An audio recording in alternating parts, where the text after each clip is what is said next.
What is up, everybody? We are here for the final round of Rilton. I need to run upstairs because my game has already started. But the reason I really wanted to talk to you guys is because today we're going to be doing things a little bit differently. My opponent did not want to be filmed, and, of course, I respect that. So, guys, today, unfortunately, there will be no camera in the playing hall. There will be no live footage of me. It will just be my mother commentating. So just so you know this, guys, it'll be a little bit different. But, obviously we need to respect if someone does not want to be part of the live stream. So, my mom will be commentating, though. You guys will be seeing some epic commentary. You guys will be able to see the game. I will be back here after the game. And, it's still going to be really fun. It's still going to be really fun. I really need to play my game. I really need to play my game. But yeah, my opponent asked for that, so we gotta respect that. We gotta respect that. Okay, guys. So, anyways, I will be running upstairs. I will be playing my final round of the tournament. It's literally the last day of Rilton, which is insane. I lost yesterday, so I don't have any chances of winning the tournament anymore. But I do have chances of coming second if the world is on my side and I win today.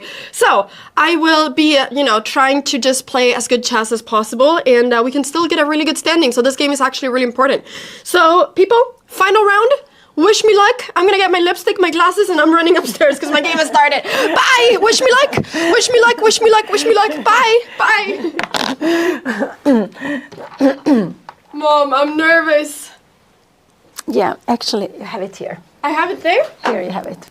Here you have it. Oh, my lipstick. Yeah, it's in your bag. It's in your bag. So, a little bit chaotic here. And you can see the game has already started. Mom, don't tell me the move, just in case. No, I will not say the move. Anna is still here. She's going to run up. I think they started around a little bit late, so Anna will not be that so late. Bye. So now she is running up to the playing hall, and here we can see the first move. The first move is e4 being played, and Anna is going to play with the black pieces. The last round that was expected because she had white yesterday, and she's playing against a lower rated player.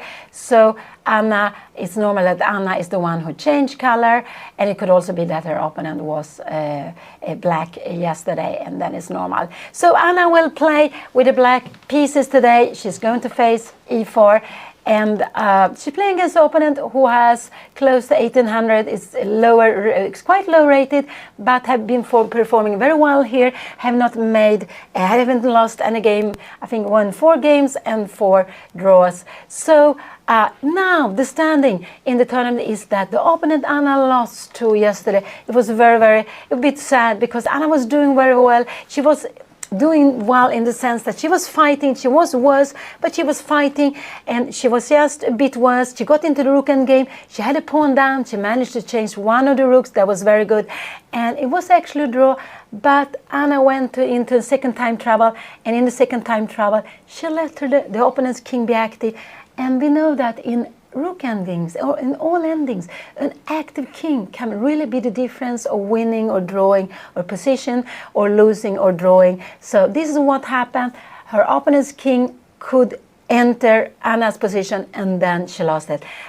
So that was a little bit sad, but it was very sad. But it's these things that happen. Today there's a new game. Anna will have to fight. She's running up to the playing hall, and she will start the game, start her moves very, very soon. But she needs to go through the anti-cheating control, and that takes a bit of time.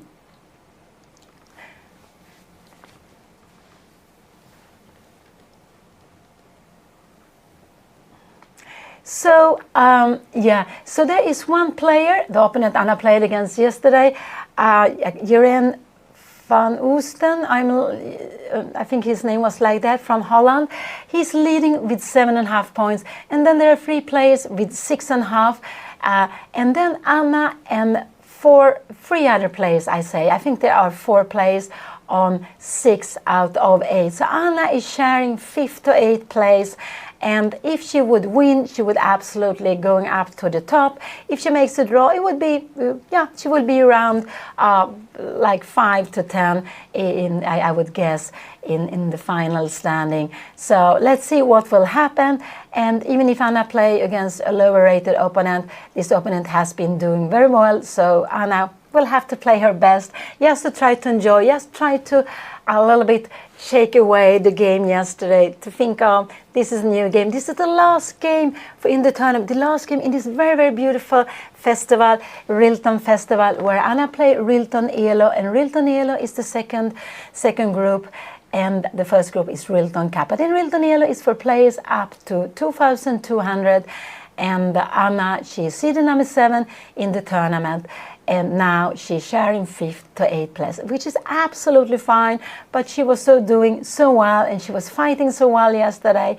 But these things happen. We have to learn from them. It hurts a lot, but there's always a new day, a new game coming. And here we don't see Anna moving yet. I guess it's because she has not arrived to the playing hall. It takes a bit of time to get through the anti-cheating control. This is something very important these days.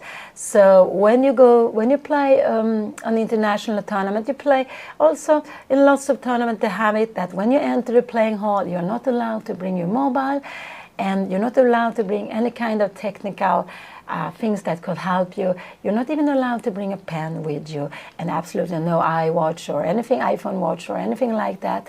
So because everyone wants that you play on the board, you don't get help from anything else. So it's a little bit like, entering an airplane. You have this control, checking that you don't bring anything that you're not allowed to bring into the room.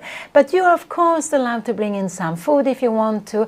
In the playing area, they will also have coffee and tea, and they can go to the bathroom. So a playing area when you play chess tournament could be quite big. Also for those who smoke, very few who are smoking, there is a place probably a little bit outside where they can go and smoke.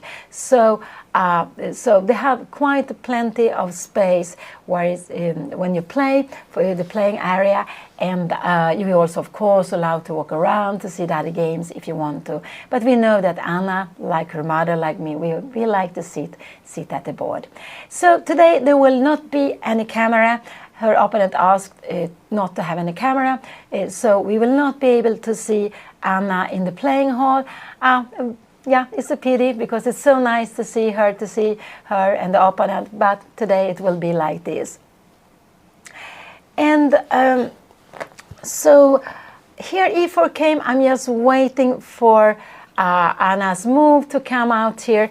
Let's see, it has not been played yet. Sometimes we also have a bit of delay here, but I think maybe Anna is not in the playing hall because it takes a bit of time. If it's not so far away from the studio, she has to walk up and she has to go through this anti-cheating control.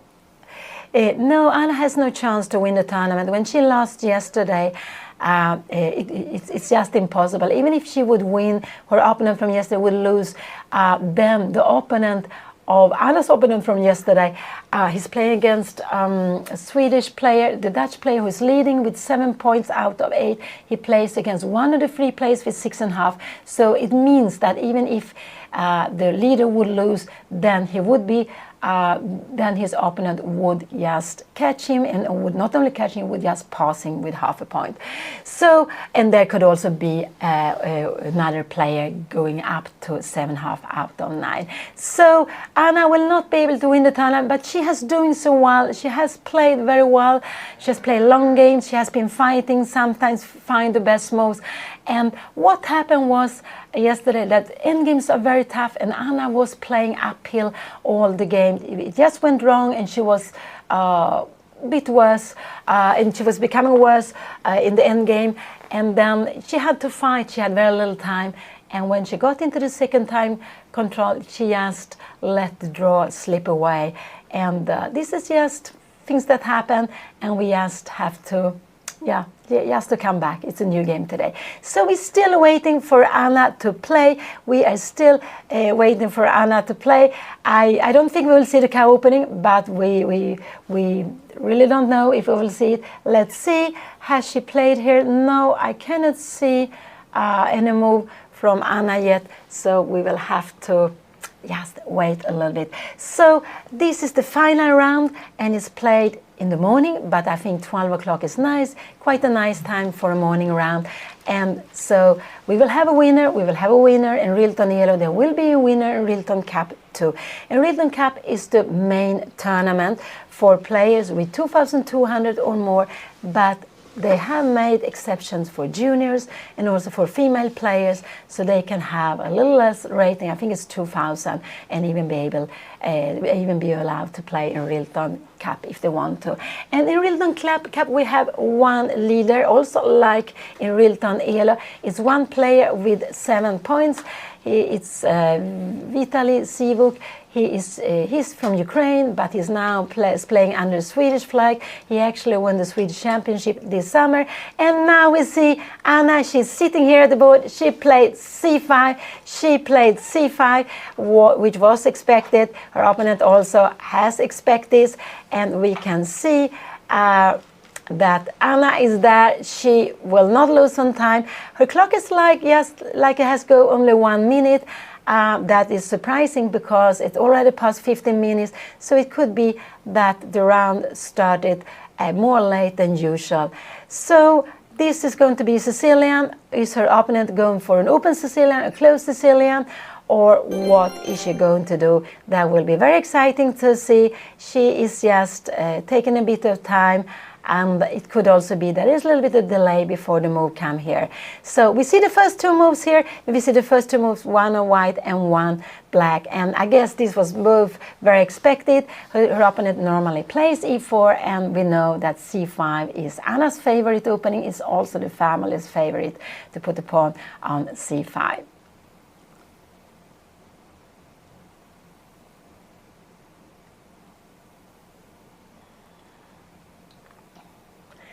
So, and this tournament is held in the center of Stockholm, in a very, very beautiful place. It's in an hotel, Scandic Continental, in front of the Scandic Continental Hotel, in front of the railway station. So when you come here, you just go out and you have the town hall, the beautiful town hall, very close by. You have the old town, you have all shops, restaurants. So it's just in the heart of Stockholm. It's very, very nice. And it has been held here for quite many years now. Actually, Rilton Cup has been held in different places during the 51 years the tournament has been held. The first time the tournament was played was 1971. It was actually John Timman, a very well-known Dutch player, who won it the first time. And it has been held all this year, but they had to pause during the pandemic. So it's just one of these old, very beautiful traditions. I have played a lots of time. It was a must in my youth. I knew always what I was going to do in my winter holiday. I was going to play in Rilton Cup. Juan, beyond Anna's father, he has also played here lots of time. I told you before he won the tournament. He's so happy he won the tournament. The first time he played it, it was 85, 86. It was held in Saltsjöbaden. In Saltsjöbaden, it belongs to big Stockholm. It's not in the town of Stockholm, but outside Stockholm. It's a very beautiful place, and it's quite well known in the chess world because I believe we have had 2 interzonal in Saltsjöbaden but I'm not sure about the years. Was it in the 70s or was it 60s or 50s? I'm a little bit not so sure about the years, but it was some time back. But there have been interzonal played in Saltsjöbaden. Here came knight f3. It looks like she's going for open Sicilian. It looks like she's going for open Sicilian because you go out with a knight, and but it depends on lots of things can happen. Let's see what Anna is going. It doesn't have to be open Sicilian, but it could absolutely be. And here you have lots of different moves. Actually, black could play 1, 2, 3, 4, 5, 6 moves. I would say 7 moves here in this position. So there are lots of moves to play. Even so, I just want to say all the moves. 1 is possible. This is quite unusual, but it's absolutely possible. 2, 3, and 4, and 5, and 6 and 7. These are all normal. Maybe you even can go d5, but this is not so normal when the pawn is still on c2, because then the knight, if you go out, if you would do anything like this, you take, and here, then the knight would just force the queen back. But so this is not such a normal move. But there are 8 more or less fine moves to play in this position here for black. Some moves are more popular. I would say that might be the most popular to go d6 here, because Najdorf has become such a popular opening, and it's also because when you see the world top player play Sicilian, most of them then play Najdorf, which is very theoretical. It's but also very, very exciting to play, and so I would say that d6 might be the most normal move, and second maybe e6 or knight c6 in this position, and the other moves are less common to play.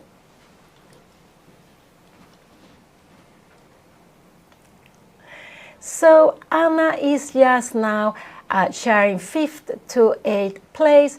There is one play, the opponent Anna played yesterday. He is having 7 out of 8. He's leading the tournament alone. He's playing against one of the 3 players with 6.5. And then Anna, her opponent, and 3 more players, I believe 2 more players could it be, are sharing 5th place. So let's see, is Anna thinking here, or has she gone up? Maybe she went up to take some coffee, some water, to have energy.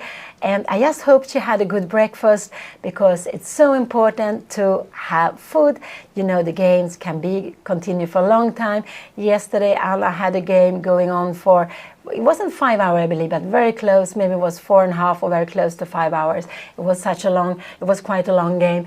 And one day Anna was even playing more than 5 hours. So the games can be like 3, 4, 5 hours.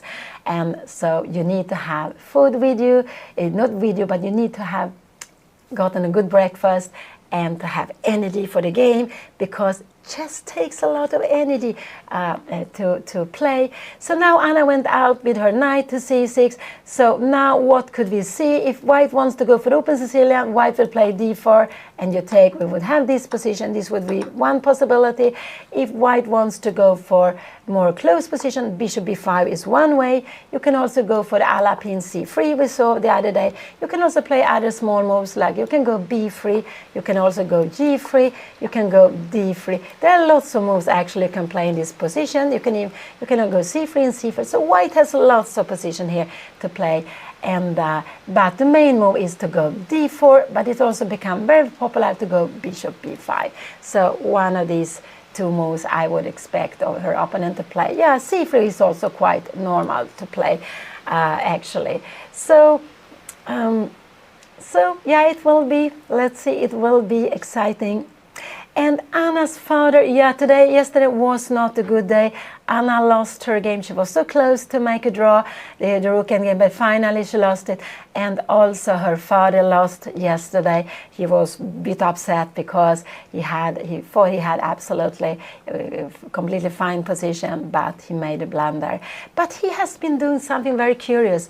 In Anna's tournament, Rilton Elo, there are players from 27 countries. That's quite amazing. 27 countries, but most players, more than half of them, are from Sweden. In the first group, there are players from 33 countries. It's about 130 players in the first group, about 130 players also in Rilton Elo. But in Rilton Cup, there are players from so many countries, 33, and Juan Bellon, Anna's father, has played against 9 players from 9 different countries. I think that is just amazing. And that's just amazing. Now today his opponent is from Mongolia, but he has been playing players from 9 different countries. That is just amazing, and show how international chess has become. So knight f3, knight c6 was played. It's Anna's turn to move, and she played d4. She goes for the open Sicilian.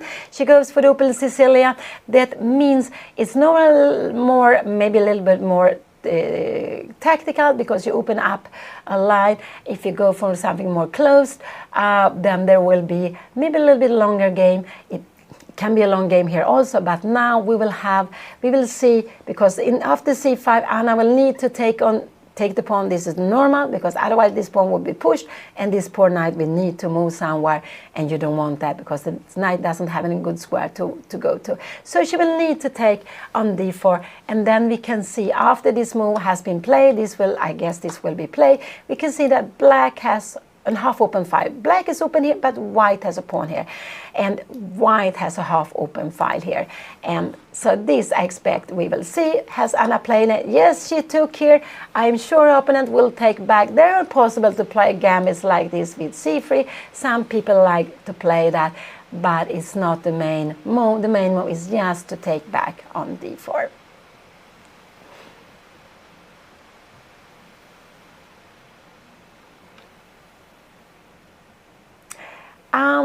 If Anna would win, she might be able to get into the top 3. I think so. I think absolutely. If she wins, she will absolutely. She would actually be. I would say she would share 3rd place if she would win today. So that would absolutely be fantastic. Also, it's so lovely to finish a tournament with winning, to be happy the last round, whatever have happened before. But it's always nice to finish well. But it's a very tough game. And Anna will not underestimate her opponent, because her opponent has not lost any game, has played 4 draws, I believe, and won 4 games. So they both are having 6 out of 8 here, together with 2-3 other players.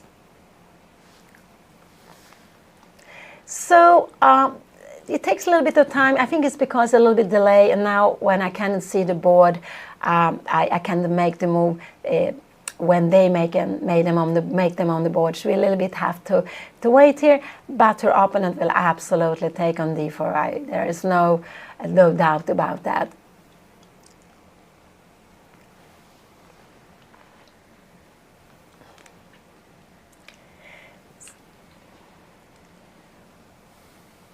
So I just, a little bit sad to see that the tournament is coming to the end.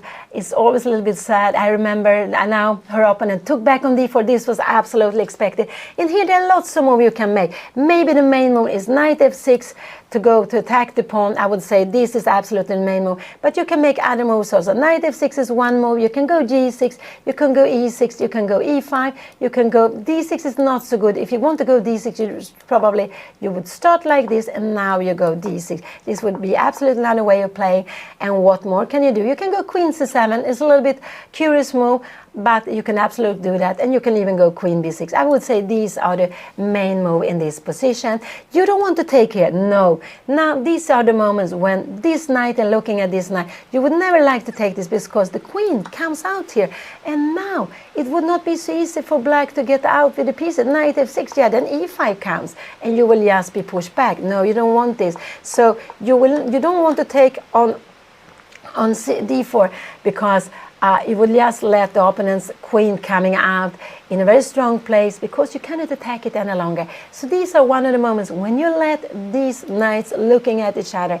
If white, let's say Anna do something like that, if white would take it, you just take back, and it's no problem, because even e5 would not be possible. We have this check, and we would actually just grab the pawn. So this, and also if you go maybe something like knight c3, yeah, we can go e5, and we put the pawn in the center. We might be planning d5, but this would just give white a very easy game. So no, if Anna would play knight f6, this would absolutely not be, if she would go here, this is absolutely the main move, just to defend the pawn. So let's see, what is Anna going to play here? What is she going to play in this position?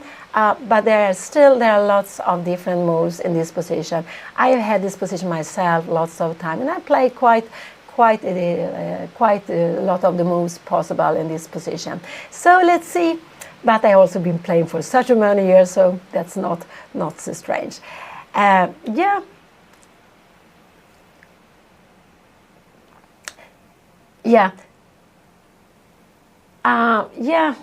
So this is the last game for Anna, the last classical game for Anna now, and in this tournament she will play on later on in the spring. Not sure exactly when will be the next tournament.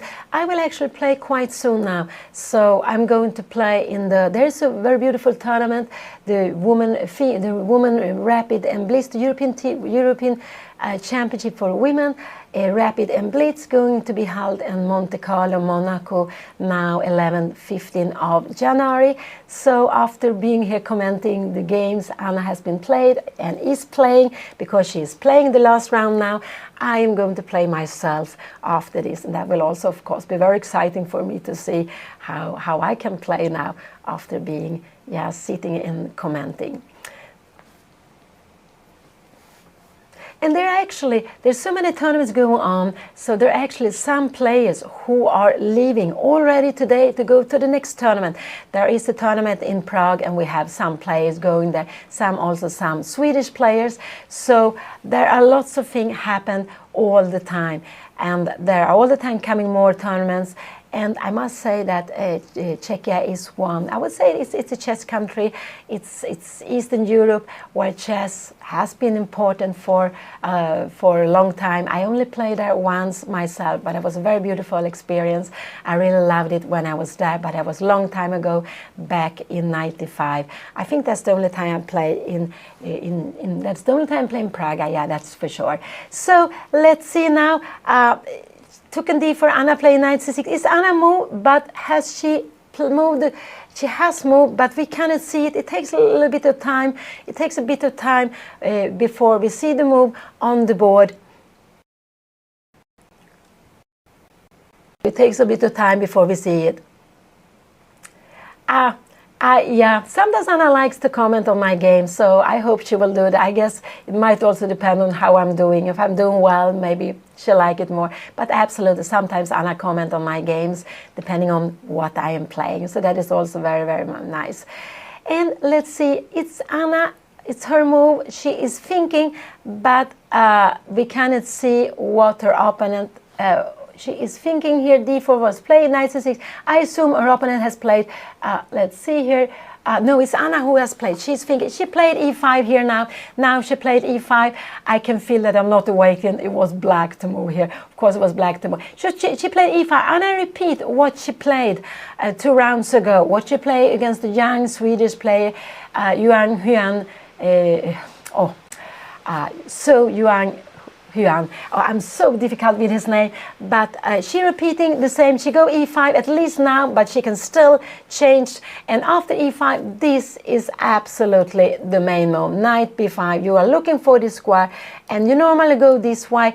You can also go that way, but if you go that way, we have d5. And if you go d5, you take here, we can just take here, and after a position like this, we would actually reach an endgame, and this would absolutely be completely fine. Maybe, I don't know, yeah, maybe just to take back here. It would be fine. We have an endgame, and we can see white has 3, black has 2, and they are just, so it's good actually for the black king to stay here, where black is playing with minority. This is a pawn structure I think we saw in some of the other game Anna has played. But let's go back. This is not the game. So this knight b5 is absolutely the main move here. Absolutely, because you're looking for this square. You want to put the knight here on this square. It's a hole here. So we can see after when you make e5, this is getting a little bit of backward pawn.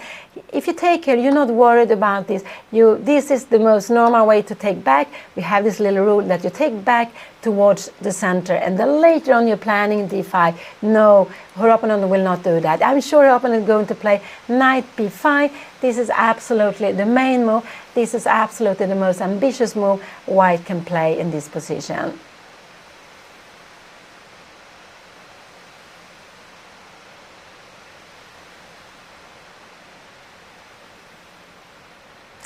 And yes, so knight b5. But now her opponent is thinking a bit, but it shouldn't be a surprise to her because Anna played this before. So I think she is ready for this. But it seems like she's a player who likes to take a bit of time when she is making her moves. So let's see what she is playing. This is not the knight of, yeah, and it's true. Knight of is maybe the most theoretical Sicilian opening you have, but it's such a good that some very strong players, I guess MVL, Maxime Vauthier-Lagrave, he's one of those who play it all the time. Not all he has been keep on playing it many times because he thinks it's so good, but it's also a danger to keep on playing the same opening because your opponent will have it easier to prepare. But it's such a good opening that a player who is really one of the best in the world, he can play it, and he plays it because you can see that normally the best players in the world, when they face e4, most of them actually play e5. They play e5. They think it's the best way to try to equalize. It's the most solid move. And here our opponent, Anna's opponent, is still thinking, knight b5 come, we have all this move, queen d1, and Anna, they have been blitzing out all this move, so we can see all of a sudden all the moves came, and this is absolutely, one of the topics here. So we can go back because it came out very quickly. Took queen e7 was played like Anna played the last 2 rounds ago, but her opponent played queen d1 and just wanted to keep the queen and just say that now you have a hole here, I'm going to play for this hole. Anna went out knight f6. Now she's actually attacking the pawn on e4, so her opponent defended, and now d6. Bishop g5 is logical. You want to increase the control of d5, and you do it by pinning this. And then Anna played bishop e6, so she's taking here. And let's see what is her opponent going to play here now. Her opponent can play in different ways here, absolutely. So it can be to take on f6. You can go knight d5. You can go. You can just try to develop your bishop. It can be in lots of position here. So it's possible to take here. The question is Anna going to take back with the queen? She will lose a pawn, but she will get some activities here. And will this be enough? Maybe knight d4 and then bishop d3. But the question is, will this be enough? Could it be enough to play like this? After this would actually be good for her. I'm not sure really what's going to happen, but this could actually be good because you're having, what is this? And there is no way to avoid the mate. This would actually be winning, because if you try to go king h1, we will just play like this. So let's see. So if this will happen now, the white has played knight d5. This is the logical move to play. Now black, because put pressure here. Now black will need to take. You take back, and you will need to walk away with the knight, probably to b8.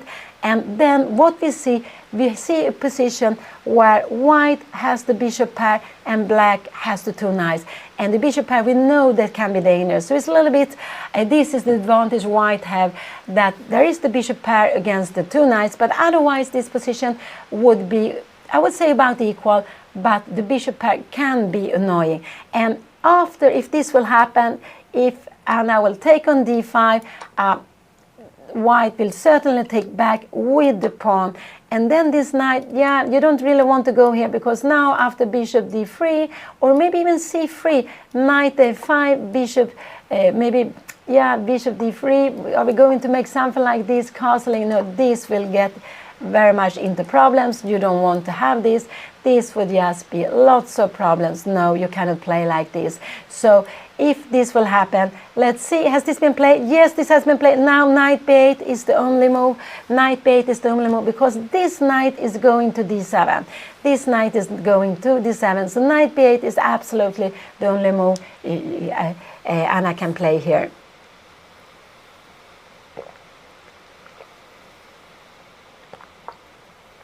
And here it came.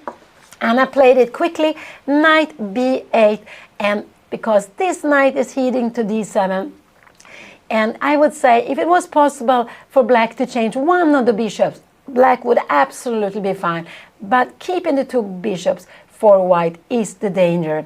This is the danger, that the 2 bishops, if we are getting into an endgame, the 2 bishops are controlling so many squares, and we know that in the endgame, a bishop and a knight against a rook and a pawn, the rook and a pawn might be stronger. But if you had a two bishops against a rook, then the rook will need two pawns to compensate the two bishops. But of course, it depends on the where the pawns are, everything. But in general, you need two pawns because the bishop pair the bishop pair is such a strong. They are so strong together, the two bishops. So Anna is now playing the last round in Rilton Elo. She has been playing very, very well. I'm just very happy to see that. And yesterday it was just not really her day. She was, after the middle game, she was having a bit of a worse position. It was equal, but then she made a little mistake and she was becoming worse. She lost the pawn in the rook endgame. But she defended so well. She defended so well for a long time. But when she got into the time trouble the second time, she allowed something she was not allowed to allow. She allowed her opponent's king to enter Anna's position, and then she lost. That was sad. But she's back here playing her last game. She's going to fight here, and we hope she will be very happy with her last game. So this was played here now. What can white do? White can try to take space. I would just say that this is a very normal move to play. C4. This is a normal move to play. So Anna has been spending like 12 minutes plus. They have made 12 moves. Yeah, these have been very quickly. Well, let's see if Anna will manage. She said that she will start playing well. She's playing well, but she will make better result when she will manage to have 40 minutes left when she reaches move 20. Let's see if Anna will be able to do that. We can also see that her opponent is not a quick player. Her opponent is taking the time also. And so now Anna, she is sharing she's sharing 5th place, so after she lost yesterday, but she's still very close to the top, and if she would win, she would really be sharing 3rd place, I believe. She could even be sharing 2nd place, 2nd or 3rd place, but she could never win the tournament. So what can we expect here? Yeah, c4 is a normal move, and this was also played. Now I would say knight b7 is very normal to play because the knight is good here, and you're stopping c5, and you can go knight c5 later. So I would say that knight b7 is a good move, but you can go castling also. This is absolutely no problem. You can absolutely go castling also if you would like to. So these are the two moves. Castling or knight b7 are very normal moves to play here. Both of them are fine. You can play a move like h6, but if you go h6, this bishop is not going to take on f6. This is a dream. This is a dream actually black has. Black would love to change one on the bishop, and if black could choose which bishop to take off the board, it would be the black squared bishop. And it's because you see these two pawns in the center. Normally we look very much at the center pawns. They are on white squares. So this bishop is more restricted, while this bishop is a more active bishop, and it's more, but together they are taking control of all the squares on the board. So knight b7 or castling, maybe h6, these are the 3 moves I expect Anna to play. But I think let this bishop be here. You can play h6 a little bit later. If Anna would play this move, I would expect bishop e3 to come, because the bishop is good here in the center of the board. You can see how it looks at the queen side, but it's also looking at the king side. There might be later on an f4 just to try to open up the position. And that's why I thought maybe it's good just to let this bishop stay there for a little while. So knight b7 I would play. And Anna has played, she played, and what did she do? She played knight d7. I think that's very, very logical. She played this move. If bishop d3 comes, she can actually go knight c5. She wants to take the bishop.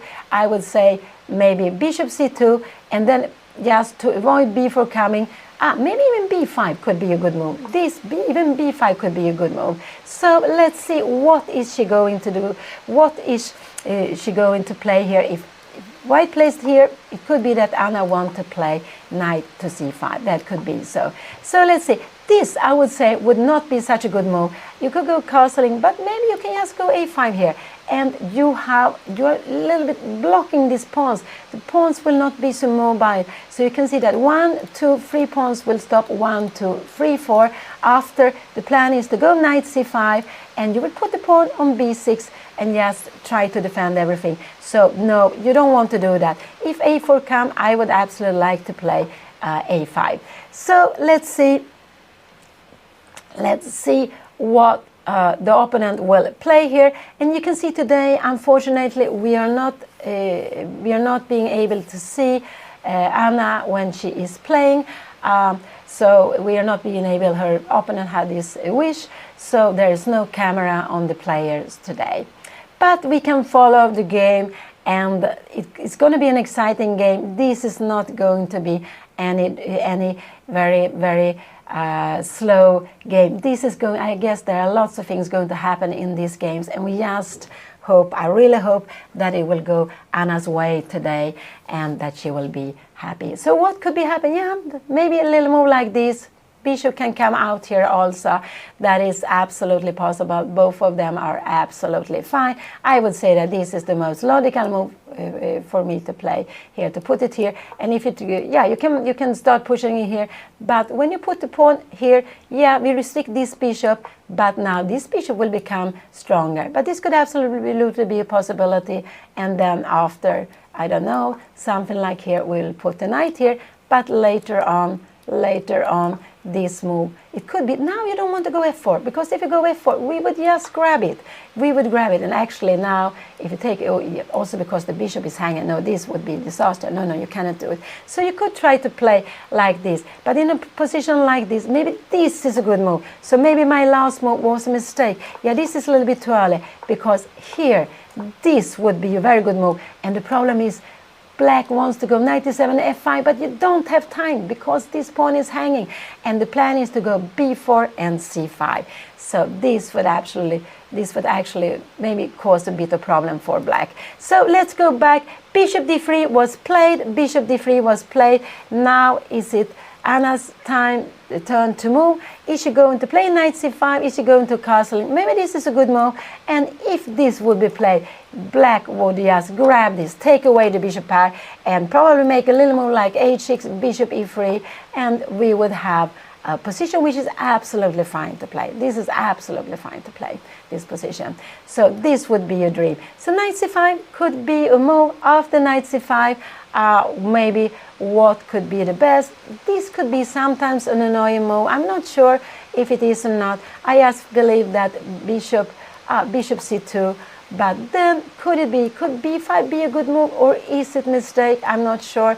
Do we have here coming back now bishop d3, and let's see now this would actually start making some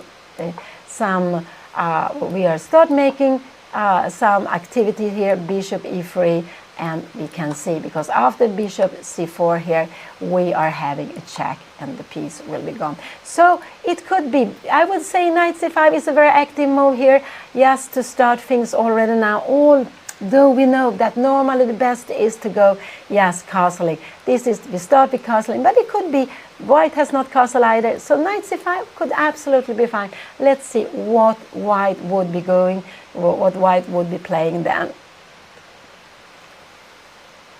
So let's see what is white going to play if Anna plays this. So knight c5 is a move I like, a little bit like saying, what are you going to do?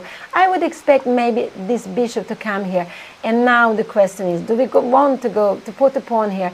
There are, we have a castling here now, and we go maybe castling. And if you go here, we will absolutely put this pawn on a4. It will be like a hook here. So this pawn will stop these two.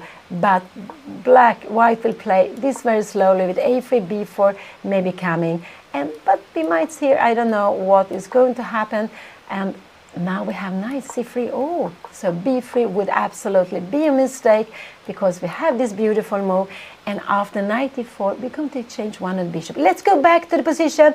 Now it's Anna. She's thinking, and I think this is good that she's thinking. She has been playing quite quickly. She has made 13 moves. Her opponent has made 14 moves, and Anna has spent like 16 minutes plus 6.5, like a little more than 20 minutes. But this is absolutely fine.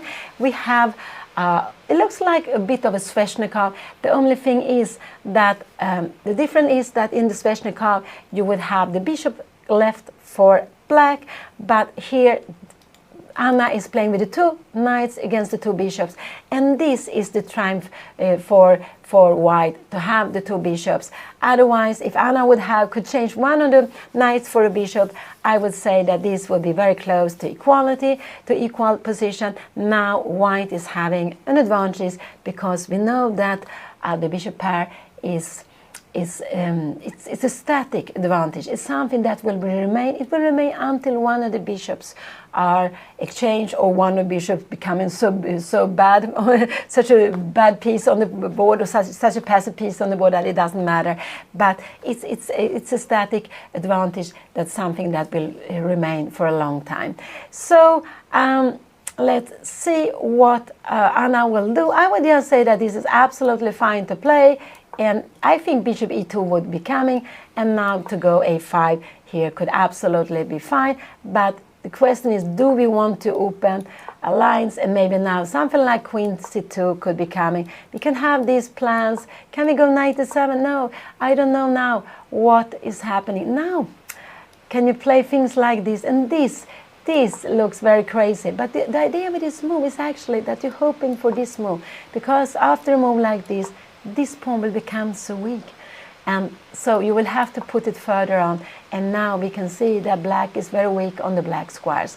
So this is just, I will say, this will be some positional plans that could be annoying for black, but not easy to find for white. But actually, white can be trying to get Anna's pawns moving, and when they start moving forward, we know pawns cannot go backwards. They can create holes in the position that one of the bishops will try to use.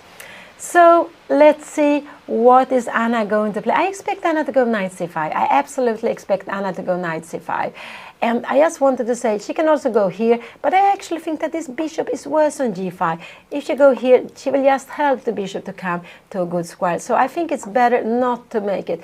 She could also play this. Maybe this is what you're thinking of. She can go queen e5. But here, what white would just go queen d2. You defend the bishop, you defend the pawn. So queen e5 is not such a good move, because afterwards bishop f4 will be coming, maybe f4 will be coming.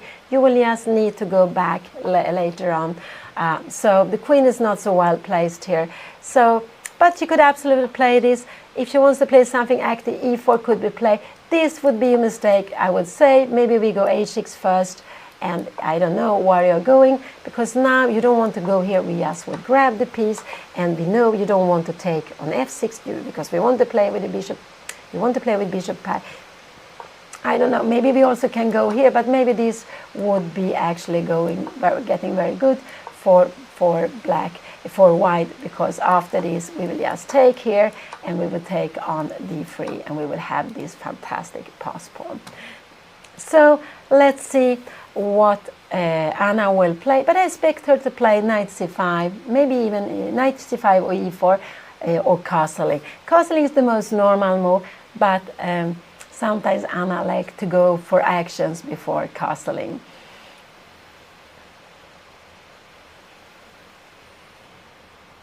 Yeah, Anna has been playing very well. She's doing very well, but of course it's always hurt to lose a game, and she lost yesterday. So she was not, so she fall a bit back. She was leading the tournament together with her opponent yesterday, and now Anna is sharing 5th place, but she is doing so very well, and I'm just amazed to see how nice and how strong Anna has been playing here.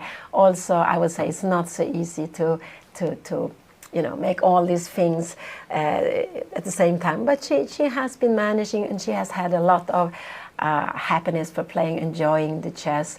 And so let's see what will happen today. But the main move, I expect Anna to play either knight c5, either e4 or castling. It could also be h6, but I don't like h6 so much, because this bishop is actually best placed on e3. If you make this move, it will come here for free. So I just think it's better to wait, to just to let it be here a little bit longer. So that's what I think. So let's see what she will do here. What is she going to play here now? But I just think that, yeah, knight c5 h6 can go, but then we will have bishop to e3.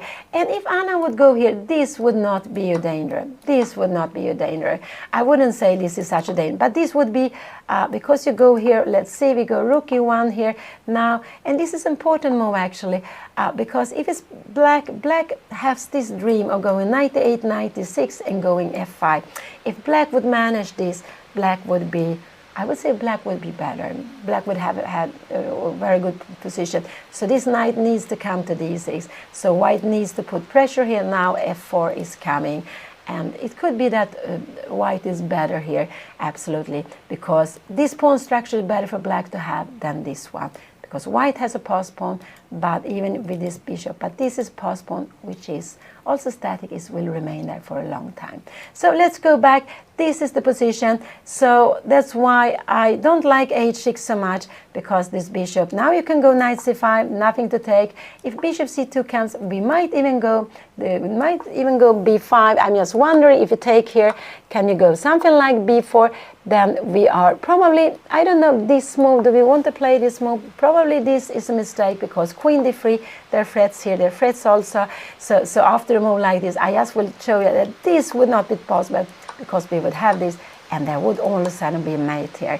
So like this. So this could absolutely be played, and if bishop comes here, you can play this, and if bishop comes, you go back. So if this will be under attack, we will just play, we can even play e4. Yeah, we can even play e4, because after this we have this, yeah, we can go queen e5. We can play this position, but actually, why not only just go something, maybe rook b8 and then castling afterwards? Because after castling and after, we cannot go castling because now we have queen take h7 check. But in a position like this, we would start with h6, yes, to push the bishop back. Let's go back and see what Anna is doing. She's spending her time, and this is what she normally does. She likes to use her time, and I think it's good, but sometimes she has been using too much time. She has got into time trouble. Also today she was in time trouble, but she managed to play very well and to defend very well, even with very, very little time on the clock. But of course, if we can manage to make the same moves quicker, that would be so much better. But it's not easy, because chess is not at all an easy game.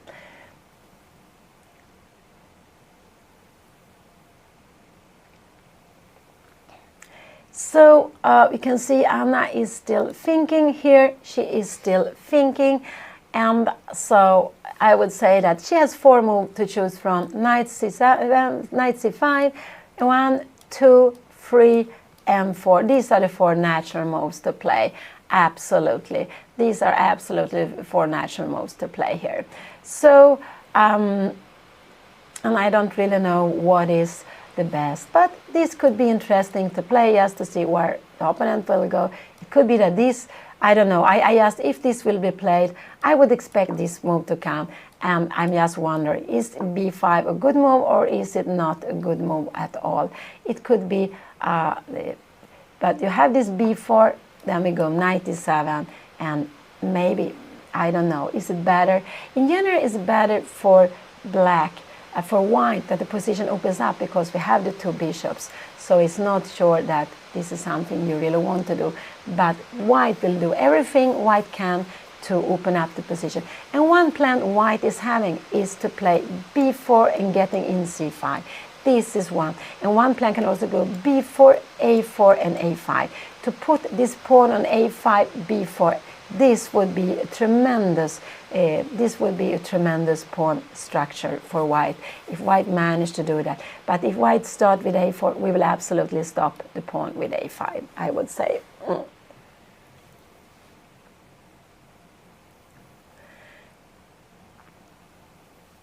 So let's see, Anna is thinking, taking her time, and yeah, we have to be patient.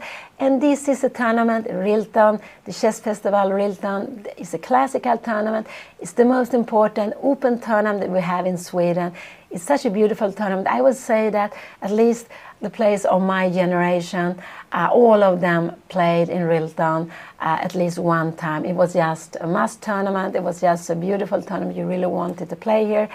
And so this is just a very, very nice tournament. We play the classical time. It means that they get 90 minutes, and 90 minutes they need to make 40 moves. They need to make 40 moves, and after 40 moves has been made, they will get half an hour more, and all the time you get half minute on the clock. And this is what you can do with these digital clocks, and it's actually Bobby Fischer, long time before, we were still using these old clocks. When you couldn't get extra time per move, he said that this is what you needed to have to win the positions which are winning. But now we use it, and it's just very, very good. So this game can be continued for a long time. Anna can be thinking she could be thinking for half an hour, absolutely, but I don't think so. I don't think she will do that, and she knows that 20 minutes, you shouldn't spend more than 20 minutes on a move. And I think Anna has been spending like 10 minutes now. This is absolutely fine, but she is now deciding on her plans here. What is she going to do here now? How is she going to continue? Is she going to do some action already now, or is she going to castle? If Anna castle, I am sure we will see a castle here also. Absolutely, I'm sure we'll have this position. And if white would go e4, black would go e4, you have rook e1 if you would like to.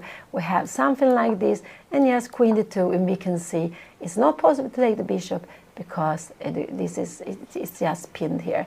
And maybe, I don't know, if you can go something like this, could this be fine now? And rook f8. Maybe this would be possible to play like this, and the idea is, of course, if you take it, we would take back like this. If you go, but maybe you can go something like queen f4, but maybe it would not be so good here now any longer. I'm not sure what would happen now. We are just taking one on the bishop, and you don't have time to take on e4. And a position like this, black would be very happy, because even if you will try to get this through, maybe we go rook c8, just to put pressure here, but we have exchanged one on the bishop, and this is a dream for black. Black is dreaming to take away one on the bishop from the board. Anna played castling. She played this castling move. I think now her opponent absolutely will go castling. Let's see what will her opponent do. But I believe it's just very natural to go castling, so I think we will see that on the board. Oi. Oh, sorry. Sorry. And so, but her opponent is just thinking a little bit, but of course they have lots of time. Anna, I'm a little bit unsure on the clock, but I think Anna is down to about 1 hour. It's about 1 hour for the rest of the move, but she has made 14 moves, and it's possible that she will manage to make 6 more moves and have 40 minutes on the clock. We just hope she will manage with that. That would really be great. Okay, thank you so much. And yeah, it's quite cold here in Stockholm. This morning I saw it was -10. It was a beautiful day with sunshine, but it was -10. So it's actually getting very, very cold in whole Sweden. I saw the other day it was a record of -43 in the north of Sweden, so it could even be worse. But here today we had -10, and then it was just getting a little warmer, so it might be just only -7 or something now. But it's quite cold. But only outside. Inside it's very nice and warm and very cozy. So Anna Castle, what is her opponent going to do? I am absolutely expecting her opponent to go castling. Absolutely. This would not be such a great move, because like this we could go e4, just blocking it, but we can also go h6. It would be a threat of taking the pawn, but we can just go h6 or e4, so this would absolutely not be a good move. Probably h6 would be a good move. You're moving here, and we would probably, maybe we would put actually a rook here on c8, just to, I don't know, one rook here, so we maybe start something like b5. We're actually threatening to take a pawn here with knight take d5. So this would not be a good move. This queen will be better placed on d2. It could also be that now white played, and I'm sure white played castling. Yes, white played castling.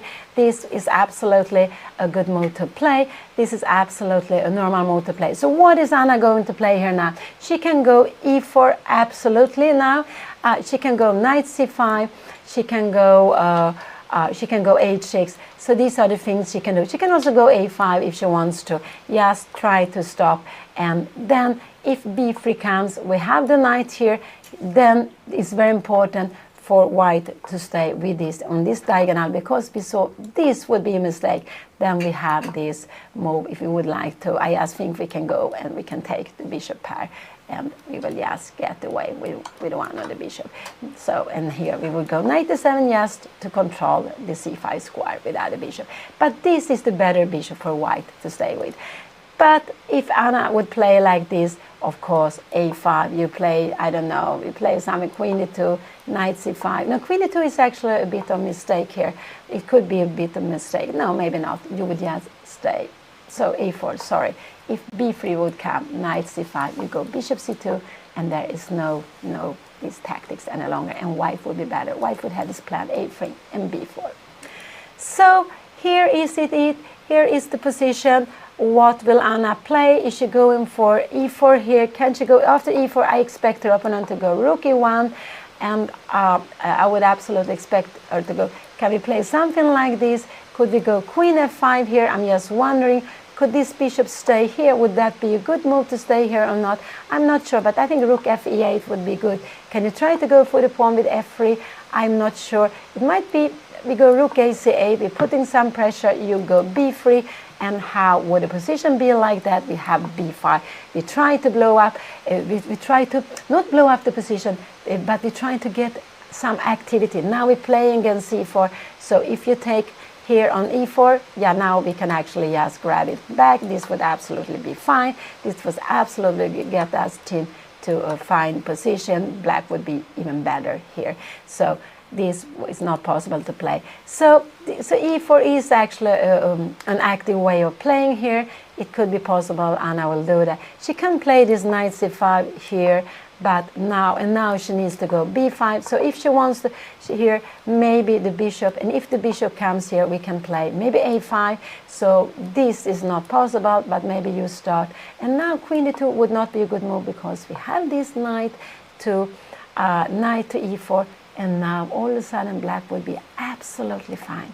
So what white has to do is to a little bit to check, to be careful. There are knights, you know, the knights have forks, and here black is just dreaming to change one of the bishops. So this is the last round in Rilton Elo.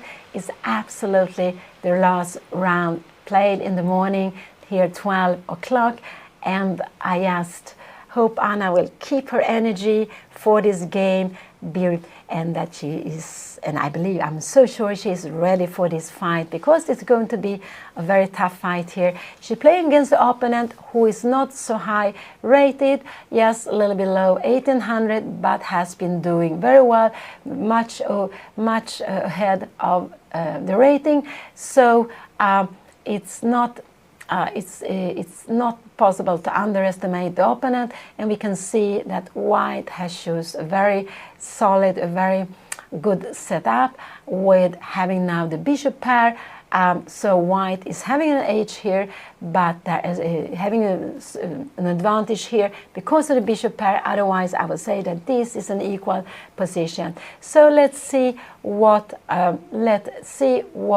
Anna will play here, but she will need to go for some activity, I believe. So also she likes to play active moves. So I would expect her to go knight c5 or e4 or maybe h6. These are the three moves I expect her. But I don't like this move. I don't like it so much because, as I told you, I think the bishop is better placed on e3 than it is on g5, because sometimes you might get some tempo. If you try to get some f4, it might be that this is getting a little bit not so well placed here on g5. But let's see what Anna is going to play here. She's the one who is thinking, and we are used to see that. And yeah, you can see today there's no camera. Anna's opponent didn't want to be on the stream, so there is no camera today.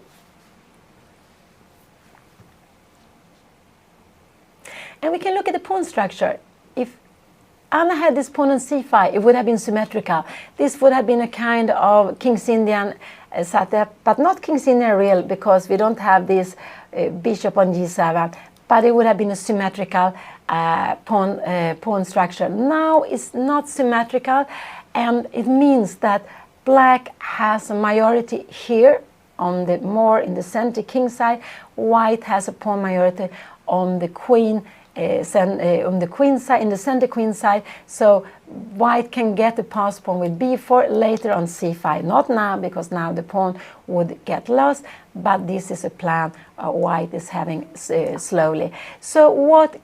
So would, yeah, maybe white would like, black would like to have the pawn on f5. e4 was played. I am not surprised e4 was played. This is actually a very active move to play. And now I expect her opponent to go rook e1. What can the opponent go? Can you go bishop c2? No, this would probably not be so good, because we will put some pressure on c8. I don't know. It could even be. Could this be a better move to play? b3. I'm just wondering. b5 here. What is going to happen? Rook e1. What is going to happen here? We have queen e5, because there's a pin. We're threatening here. And after queen d2, we will actually just take on c4. And this would absolutely be very good for black, or would be absolutely fine. Black would be very happy here. So she played e4. So I guess rook e1. I guess rook e1 is what we will see on the board. It's the most flexible move. I think white will take a little bit of time, because it's the move, because this rook belongs to e1. If you move the bishop, maybe you want to move it on f1. So you have to make a decision where you want to move it. If you go with the bishop here, it will be a little bit more passive. You can absolutely have it here, but you like to have this rook e1, and now we have this threat of actually taking here on e4. So black will need to go queen to here. We have queen d2, and now maybe queen f5 would be a good move here to play. I would say this would actually be a good move here to play. Now we threaten to take the bishop. We're getting out to the pin, and now white has to make a decision. Bishop e2, bishop c2, or bishop f1. This I would say. You don't want to go bishop b1, because we see this rook here. If you go here, this rook is very passive. Now this looks very, very strange to go. If the rook was on d1, yeah, you could consider even bishop b1. But with rook on a1, you want the rooks to be connected. So here, I guess bishop c2 is the most lowly card, but it could be bishop e2 or bishop f1 is stronger. Maybe we could have something like this.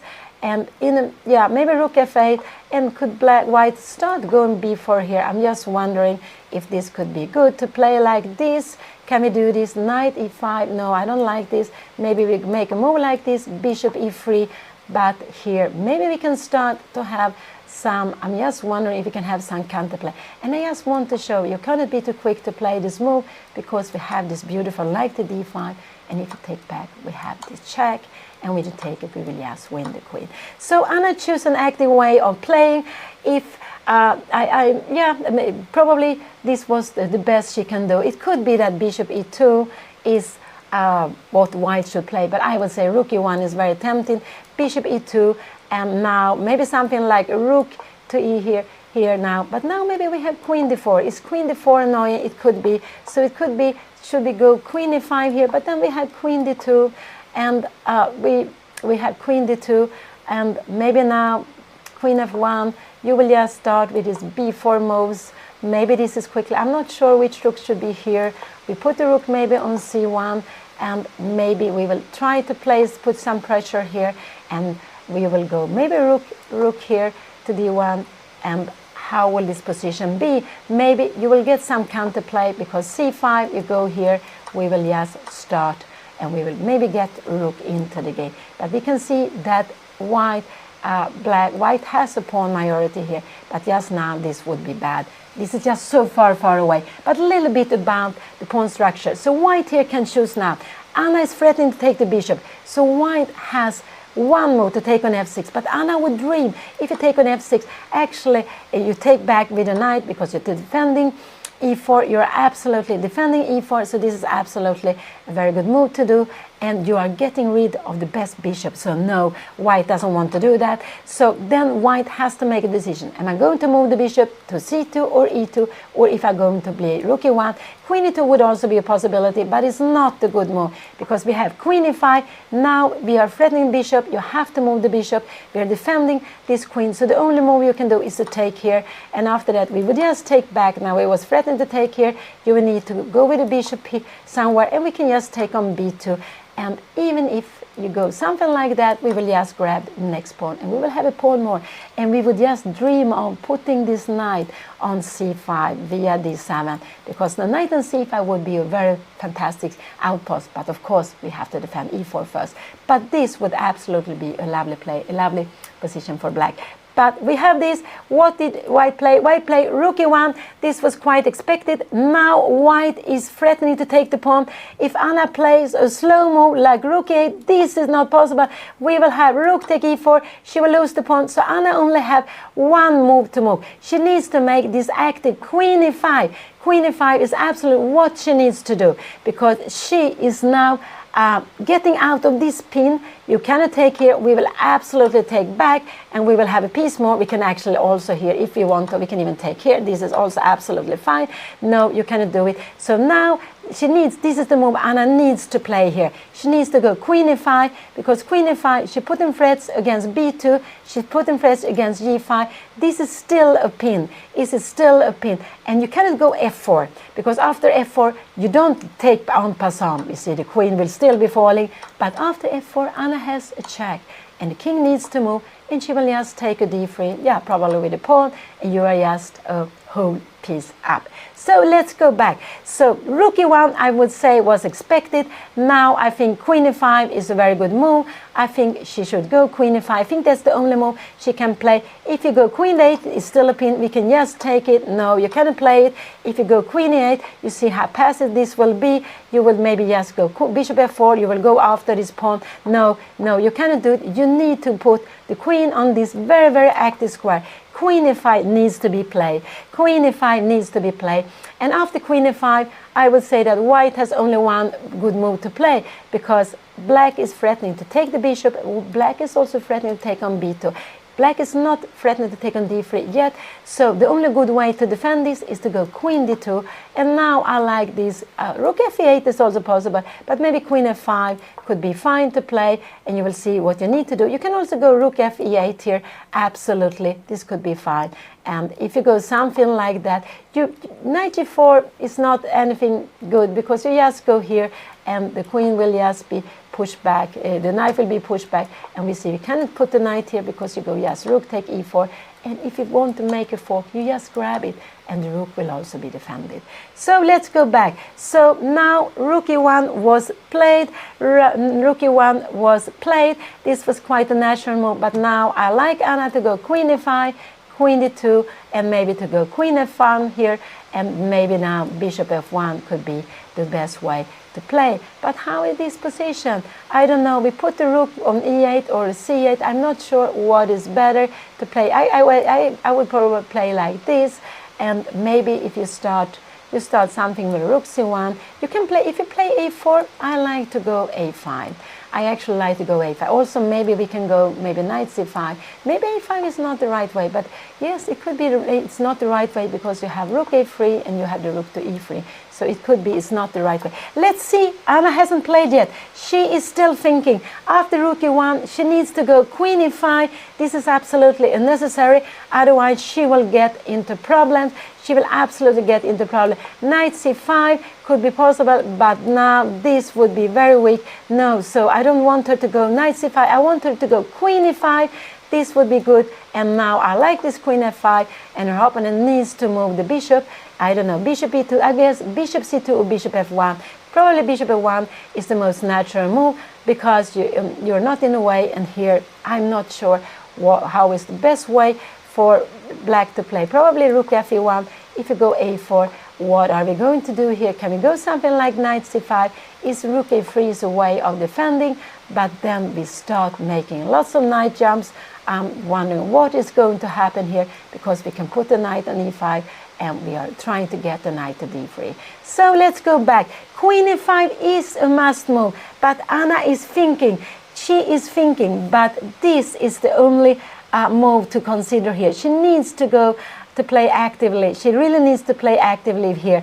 And Queen e5, she needs to go forward with her pieces, and after e4. So knight c5 I wouldn't like. I like this Queen e5, Queen f5. It would absolutely be, but it could be that Anna would be worried about this. We can rook f5, that she's worried about f3, but f3 is not so much to be worried about. We had this b3 and we just go b5, and if you take here, we have this beautiful rook takes c2, and we will take here. And even if you get a lot of pawns, this is actually better for black. This is better for black, even if you have these pawns. This is better for black, but it's good for black that we stay with one on the rooks. We will try to get in the knights to play. We will try to get this pawn, but black would be up on top in this position. So let's go back. Let's go back. So we hope Anna will go Queen e5. I really hope she will play that, because otherwise she will probably get into problems. So she needs to go for activity. She needs to go for winning some time, putting her pieces in a more active square, and the queen is better up there on the board than being on the first rank. And she played Queen e5. She played this beautiful Queen e5. That was very, very good. Now her opponent also only have one must move here. And I just want to say, Queen d2, this is not possible, because here you can even take the pawn, because the queen is just not pinned, it's defending. I just want to show that when you take, we just take it back and you just win a pawn. So no, you don't want to play this. So I guess we will see, I think we will see Queen d2, but she is just taking her time a little bit. But this is absolutely a must move. And after Queen d2, I'm just hoping that Anna will go Queen f5. She can also play Rook e2. This is absolutely fine. But I like this Queen f5 just to see what is her opponent going to do. I like to see it. And this is actually a natural move, but it's not the best move. It's the idea of it is to keep this pin here, but Anna will then get counterplay against this pawn here. After b3 we have this beautiful b5, and after this we have this.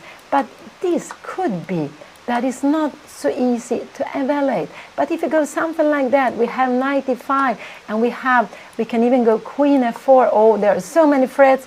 You go somewhere with the king, and we will just go with the other knight. We are threatening mate here. You need to go e3, and we go Queen f2, and there will all of a sudden be a mate. And this is just, of course, very far away.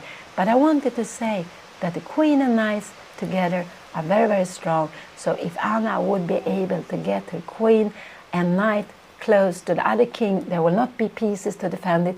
It can be very, very dangerous. So Queen e5 was played. Now her opponent is thinking, but there is only one move to make, and it's a very obvious move. If it was an obvious move, maybe her opponent could go wrong. But here there's only one move, because Anna is threatening g5. She is threatening the pawn on b2, and it's just one very easy way to defend it is to go Queen d2. So I am sure we will see that on the board. But her opponent is thinking a little bit. Her opponent is not such a quick player as the opponent Anna had yesterday. So the opponent is now taking the time, and let's see what white will play here. But I guess I'm quite sure there will be Queen d2, because this is the most natural move to play here, absolutely, and that's the only way to keep the advantage. If white will do something else, this will be extremely passive. If you go somewhere else, this is not possible. We will just grab the bishop. So, and if you come here, we would absolutely take this pawn. If you come here, we will just take the other pawn. Yes, you can come here, but white, no, you cannot come here. We have a bishop here hanging, so you need to do something with the bishop. No, you can play this. So white's move is quite obvious here. So, but let's see, white is still thinking. White, even if white just have only one thing to do, white decides to take a bit of time. And if white will play this move, I just would say this would be very natural to play here. So, yeah, there are not really any other moves to consider. This one is a good move. If you move the bishop somewhere, don't defend b2. black will absolutely take on b2, and this is of course not a possibility because we give the check. We saw that before, and we will win the piece. So yeah, let's see. A little bit surprised white take time, but I'm very happy white is spending some time. I think that is just very, very good that white is not playing so quickly. It just slowed down the game, and it means that yeah, it gives Anna also more time to think on the position, to understand the position, to a little bit think of what is she going to do after white's next move.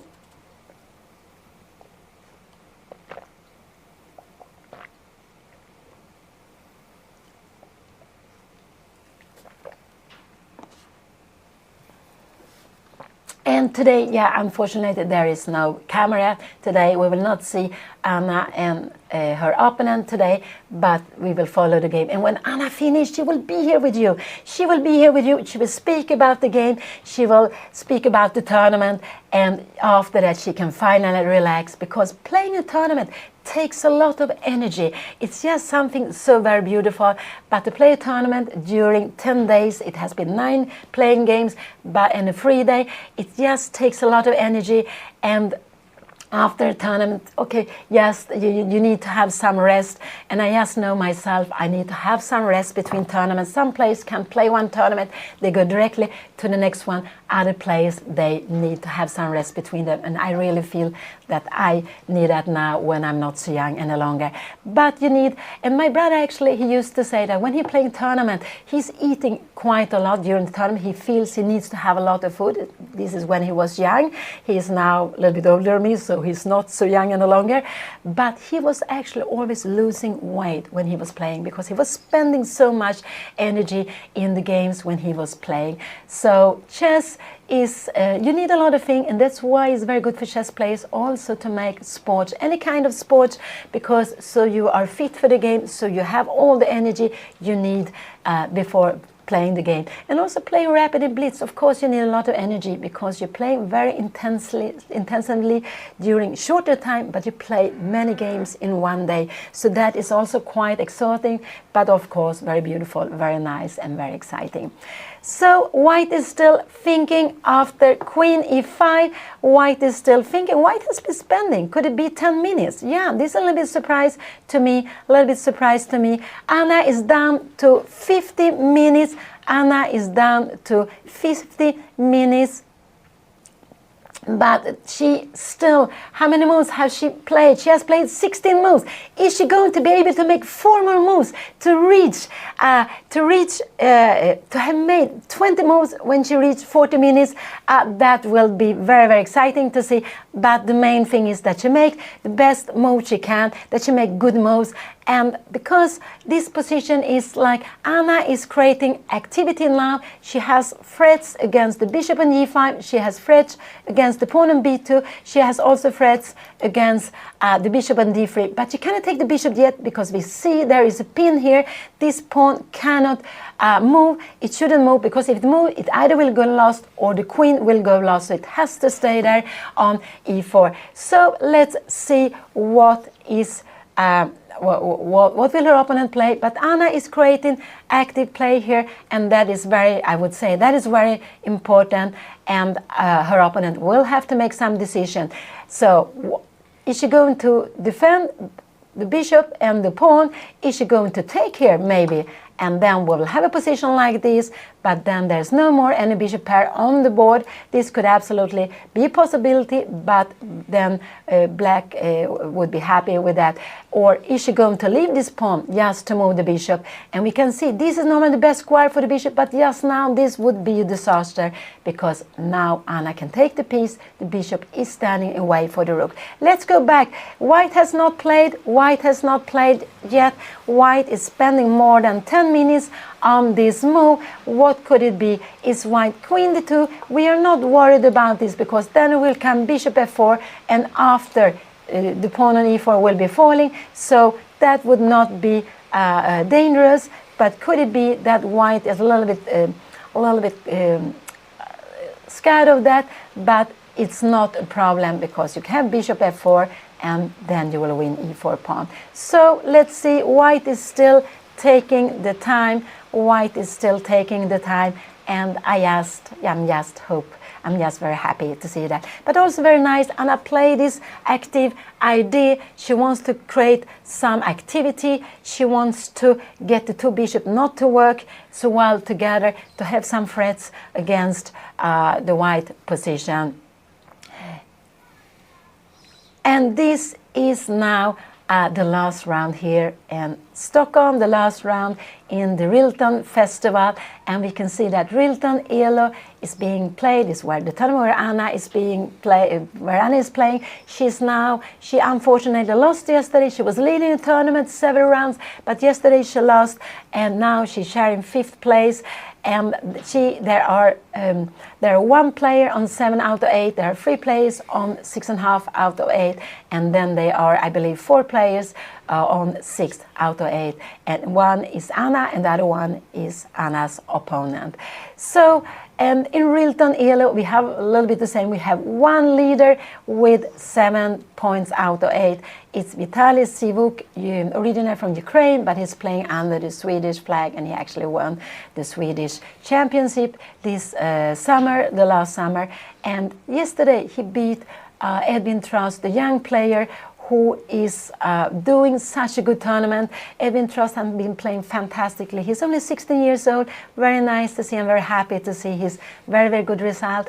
And he has just become an IM. If he will win today, if he wins today, he is going to he's going to get a GM norm. I'm not sure if that would be his first GM norm or not, but he would then get a GM norm. But he needs to win today, and he is sharing.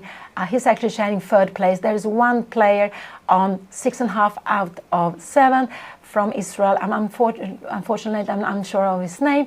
He's playing against the leader Sivuk. This is a Rilton Cup, but we are of course only interested in Rilton Elo because it's where Anna is playing. Her opponent is thinking her opponent is spending like 15 minutes for this move, 15 minutes for the move. Let's see what white is going to do. What is white going to play here?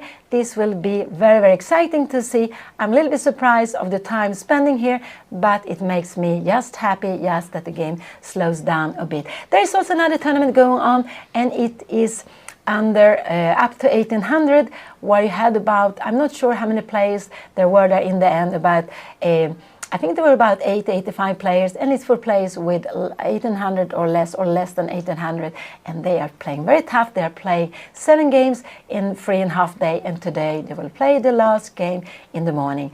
And after that, there will be, in this evening, we will see the winners. We will see in the closing ceremony, which will start as soon as the game has finished, as soon as they have calculated the results, who will get the prizes. And hopefully we will also see some players getting norms. That is always very, very beautiful. That's always a dream the players have, to get norms and to get the titles. And normally to get the title, you know, the biggest title is to become a grandmaster. After that, you have international master, and then you have FIDE master, you have candidate master, but you also have the female titles, so you can become Anna is a woman FIDE master. You can be a woman international master and a woman grandmaster also. So women can get both the titles for the open class, because the open class is for everyone, but the women can also have the female titles. And the female titles, they came afterwards. They were not from the beginning, but it was a way to support women. I think it was Milunka Lazarevic from former Yugoslavia that she was working for. She was one of the best female players in the West. She was such a nice person, and she was working for that. And it was a way, because if we go back, now we have about 11% female players among Elo-rated players, I believe, and at that time it was down maybe to 1%. So it's going better. There are more women players. I'm so happy to see that. I wish there were much more, but it's becoming more and more all the time. But this is the reasons why we sometimes see female tournaments. because it's very important that also women can play tournaments where they are in majority, and this is why to make it is to make a female tournament, but you can absolutely do it in other ways too. So queen e5 was played, and white is thinking here. White has spent 70 minutes. White has spent 70 minutes, and that was absolutely a little bit a surprise to me. But there are different things to consider. Anna has threats here, and you see threats against b2, threats against g5. This is also a little bit hanging in the air. So what is white going to do? I would say that Anna has a style that is a little bit between her dad. Her dad is a very creative player. He has some openings after him. He has some fantastic ideas. He has helped me with some openings. He has found some incredible moves when we have been preparing together. He's a very creative player, and he likes to play more attacking game. He likes to make a very beautiful game, and I am more a quiet player. I like to play active, and but I also like to play with age. I've been also becoming maybe a more positional player. So I would say that Anna maybe wants to play like her dad, and that she plays a little bit like both of us. The other day she was sacrificing a piece on e4. I couldn't believe, I thought there was something wrong with the board, but Anna actually grabbed. She wanted the knight so much to come e4. I would love to have the knight on e4, but I would first do everything to get this square free so the knight could jump there. But Anna just grabbed the pawn on e4. She gave the knight, and this is not the way I would ever dare to play. But her father would absolutely consider that. And so I would say that Anna is a little bit between us both, but she likes more to play, more actively, more let's say, more creative chess. And I would say I am absolutely maybe the most positional and the most quiet players in the family.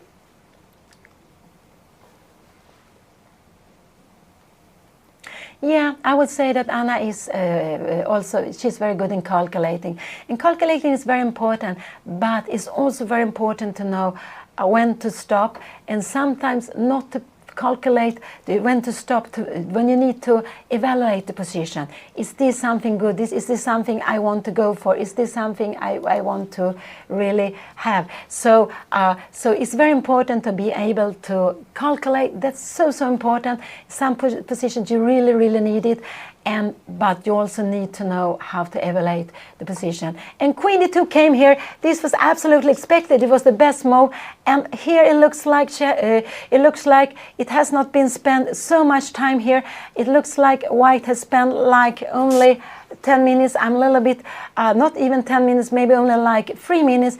But here on the clock before, it looked like white has spent 15 minutes. So it felt like a long time. Here it came, the queen to d2. It was absolutely the must move for white to keep an initiative. It was absolutely the must move to keep the initiative. And now what I like very much now for Anna is to go queen f5, yes, to go queen f5, and with queen f5, she is asking her opponent, what are you going to go with the bishop? And now the opponent will have to make a choice. Is the bishop going here, which looks logical, but it's not a good move?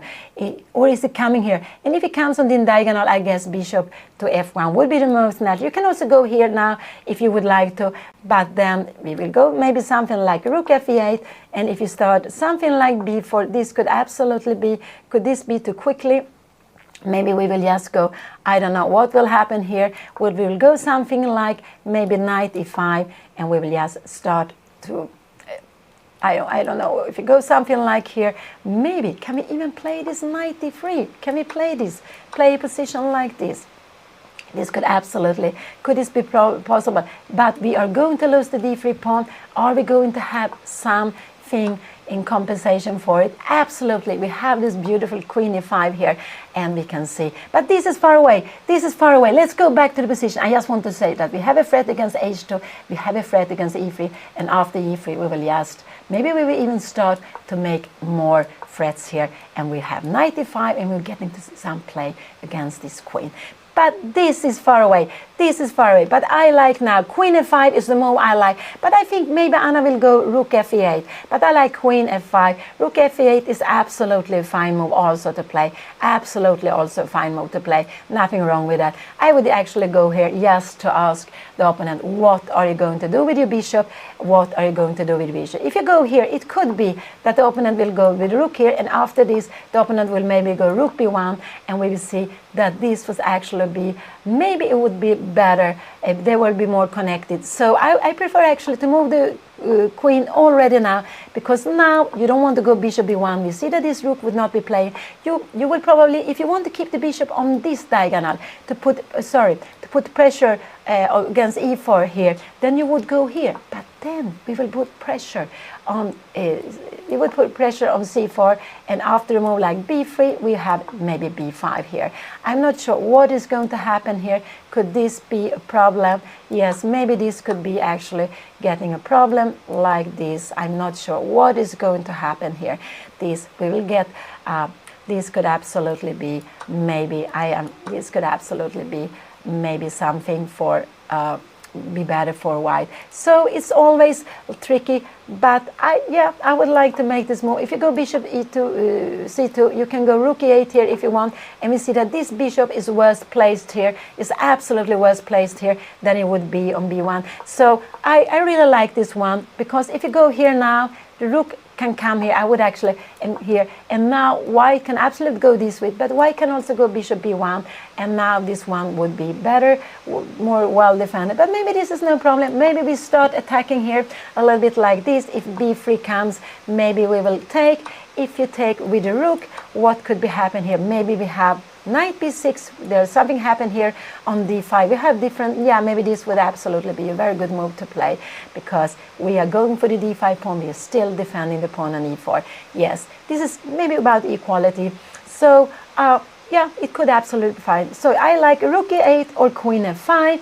What more could you be consider? Could you consider rook to c8? Yeah, but it looks, I don't know. One reason I also want to go rook e8 is, let's see, if you go bishop f4 here now, what can we do? Can we go queen f5? Let's say you're doing bishop f1, and then we go knight e5. So this is fine. But I think it's just good to, that when this pawn is attacked, that we have moved the rook to e8. I just like to have it here. Now you would never be able to take here, but the rook on f8, you wouldn't.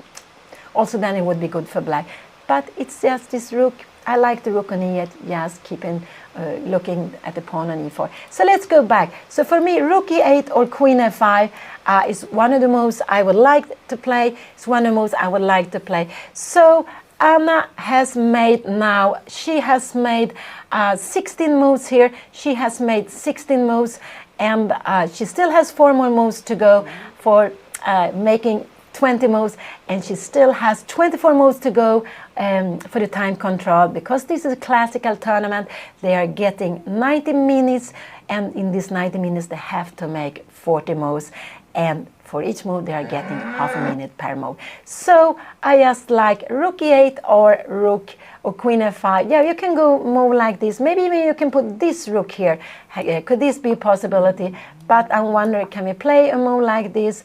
And what is going to happen here now? Can we go this crazy b5? I have no idea. No, I don't like this. I just think we can just go and grab this, and we can take on d5. But no, we can't take on d5. This is hanging. No, you can't play this with the bishop pair. With the 2 bishop, you cannot give away a pawn like this. So no, I just think rook e8 or queen f5 or rook c8. One of these moves are the moves I expect. I just hope she doesn't go, that Anna doesn't go knight to c5. I really don't hope this, because she will have problems. The knight needs to defend each other. The knight really needs to defend each other. And also after knight c5, this knight will be kicked away very quickly with b4. So no, this is not a good move. This would absolutely not be a good move. So queen f5, this is the position. Sorry, this is the position. Queen d2 was played. We have this position on the board. Anna is down to 44 minutes. Her opponent is having like 56 minutes took quite a long time on the last move that white played, took quite a long time, but played the best move. And now I really like queen f5. I would say I like it most because I want white already now to make the decision what to do with the bishop. I want white already now to make the decision. And it's not such an easy decision to make. It's not such an easy decision to make. But this is also absolutely a fine move to make. This is absolutely fine to play also. The rook to e8. And then it could be that the opponent will move away the bishop like here. And now maybe bishop f4 is coming. So this could be a move that you want to play, because after bishop f4 here we have knight e5. So this is our way of defending the pawn. We put a knight in between, and e4 is also very well defended here. So this could be absolutely fine. Anna is still thinking, she is still thinking, but queen d2 was absolutely the normal move. It was absolutely what Anna should have expected her opponent to play. It was absolutely the best move, the only move to, and also very logical move. So it wasn't a difficult move to make. It was actually a very, very natural move to make. But I can see, I have played lots of tournaments where you play the last round in the morning, and sometimes when you play the last round in the morning, it's not at 12 o'clock like here. It's very nice, it's at 12 o'clock. It could be even at 9 or 10 o'clock. And what is typical is that when you have a last round, very early last round, it could be even today with a later last round, but it's still a morning round, that it's not a later last round, it's a morning round, but later morning round, that the play slower. And it's because you're not awakened yet. So it's actually, I would say, it's a little bit easier to make bigger mistake in the morning round for most players, not for all players. Some players are very happy to play in the morning. And I know sometimes when they organize senior tournament, veteran tournaments, some of the veterans are very happy to play in the morning because they like to have the whole afternoon to do other things. But most chess players, they like to play in the afternoon. I love to play at 3, 4, 5 o'clock. So I have time for a big lunch. I have time to have a little nap before the game.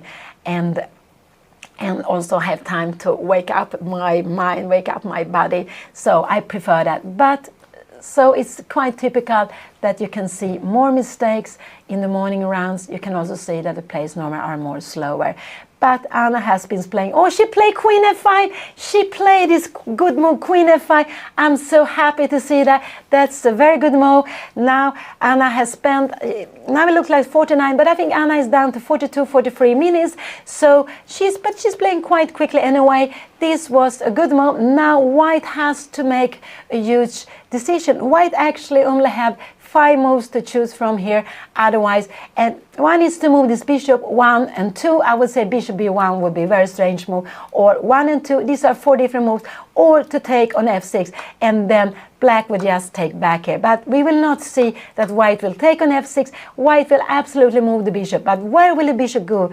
And that is not such an easy decision. It's not such an easy decision for white to make here, actually, I would say. It's absolutely not such an easy decision. And is it going to go this way, or will white actually wants to keep the pressure on the pawn on e4? Yeah, let's see.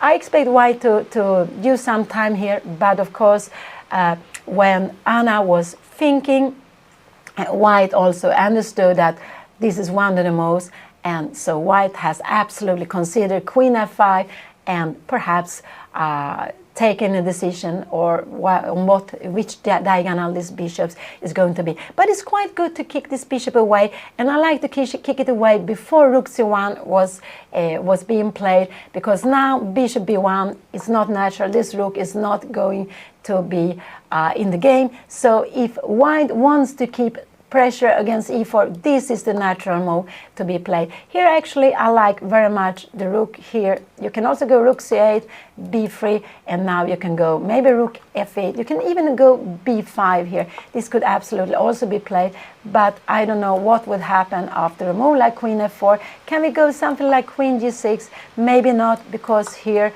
what would happen here, we can go queen e4 and there are threats. So I would actually hope that if bishop c comes b3, I would just, you can go b5, maybe you can go rook e8, but after a move like this, queen f4, I just think that it might get black into problems here. It might get black into problems in a position like this because the pawns are hanging. So I'm just hoping that if bishop c2 will be played, that black will play this move just to defend. And the idea is, if you go queen f4, we have this beautiful queen g6, and if you take, we will just take back with the queen. So we defend d6 pawn. We are also, and there's no time to take on you can go, if you go rook take e4 here now, we will just take on b2, and the rook is hanging, the bishop is also hanging. And yes, I don't really know, yeah, you can go something like a rook e1 here, but then we have this beautiful rook e5 move. And these are the typical moves. We don't exchange, we just put it here. So now we will get a knight to an active square. You're coming here, but we will just go g6, and after more like f4, we might have some tactics here. We are putting the knight in a very good square, and there are no problems. But this is very far away. This is very far away. So let's see. Her opponent, I would expect 1, 2, and 3 move. These are the moves I expect. And I expect her opponent to spend some time, because white was spending quite a lot of time of this very natural queen d2 move. So let's see what white is going to play here now. Where is white going to put the bishop? Because the bishop will be needed to move. The only other thing white can do is to take on f6. This is of course no time to go for something like this. This would just be winning a piece. This would absolutely be winning a piece. These 2 pawns are not enough to compensate this extra piece, and Anna would be winning here. So in this position, white will have to make a decision with the bishop, what to do with the bishop. And I like white has 1, 2, and 3 moves to think of. So it's not just only one force move. There are things to consider, and also to decide where you want to have, where you want really to have the bishop. Do you want to put pressure on e4, or do you want to have this bishop looking at the queen side, defending c4? So there are both ways that white can play. Absolutely, there are absolutely both ways white can play here.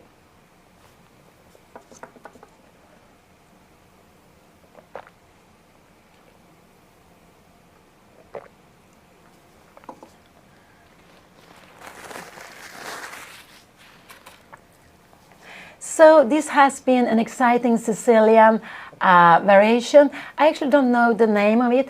It's not a Sveshnikov, but the pawn structure is very similar. But we have a difference here, and that is that black is playing with the 2 knights, white is playing with the bishop pair, and this is just, if you would have one more piece here and black would have a bishop, a good bishop, it depends on where the bishop stands, it might be about equal. Now with the bishop pair, white has the static advantage, but Anna has chosen to play very, very actively. Anna has chosen to play very actively, yes, putting pressure with every move she's making. She's putting pressure on white, and we can see that white is now spending time. Anna has now spent 40 minutes, so she hasn't managed to make 20 moves, but she has made 70 moves. She is on her way. She's getting closer to get to the 20 moves, and I'm sure Anna in the future, she will be able to do that. And the day she manages that, her results will also absolutely go up. But she has been playing, Anna has been playing so beautiful here. I'm so happy to see the way she has played with a lot of creativity. She has been calculating very well. She has finding these must moves to keep the advantage, to win the games, but also sometimes to defend her position. So she has been playing very well. Whatever will happen in this game, Anna can be very happy of the game, of the play she has shown here.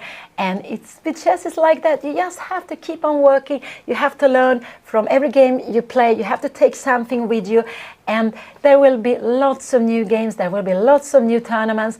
Just to fight, to do your best in a game. You can't do more than that, and see if that will be enough or not. So here her opponent is thinking, and I'm not so surprised, because last move took a long time. I would say that this is a move to take even longer time. So now white has to make some decisions here, and it's a very important decision, and that this bishop here in the middle is good because it looks at the king side, it looks at pawn and e4, it looks also at the queen side. But now this bishop will need to move. It has to move. And so is it going to look at the king side or is it going to look at the queen side? So these are decisions you have to make. And this is what you're training with chess. You're training this decision making all the time. So hopefully also in life it will be easier to take a big decision, important decision, because this is what we are training. One of lots of things we are training when playing this beautiful game chess. So White is still thinking. White has like 10 minutes more than Anna on the clock, but they have made 70 moves. I'm not scared for the time, Anna's time. I'm more scared of that Anna will go wrong, but she has played very well here, I would say. She has been putting pressure. She's creating activity against White's position. So let's see what her opponent will do, or where will the opponent put this bishop now.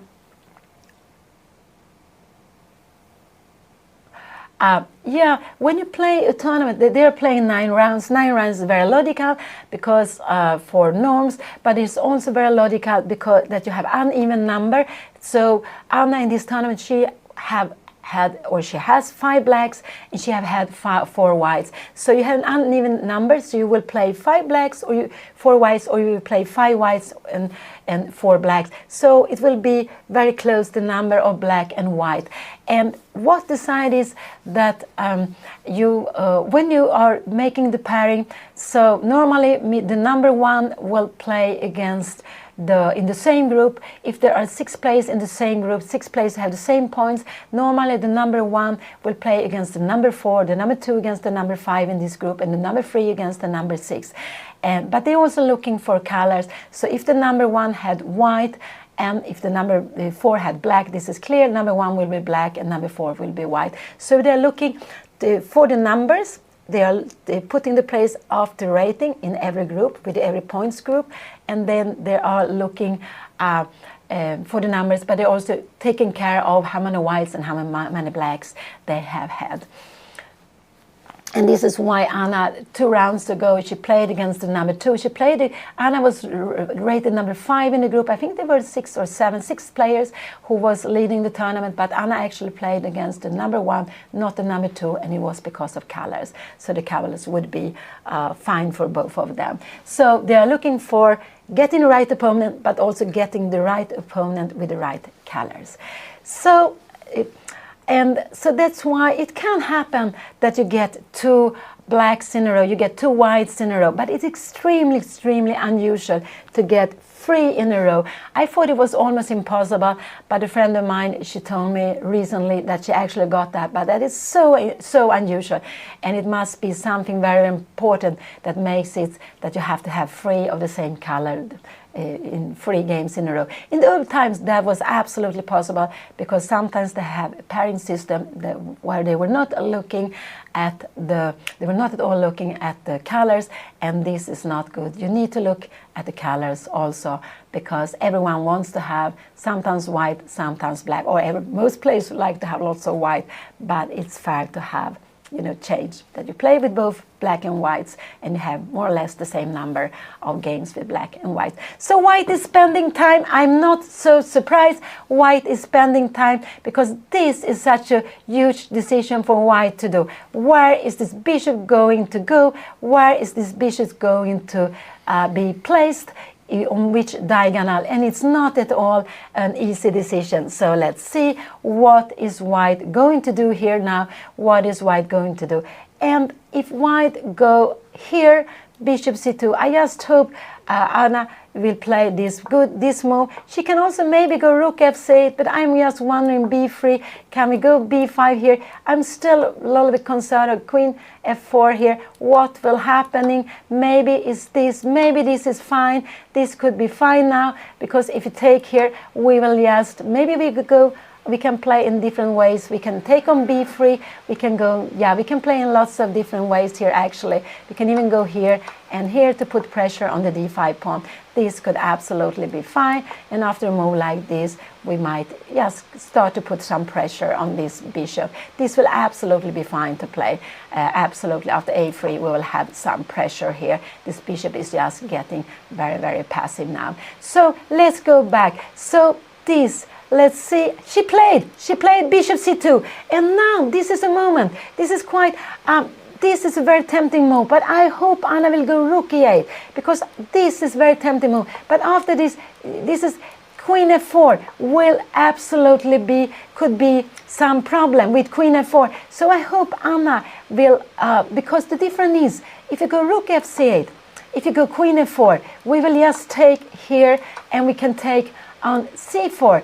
And when you move your bishop somewhere away, maybe we go rook d4, but there is no threat against the rook here. So this is just such a big difference. So it's very, very important now, I would say. She played bishop c2, and then it was very good. Anna played queen f5. Anna had played very good until now, absolutely very good. But in this position, I hope she goes rook e8.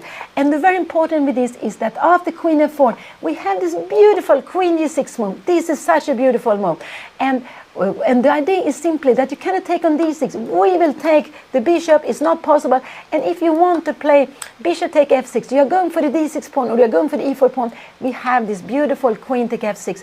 And black will absolutely be completely fine. If you come here, we will just grab the pawn here. We'll absolutely play this position. You can come here, and now you can even go knight f6 in a position like this. We take here, we take, and I just want to here, and if you want to go, queen e4 is not possible because we will have a mate on the last rank.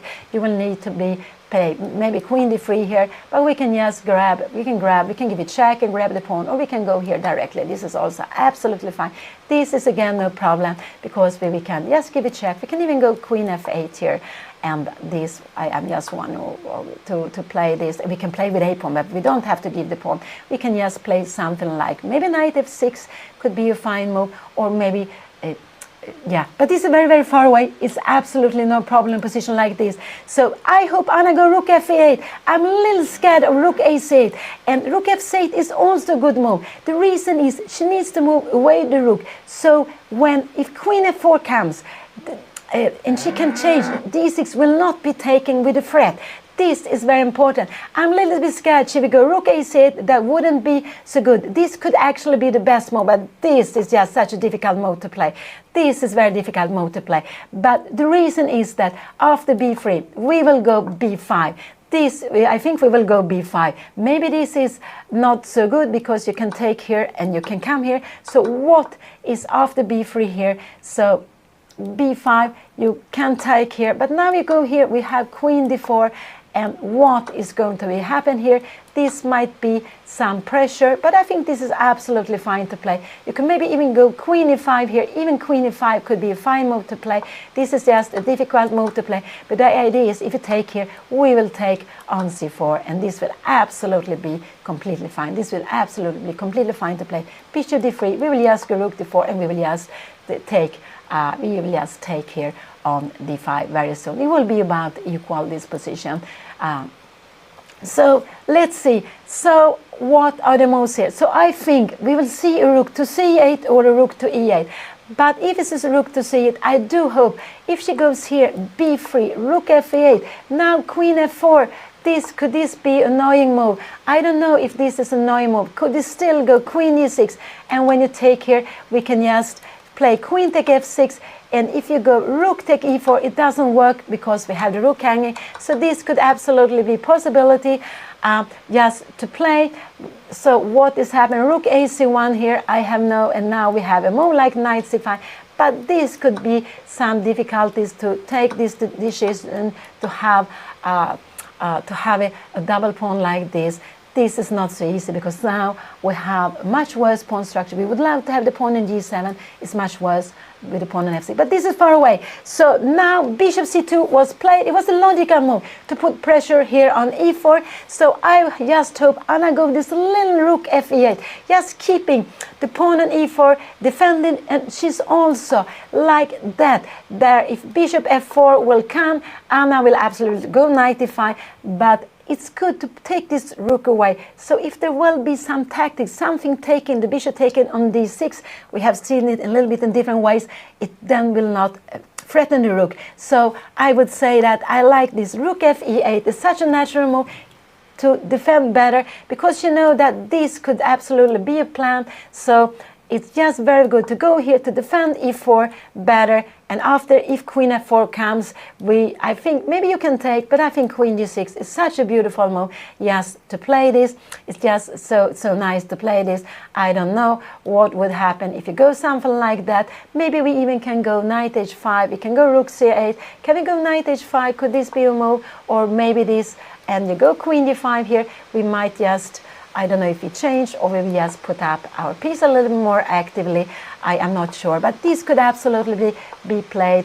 If you go queen e5, we can just also take it. We can just go h6, and you will have to make a decision with your bishop. If you're coming here, we might just, maybe we can even go f5, just to start to defend the pawn, and later on, sometimes we can have f4, but we are planning knight f6 and knight e5. Let's go back, let's go back. So rook e8 is what I'm hoping for, but it's not an easy moment. I'm a little bit scared that Anna will go rook a8. It could be that this is a better move. After rook c8, there are two possible. I'm sure her opponent will go b3, but queen f4 could actually be an annoying move. And here, because to play like this, if you take this, this is possible to be played. But after now bishop here, rook d1, you will take this with a threat. And after you move in the rook, you will have a rook to d1, and this pawn will still be here. So this pawn will still be here. So when you take here, you will take back. So this is the difference. So if a rook comes to see it, actually the best rook is to go with this rook. But this is not so easy to see.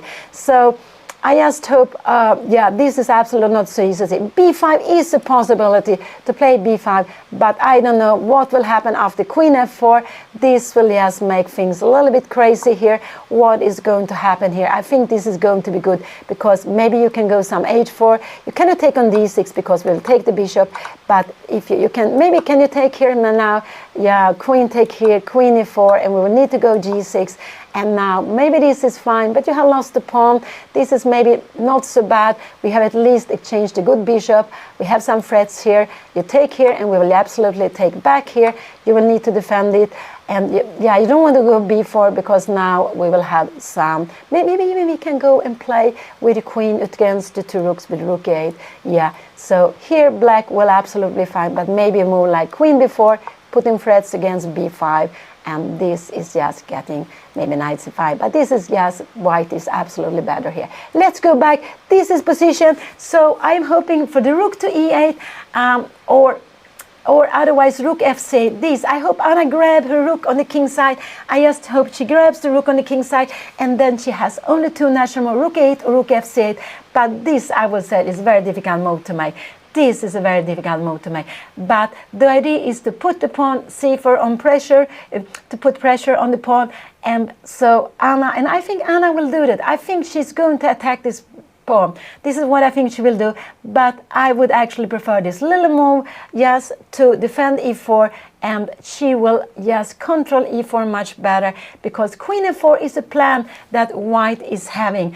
White is absolutely planning to go queen f4 in this position. So that's why I would really like Anna to go rook to e8. But this is not an easy choice to make. This is absolutely not an easy choice to make. And I think it could be that we see this. If you go b3, now we again have time for queen, this here, after queen f4, could we go back? Yeah, maybe could this be the best to play? But now how? And we have knight took d5, but there are still lots of tactics, because we cannot take it. We have the bishop hanging, but you will need to take here, and we will probably, maybe we will go f5, because why could we take it? Yeah, if you take it, we will go rook to take c2, and this will actually be better for black. So this rook a c8 could be a possibility to play if you go knight, but queen f4 is absolutely maybe the best move to play. Maybe this is the best move to play. You take here, can we go something like, I don't know, knight e5 could be a possibility to play, but what will happen in position like this? Now not b3, because we will go b5, we will absolutely getting fine in this position. I think this will be fine. I think absolutely this will be fine. Bishop d3, we will go maybe rook a4, because and how will this be? We have to go rook a4, because if you go rook d4, bishop take a6, rook take d5, white is absolutely going to be better here in this position, because we see that we had Anna played. And what did she play? She played rook a c8. This is a little bit a move that scared me, but this is what I expected Anna to play. This is what I expected Anna to play. So it's very important what her opponent play. Expected Anna to put pressure on c4. Now I would say that queen f4 is a bit of a scary move here. Queen f4 is a bit of a scary move, because if she comes here, we can take here. Can we just go bishop take e4? Is this possible? No, that would be a mistake. Rook takes c4. You take here. We take on f4, and Anna would be better. So you can see chess is so tactical. So queen f4 is a move she can play, but after b3, then I'm just hoping Anna can go b5. I guess she will go b5, but maybe rook f8 would absolutely be fine to play here. Absolutely be fine also to play. So let's see, because after bishop here, we can maybe go knight e5, but then we have f3, and this is just, we will have to lose a pawn, but we have counterplay here. You will take here, and we will go maybe something like queen g6, but and what will the position be like this? This would not be possible, because we have a fork here. Absolutely not. So you will have to either rook e3, you or maybe take here, but I think, and if you play a position like this, I think this is not such a bad position for black. You are worse. White has a pawn up, but you see these pawns are weak. The only problem is that it might be a pawn marching here. Could there be, could this pawn be quickly, could this pawn, no, we're just getting counterplay here. So this is far away, but Anna play rook a8, and what can her, so Anna play rook a8. Anna has spent half an hour. She has made 19 moves. So she's attacking c4, and this was the most active move. It would have been better to go with the other rook, but that was, I would say, almost impossible to make this choice, because normally you want the rook to come to e8. So now her opponent can just defend the pawn with b3.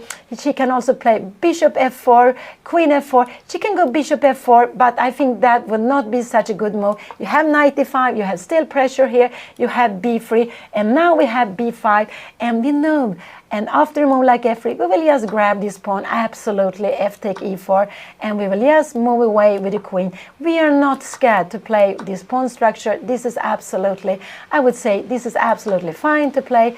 This is absolutely no problem to play a position like this. In here we can put the rook on d4. We can also put the rook on other square if you want, but this is just a beautiful place. But we can even put the rook on c8. I just want to show you or see that after a move like this, we always have this check here, and when the king moves, we will just grab the bishop. So let's go away. She played rook c8. Now she's down to 30 minutes for 22 moves. So I think she's better on time than in lots of other games, but there can be some activities here now. There can be some active play. Is her opponent going to defend, or is her opponent going for activity? So there are two moves her opponent could play, I would say. One is b3, one is queen f4. These are the only two moves. You can go bishop f4, or actually then the best would be to go here between, and after b3. Now f3 is the threat here, so b5 would be the best. And if you take here, we would absolutely take here and play queen take f4. This would absolutely be very good, because after you take here, we will go, this would actually be winning on the spot, because you take here, and now there is no way to avoid the mate. I just want to show you, after a move like this, it would be mate on queen h1, and if you try to go here, so you can also queen d4 with rook u1, we have another knight. We remember knights coming in, and there's no way to stop queen take h2. So let's see what will our opponent play. If b3, will b5 be coming? But now again, queen f4 could be, could that be a move here now? Let's see, take and take, and in a position like this, knight e5 needs to be played, knight e5 needs to be played, and if take, you take, bishop take, we can play this position, absolutely. We can absolutely play this position. Maybe this is the best move, but this, I would say, is not an easy move to make. Bishop here to play this position, and yeah, this is not, it's not so easy to play.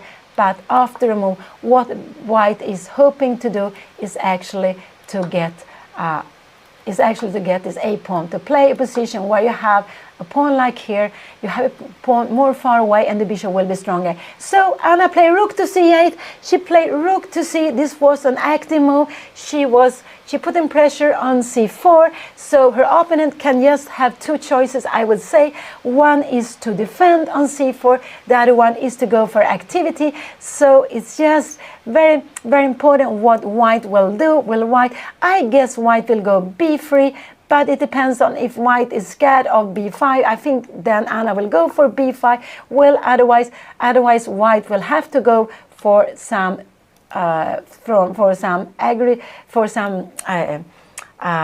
activity with queen f4, bishop f4. We're not scared of, because we have knight e5, and b3, we have b5, and again, this is not possible. I showed you this before.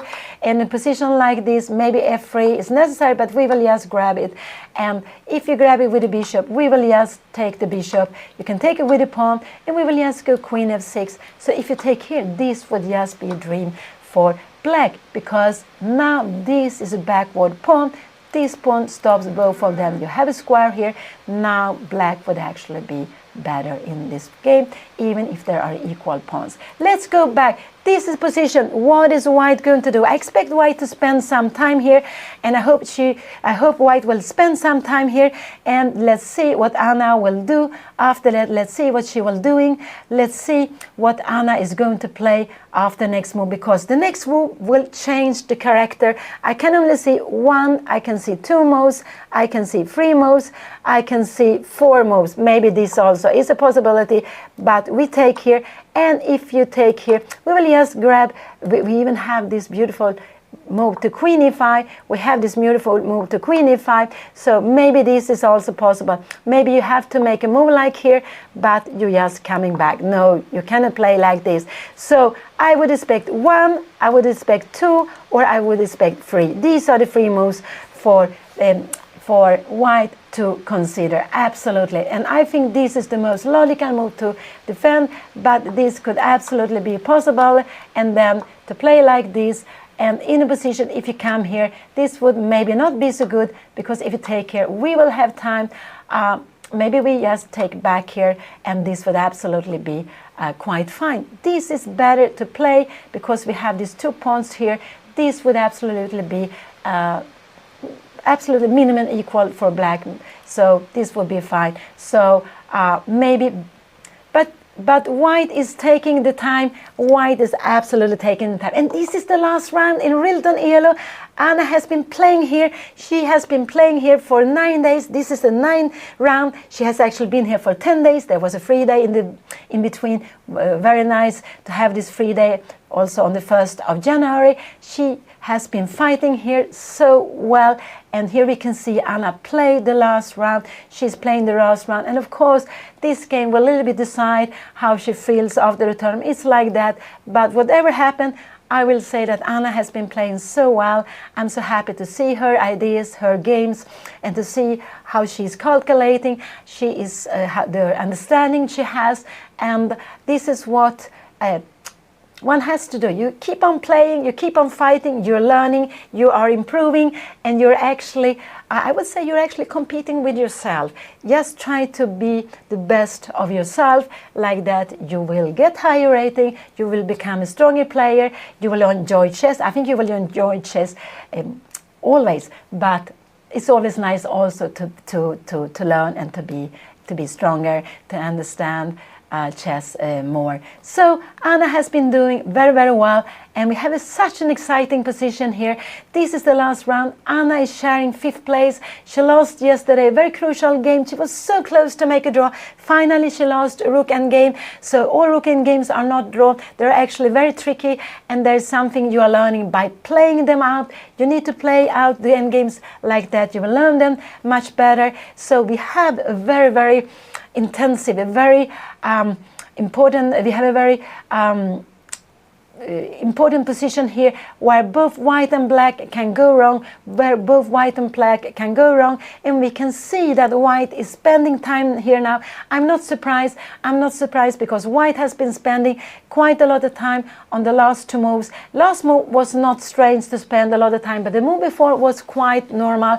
And anyway, white spent like 12-15 minutes. That was a bit of surprise. So I guess now white has a huge decision to make. Is white going to defend the pawn, or is white going to go after black's pawn and after this pawn on e4? And I guess this is what we will see. And what is black going to do here now? Maybe this is the best, and if this move comes here now, maybe, I don't know, I would just go here. And the reason is now you cannot take on d6, and if you go here, we have this queen take f6, which is very important, and this is a little bit what you are dreaming of to play.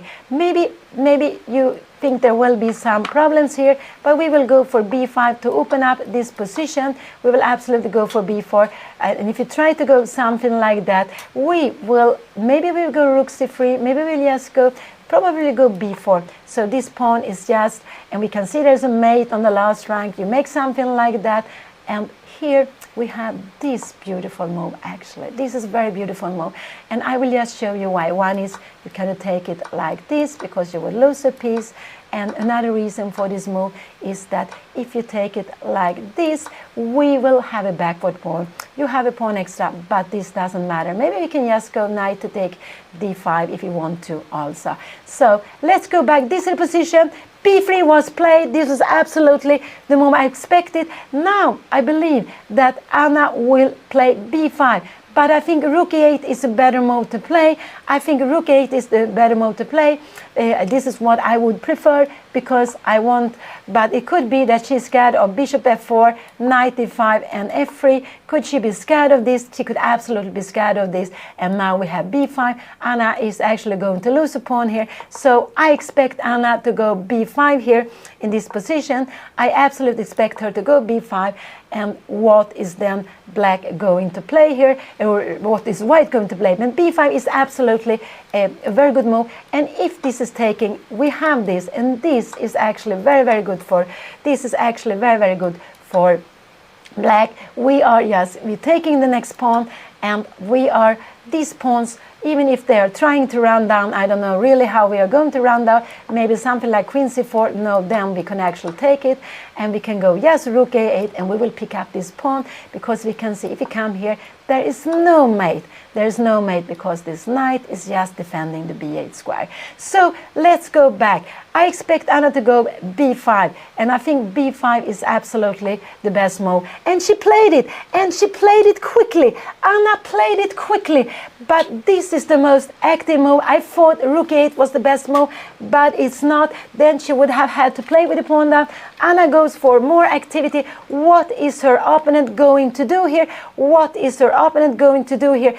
Is the opponent going to play the queen to f4, knight f4, bishop f4? This would not be a problem. After f3, we are going to take here on c4. We're going to get the pawn up. So now, Anna played this b5, the most active move, and the idea is that she is going to take on c4. She is going to take on c4, and if you take here, she will just grab this bishop. She is getting away with the two bishop. It doesn't matter that white is having some pawns here, we will just grab this pawn. And if you go somewhere here, we can play in different way. Maybe this is a good move.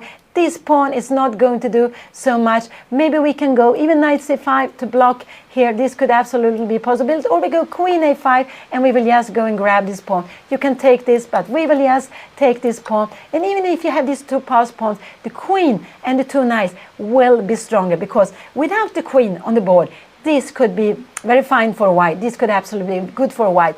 But with the queens on the board, this would absolutely help black, because black will try to get this queen up here, try to get some attack against white king. So let's go back. But this is position. So black played b5. Anna played b5. This was a good move. And she played it quickly. What did her opponent play? The opponent played f3. This was not the best move. This was not the best move. I guess now we will see b takes c4.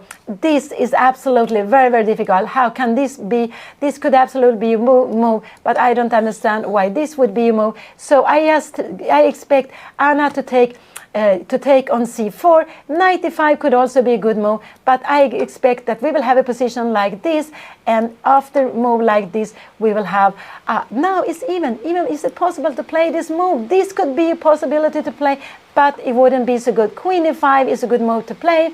Bishop f4, we go queen e7, and we just play this position. This is absolutely fine to play. So f3 was played, and I expect now Anna to take on c4. I expect her to take on c4. Absolutely. I absolutely take her on c4, and then pawn takes on e4. This is what I'm actually, I absolutely expect her to play. Let's see if this is what is going to happen. This is, she can, if she wants, she can make a move like this, but it would absolutely only put bishop on a better square, attacking the f4, so this would not be a good move. Is this any point to make? I just think that you take here, and after take here, we can just take with the rook here, but this is actually fine this is actually quite fine to play for white, but it's just for black, because you have some tactics. If you go on here, we will have this h6, maybe f6 is better, and if you move the bishop somewhere, we have this fork here. So, but this is let's see.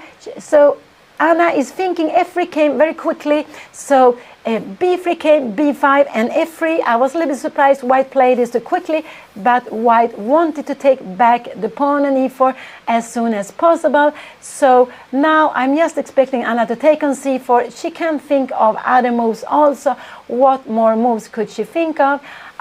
Taking on c4, but I'm sure she will take on c4. I cannot expect Anna to play anything else here, so this I'm quite sure that she's going to play that. That is just such a logical move, but she will take a bit of time. Maybe she was a little bit shocked that her opponent played this so quickly, but it was maybe the logical move, yes, to first defend on c4 and then go for f3, yes, to take a pawn back. But I would say this is very natural, and if you take here,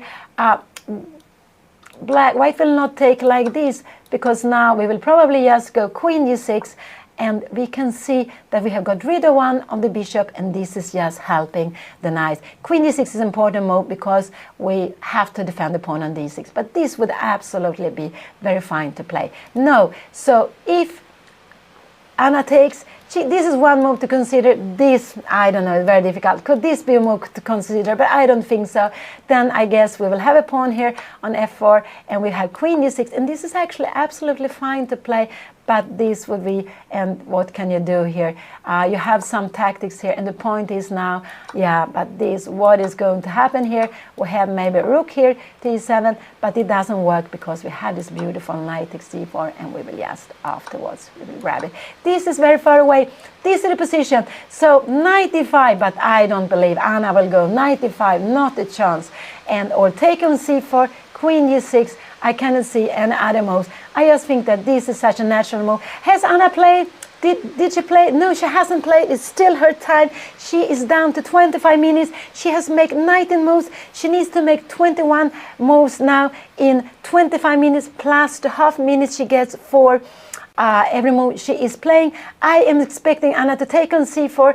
I don't see that she will make any other move. There could be some other moves to make, but that would be absolutely too difficult to play. So I absolutely expect Anna to go now, just now, to take on c4. But she's taking a little bit of time. What is she thinking of? I'm a little bit, what is she thinking of? Could it be knight e5? Knight e5 is absolutely possible to play, but I would say that after knight e5, you take here. Now this is not possible because we have queen f3, we have knight f3 check, and we can see that this pawn is pinned, so the king needs to move, and then we will just grab the queen. So that would not be possible. Anna is still thinking, but this is absolutely the move I expect her to play. I'm absolutely sure she's going to play to take on c4, but it's not the only move. So what other moves can she do? Rook e8, could this be a move to play? Now this, yeah, it could be a move to play actually. She can absolutely play this, but then I think we will see bishop f4 here now. She takes on d6, and we will see this position here now. And how is this? Could this be a possibility? Can we just take, if we take here, no, we would just take on here. This would absolutely be fine, but you would just take with a pawn, and we have the pawn here coming. We have also something, I guess, yeah, this will be lots of tactics, but it could be that this pawn will be falling, so it could actually be knight b6 is actually maybe the best move to play, and if you take here, we will just take on d5. Yeah, I don't know what is going to happen here, and we have a position like this, and this is absolutely possible to play. But this is so far away. Let's go back to the game. Anna is still thinking. She is still thinking. She has time to think, but not too much. But I just think that b takes c4 is such a logical move. B takes c4 is such a logical move, and it's absolutely fine to play this. If to play this, we have this move, and now you cannot go queen d4, you have to go queen e5, and the queen is not going to get trapped if after bishop e4 you go queen e7. This is absolutely fine. There is nothing here to be scared of. We would just grab it. We can grab it with a knight, we can grab it with whatever we want. This would absolutely not be any problem to play. Maybe we even give it check, and we will just go, and after, if you go something like that, we could have even c3, we could have queen d4. This is getting good for black. No, so, but she's calculating, and she is just worried what is going to happen after this f take e4. This is what she's worried about. But here she has one very good move, queen e5, and everything is absolutely fine here. Everything is absolutely fine for black. This is absolutely fine. But let's see, I just hope Anna has her coffee there, she has her water, that she has energy, that she's not... that she has energy for these last hours, this last time, last moments in this game. It's not the last moments, we are in the middle game, but there are lots of things happening. There's not so much time on the clock, and Anna will be, it will be necessary that she will play actively, that she will take the pawn, but she doesn't have to play. This could actually be a very good move, but this is so difficult, and the reason is now that you have this knight e5, so queen e6 could give you a move, and if you take here, we will just take back, actually with queen takes, because if you go something like rook e4, we would grab the rook here on a1, so queen e6 is actually a very good move also, but I think it's so difficult. f3, queen e6, and then if you take on e4 with whatever you take, if you take something on e4, even if you go here, we will just put a knight. I think knight e5, could that be possible? No, maybe, because knight e5, that could actually get us into big danger after bishop take e4, and now we have a very, very beautiful pawn structure for white. No, I just hope Anna take on c4, just take on c4. I really hope she will do that. Something else could absolutely, this move could absolutely be get her into problem. Bishop f4, now you need to take on c4, you take here, and we have actually this move, because we are taking the bishop, you will need to take back, you need to take back actually with the pawn, and now we might have some tactics here. We have this beautiful e3, oh, but this is too much, this is just too much to see. This, and the point is, if you go here, we will just grab the bishop, and so the only move is, but Anna is still thinking only move is to play this. We will just take on d2, and after rook e d1, we will just play a position like this, and when you take, we will take back certainly with the king. You can take here on a6, and then we would absolutely go rook c1, so this is not possible. You will need to take rook take d2, and this position would be about equal. I'm not sure the best way to play is, it could be just to maybe rook c5 is the way to play this, and after here, yes, to play rook to d5. We will have position like this, and there is no danger because we will stop the pawns like this, and we have king coming up. But this is not the position, go back. Anna is thinking, she's thinking, this is fine to think, but I just hope she takes on c4. It's nothing wrong if she goes queen d6, but it's a difficult, it will be difficult afterwards. It will absolutely be difficult afterwards. So let's see what she's going to do. I think, yeah, so I think Anna is a little bit concerned about f take e5, e4, but she has this beautiful queen e5 move, so she has this beautiful queen e5 move. Queen d4, this would not be such a good move. Maybe she can make c3, but I don't like so much to make this move, but she can even maybe make c3, but I don't like it. I prefer queen e5, and we play this position, and this is absolutely fine to play. She is planning to put her knight on e5, and if you play something like that, yeah, we will go queen to e5, knight e5, and we will play this position. We have got a beautiful knight here, and we are dreaming of to put the other knight on c5. This is absolutely fine to play for black. This is absolutely fine to play. So Anna is spending time. She has been spending like 12 minutes? No, maybe not 12, but 10 minutes at least. And this is also an important moment. Just grab the pawn. I just hope she will grab the pawn. But she is a little bit, what is she worried about? I don't know, actually. I think this is what she's worried about. I think she's worried about this and what will happening here. But this is absolutely fine to play. This is absolutely fine to play this position. So I think this is what Anna is taking her time, and we have seen it in all her games. I would say in almost all her games that Anna is getting down with time. She's getting down and she's getting into time trouble, and this is just always a danger. This is always a danger. After 40 moves, they will get half an hour more, but Anna still has to make 21 moves. She still has to make 21 moves. She still has more than 1 minute per move. She still has more than 1 minute per move. But I just think that bishop take on c4 is such a natural move. Everything else is very, very complicated. It's not easy to play the best after everything else. So I'm just hoping that Anna will take now on c4. I will just hope that and Anna is, yes, she's having 6 out of 8. Anna she lost yesterday, so she's sharing 5th place. There's one player, her opponent, who beat Anna yesterday, player from Holland. He's having 7 out of 8. He's playing one of 3 players on 6.5 who are sharing 2nd, 4th place, and then Anna is on 5th place. So this is very important game. If Anna wins this game, she will make a fantastic tournament. She will share 3rd or 2nd place. If she makes a draw, she will be 5, 6 to 10th, something like that. But if she loses, yeah, then she will go down in the result, in the list. But she has been playing well. Let's see if she can continue to play this very, very nice move she has been playing. And I think it's just such a natural move. And this is what I don't like so much, that she's taking her time. It's just very, very good just now to just to take on c4. It's absolutely good to take on c4 here in this position, because after she takes on c4, she will she will get a rook into activity. So this is so natural move to play.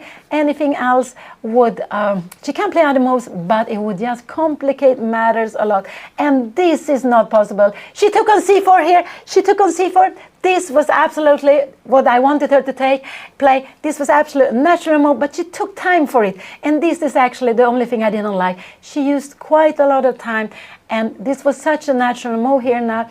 Now her opponent just have one good move. The normal move is to take on e4 to keep the bishop pair, but I would say that this position, if the opponent takes on e4, just to move the queen to the natural square, and black is absolutely completely fine here, absolutely completely fine, because we can say, but let's see, now white has a huge time extra, but and we can see that Anna didn't manage to get, she has played 20 moves, but she doesn't have 40 minutes on the clock. She has about 12, 13 minutes.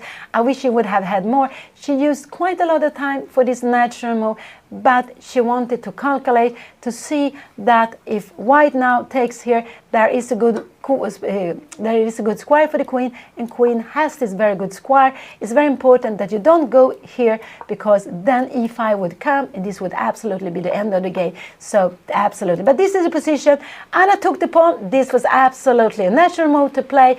This was absolutely a natural move to play. After, if this comes, bishop f4, and if this comes, you can go, you just to go and take it. And if you go bishop d3, you can go rook a4, and you are actually just keeping the bishop. And if you try to put some more pressure here, we will just go knight c5. This is a very beautiful move, because we are putting some threats on d3, and we're putting some threats on d3 and e4. But let's go back. Has white played yet? No, white hasn't played yet. White is thinking, but I think it's quite logical what white is going to do here.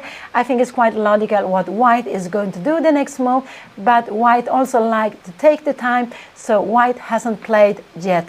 So today we didn't have a camera. White asked for not having a camera today, and so there is no camera. We cannot see Anna and the opponent live today. Unfortunately, it's like that, but we have so therefore we are seeing only the moves here on the board. But when Anna finishes the game, she will be here. So I just hope you are staying, and hope you stay to see this very, very exciting position. It's so exciting here, and I would say that Anna has been playing so well the first 8 rounds. She has been playing very well here also this game. She's playing with her 2 knights against the bishop pair, but I would say that the bishop pair is a little less strong now in the position we are having now than it was before. So I would say that black has improved the position, but it's always like that. You need to keep on playing. You need to keep on playing good moves. Let's see what is white going to do. White has actually, you can say you have 1 move, you have 2 moves, you have 3 moves, and you have 4 moves to choose from. This would not be really a move to play here. No, I wouldn't say so. But these are the 4 moves you can choose from, and there is just very, very natural maybe to take on e4. I think this is just natural to take on e4, and normally you want to keep the bishop pair. But if white is changing a bishop, I would say that it would be better to change this bishop, because we have this pawn in the center on d5. This other bishop can at least attack this pawn, but the white square bishop can never attack the pawn on d6.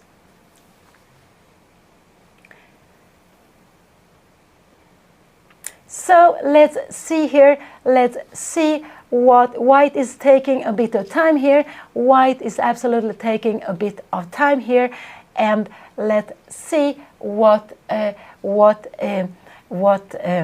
white is going to play. Let's see what white is going to play in the position now.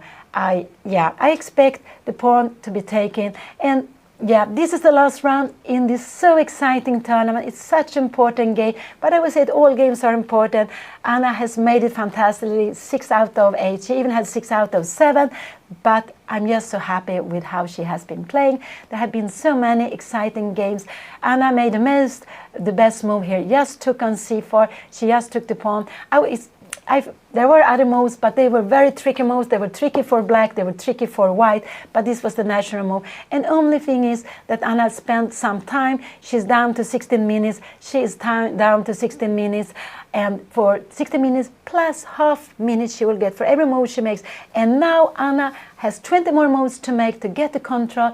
And if she manages to get there, she will get half an hour more like her opponent, and it will be half an hour more plus these 30 seconds per move they get when they play.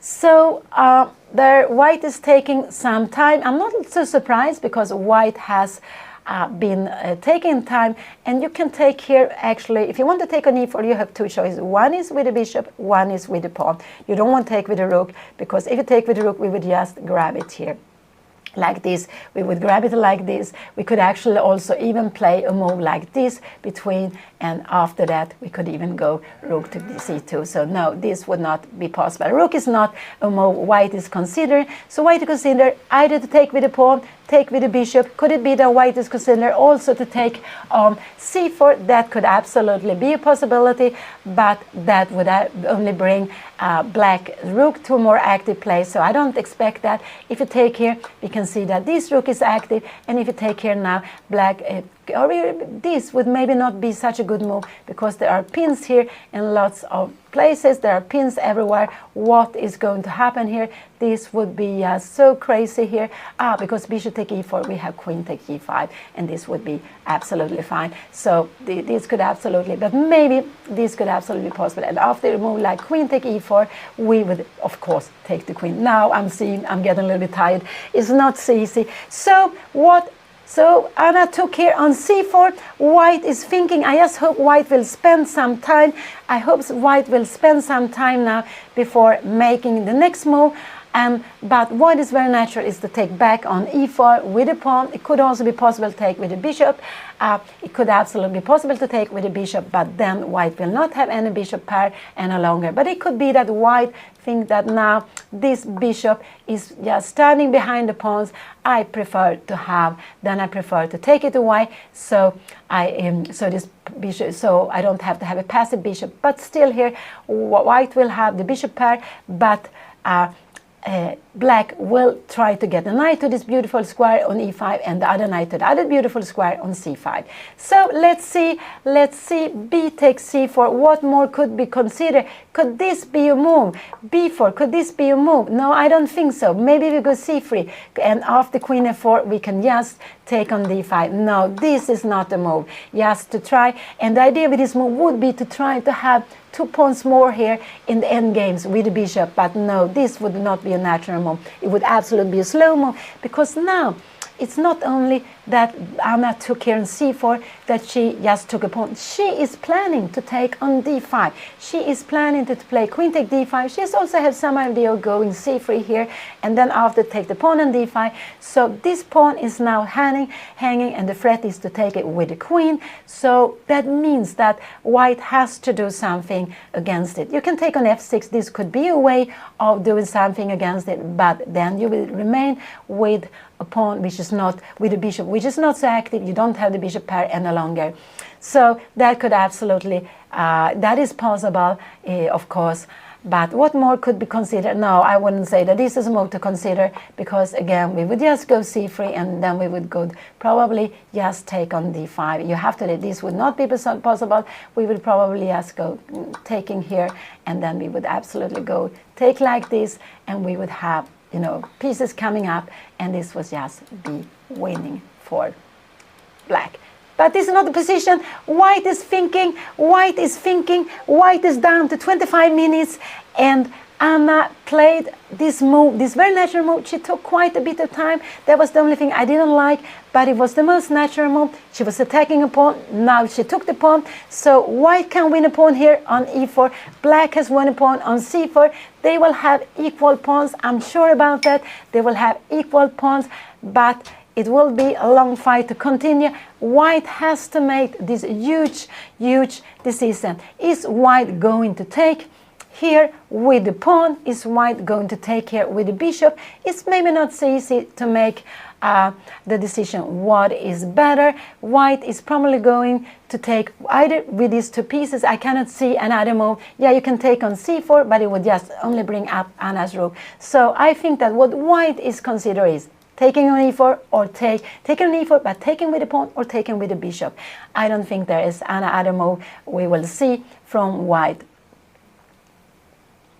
So, such an exciting moment, and Anna's opponents, her opponent is having like 24 minutes now, down to 24 minutes. Anna is having like 16 minutes left. So white is still having more time, but white is taking some time, and white is not such a quick player. White played quickly in the opening. It could be that she had prepared it, so she knew how she wanted to put the pieces, but now she is playing more slowly. Anna is playing more slowly too. So we have this position, we have this with not so much time on the clock, So This is, and I'm the one who is commentating. I am Anna's mother. So I'm commentating Anna's game. I've been commentating all the tournament, and it has been very, very nice to do that. I really like it. So I am Anna's mother. I'm also a grandmaster in chess, and I've been playing here now for 50 years. This will be my 51st year in the autumn. Then I will have been playing chess for 51 years. So it's quite a long time, but I still enjoy it. So let's see what white is doing. White played his natural move, took on e4 with the pawn. Now I expect Anna to go with her queen to e5. This is the only good square. But white also took some time. Queen to e5. This is absolutely the natural square for the queen. I just hope that Anna will do that. I hope she will do that. The queen should be there, because otherwise the queen will just get away. You need to have this a little bit defended. So queen e5 is what I expect Anna to play. This is such a good move. This is absolutely such a good move to play, because after bishop f4 could be coming, where we will go just the queen to e7. Everything is defended, and we have knight to e5. We have a beautiful square for our knight. So this is what I hope Anna will play, and I hope she will not spend too much time. But more than anything is very important. She put the queen on e5. If she does, she can go c3 also, but I don't like c3 so much. I don't like c3 so much, absolutely. c3, of course, the idea is if we take here, we will have this move, and now black would be winning. But after c3, we will have probably queen f4 coming. And now what are we going? We can go queen d6. How is a position like this? This is absolutely possible to play, because if we go e5, we will just take on c2. So in a position like this, you might go rook c1. Now e5 is a big threat, and now, oh, this is getting so crazy. Can we go h6 here? Can this be a move to play? But after bishop h4, it could be that now black is getting into problems. So I don't want to see. I want to see queen e5. She played. Anna played queen e5. This was the good move. She played it quite quickly. I'm very happy she played it. Queen e5. This is absolutely a good move to play. I'm very happy Anna played it, because she needs to look at this d6 square. She needs to look at this pawn on d6. After a move like bishop f4, we go queen e7. And I would say that queen f4 is not anything to be scared of. Maybe we give a check here. And if we go something like bishop here, maybe we can go something like bishop queen b2. We start having threats, knight to take d here. Maybe we're planning something like that. But more than anything, we're planning to take this. Bishop. So let's see. Queen e5. Maybe bishop f4 will come. Maybe take on c4. I expect bishop f4 to come, but it's not necessary to play it. But it's a way to get the queen on a more passive square. But instead, after a move, if this will come, the queen will absolutely go down here. You need to defend it, and after that you will go here with, you can play move late, maybe something like that could be possible. But we can even play this now. I just want you to see that this is absolutely possible to play. You're coming here now, and in a position like this, we can start to put some pressure here. Absolutely. I don't know if this is a good move. We can also go maybe rook d8. Maybe we can go c3 to play this. I'm not sure about how strong this pawn is going to be. I'm not sure. We maybe dream of to put a knight on d6, but this could actually be a bit weak pawn. And now actually we have this knight g4. This is actually not what you really want to do. And we have a check here, and here you need to go king f1. Maybe this is fine, but this looks very, very scary. But it looks like it is actually fine for white to play, but this is very scary. Let's go back. Queen e5 was played. Now Anna is having like 70 minutes, very close to 70 minutes. She needs to make 19 more moves. She needs to make 19 more moves, and then she will get half an hour more. Let's see what is white going to do. Could it be that white take on c4? Could it be that white wants to go b4? Could this be a move? But I think this is not a good move. Could we go knight g4? What is going to happen here? Bishop f4. Now we have some tactics with c3. You are coming here, and now we have queen d4. You need to go with the bishop, and we will just grab the pawn. So b4 would be such a big mistake. I don't think we will see it on board. I guess bishop f4 is a very natural move. Could this be a natural move to play? But maybe it's not such a good move, and you go something like bishop d3. But then we can go rook d4, and we are getting to have some threats. Bishop take f4 would absolutely be answered by this move, and we would get the two bishop for a rook and a pawn, and we can see after here we would actually have queen g4, and it will be winning on the spot. Absolutely. I will just show it here. I will just show it very quickly, and we have a mate here. Yes, so you can see how dangerous it is with the queen and knight close to the opponent's king when the opponent doesn't have enough defense, and like here was standing alone. So this could be so we can see this taking on c4 could be a move. Bishop f4 could absolutely be a move to be played. These are the move. I would say that queen f4 is not such a good move to play here. b4 would not be a good move either. That would absolutely get here, maybe bishop f4, but then we could go check and we just take it. So b4, no, you couldn't. This would not be possible. I don't think so. So now white is taking some time. White is getting close to Anna's time. White is getting close to Anna's time. But if you haven't seen the whole game, you will see it when Anna finished, because when she finished, she will come here. She will be here with you. She will tell you about the game. She will surely tell you about how she has been feeling playing this tournament, playing it again. And it's just such a lovely tournament. Anna has played here lots of time. Exactly. Now her opponent played. It was also bishop f4. And now I expect Anna to go queen e7 very, very quickly. I expect her to go queen e7 very quickly, because this is not any other move black can do here. Just to go queen e7, she needs to defend the pawn. She absolutely needs to defend the pawn. Anything else will get her into problem. She can go, she can go queen b1, but this and the die, if you come here, we will have this move, and it would absolutely be winning. But I hope she doesn't go for it. I really hope she doesn't go for it. She can play this move, and after rook to b1, queen a3, but I don't know. How will this be? This pawn, can we go something like b4, or would that be in a space? We can come here, but this queen is a little bit what is this? Are we scared of this? No, we're not scared of this. This is absolutely fine. We threatens, we have some plans here taking, we have absolutely some plans are coming out here. So, but this queen is not getting out. But so she actually can play this. She played queen e7. I think this is the best move. The other one was going for some very much activity, but it could also be dangerous for her. So this is a logical move. Now she is actually planning to go.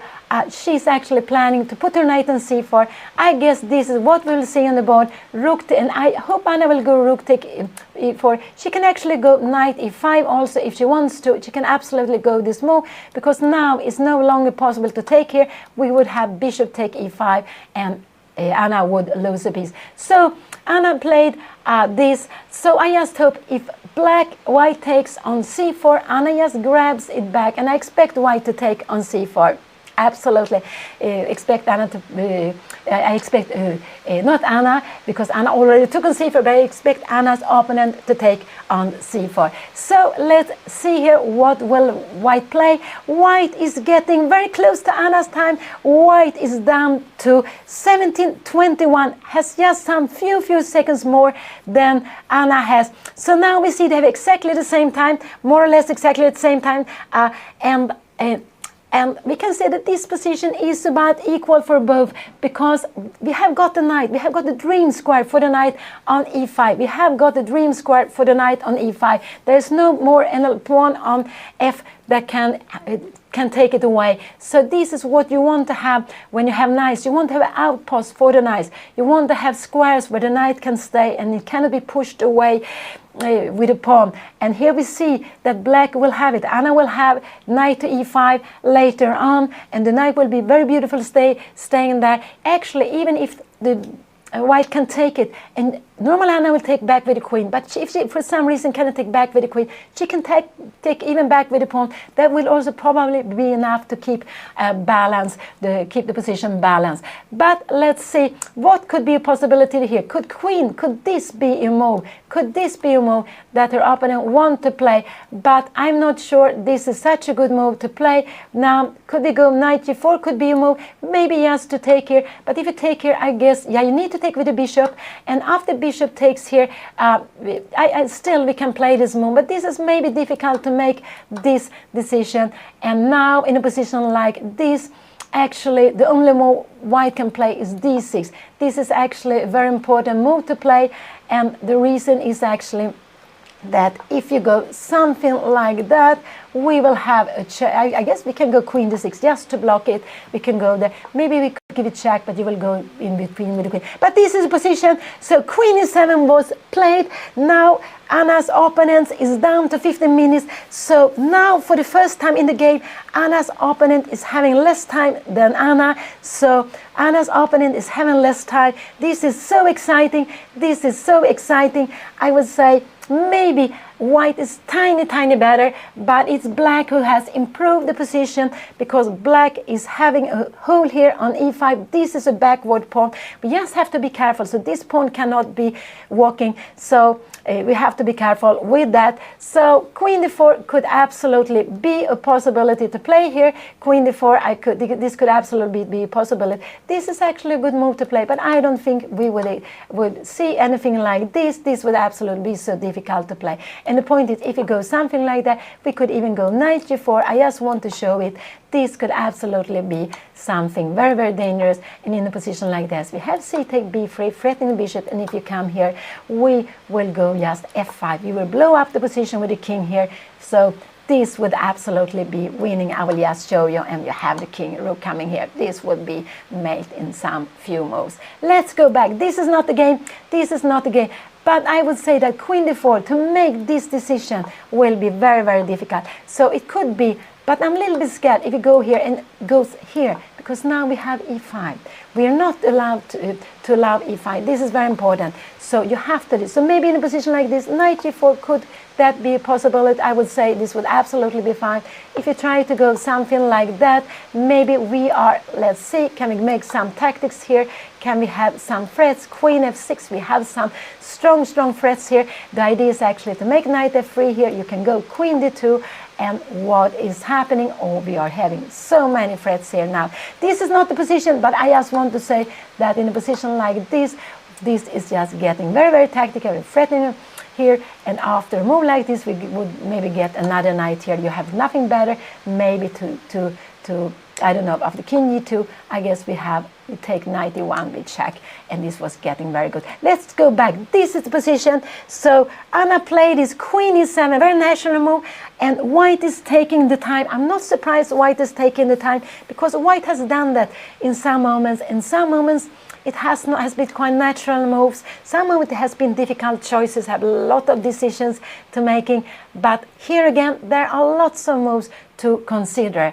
Is white going to back on c4? Is white going to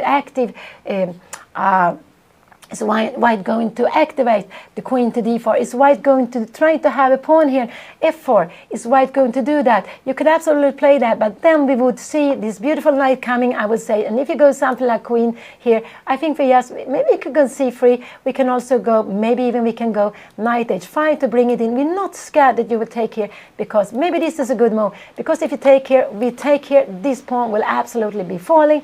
This pawn will absolutely be falling. And we are just hoping to get into this diagonal. This would absolutely be getting dangerous for black, because this diagonal could be some problems if Anna gets with the queen there. But this is not the position. The position is here.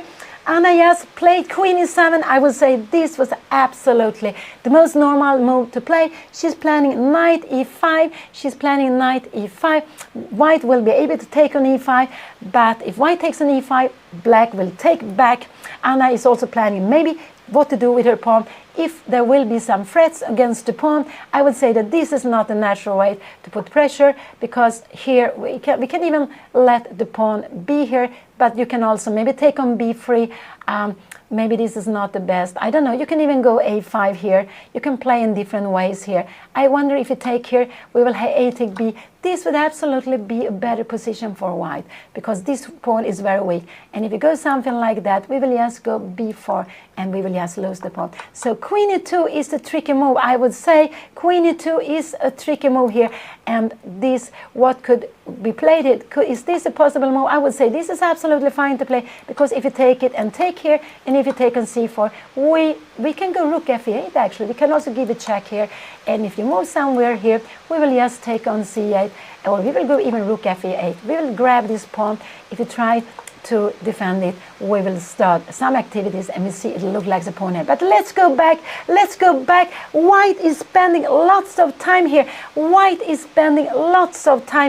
And I'm just so happy to see that Anna now, for the first time in the game, is having more time.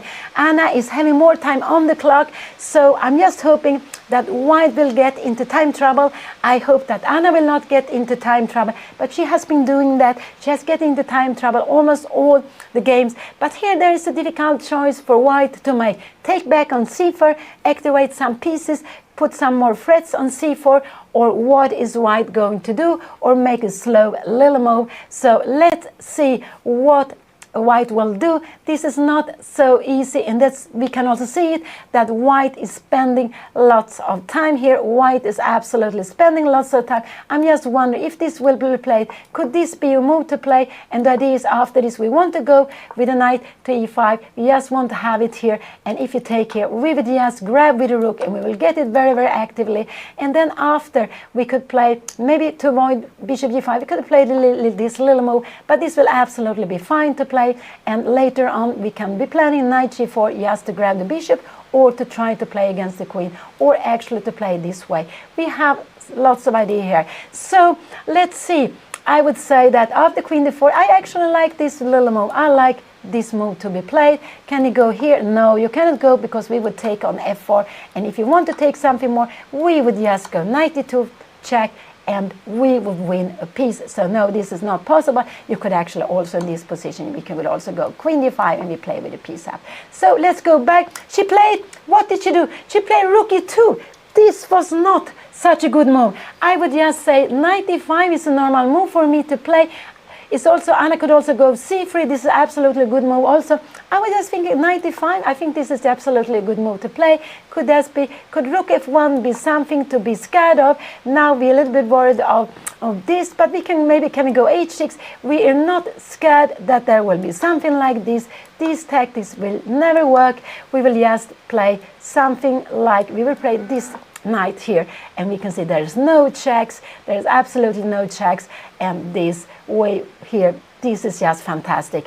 This is just fantastic for Anna. But this is, let's go back. So rook e2 was a very small move. This was a surprising move. What would I play? Maybe knight g4 could also be a good way. Yes, if h3 is coming, you will put in this knight here, and could that be possible? But now you have bishop g5, so this is maybe not the right way to play. No, I would probably, would I play this? This is not an easy choice to make. It's not easy. Where is the queen going? Is it going here? Then we will go. No, I think if this will be played, I think we will see queen d4, and now I like knight h5. You should keep the bishop here, and now we have knight e5. This could absolutely be played, and how is this position? I'm not sure, but I would absolutely, in this position, I would go knight d5. I just think this is such a beautiful move.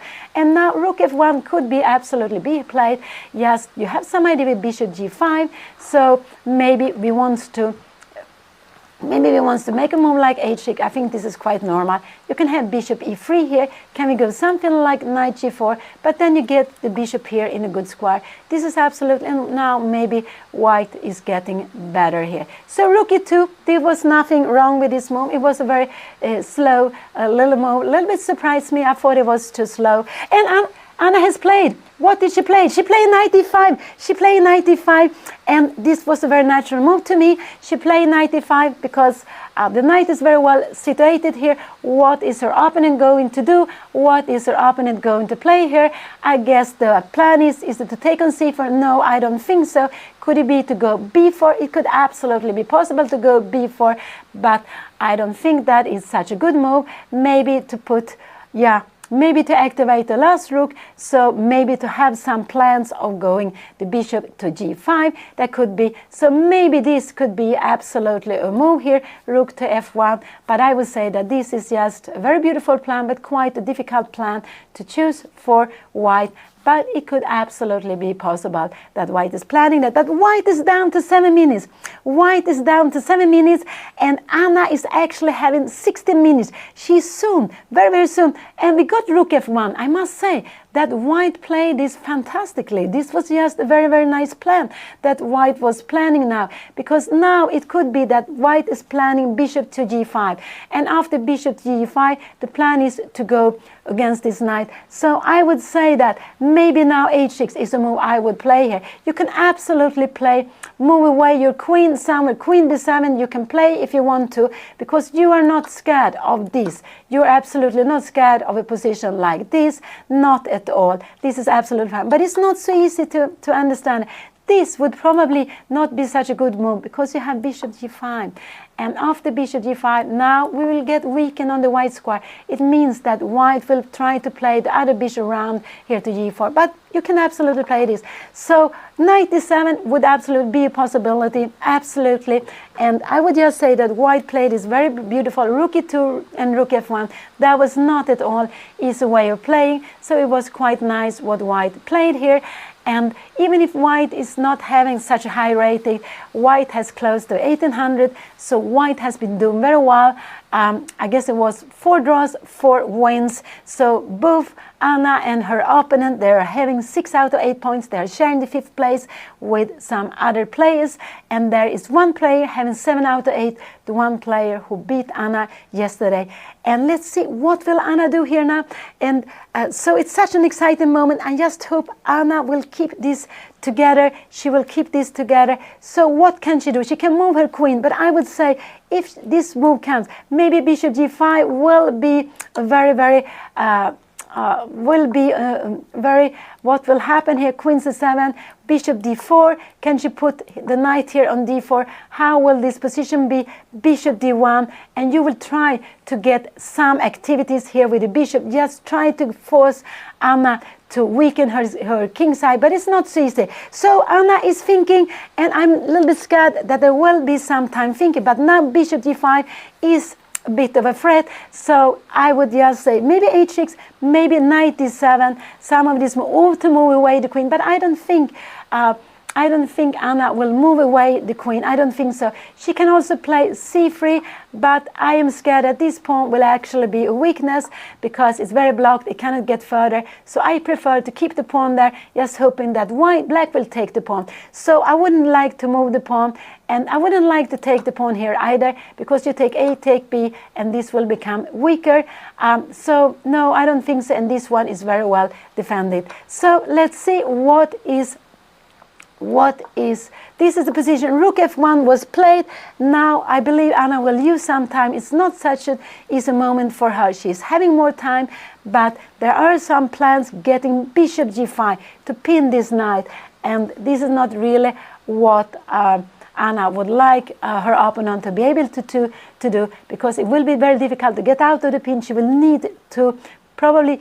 need to weaken up her king side very much. No, she doesn't want that. So to move the queen is actually a very, very fine move. You can move like here, bishop g5 comes, we will just go knight d7, and after, if this move comes, we go rook e8, and this is not the threat because we have queen b6 check, and we will pick up the bishop. This is something very important.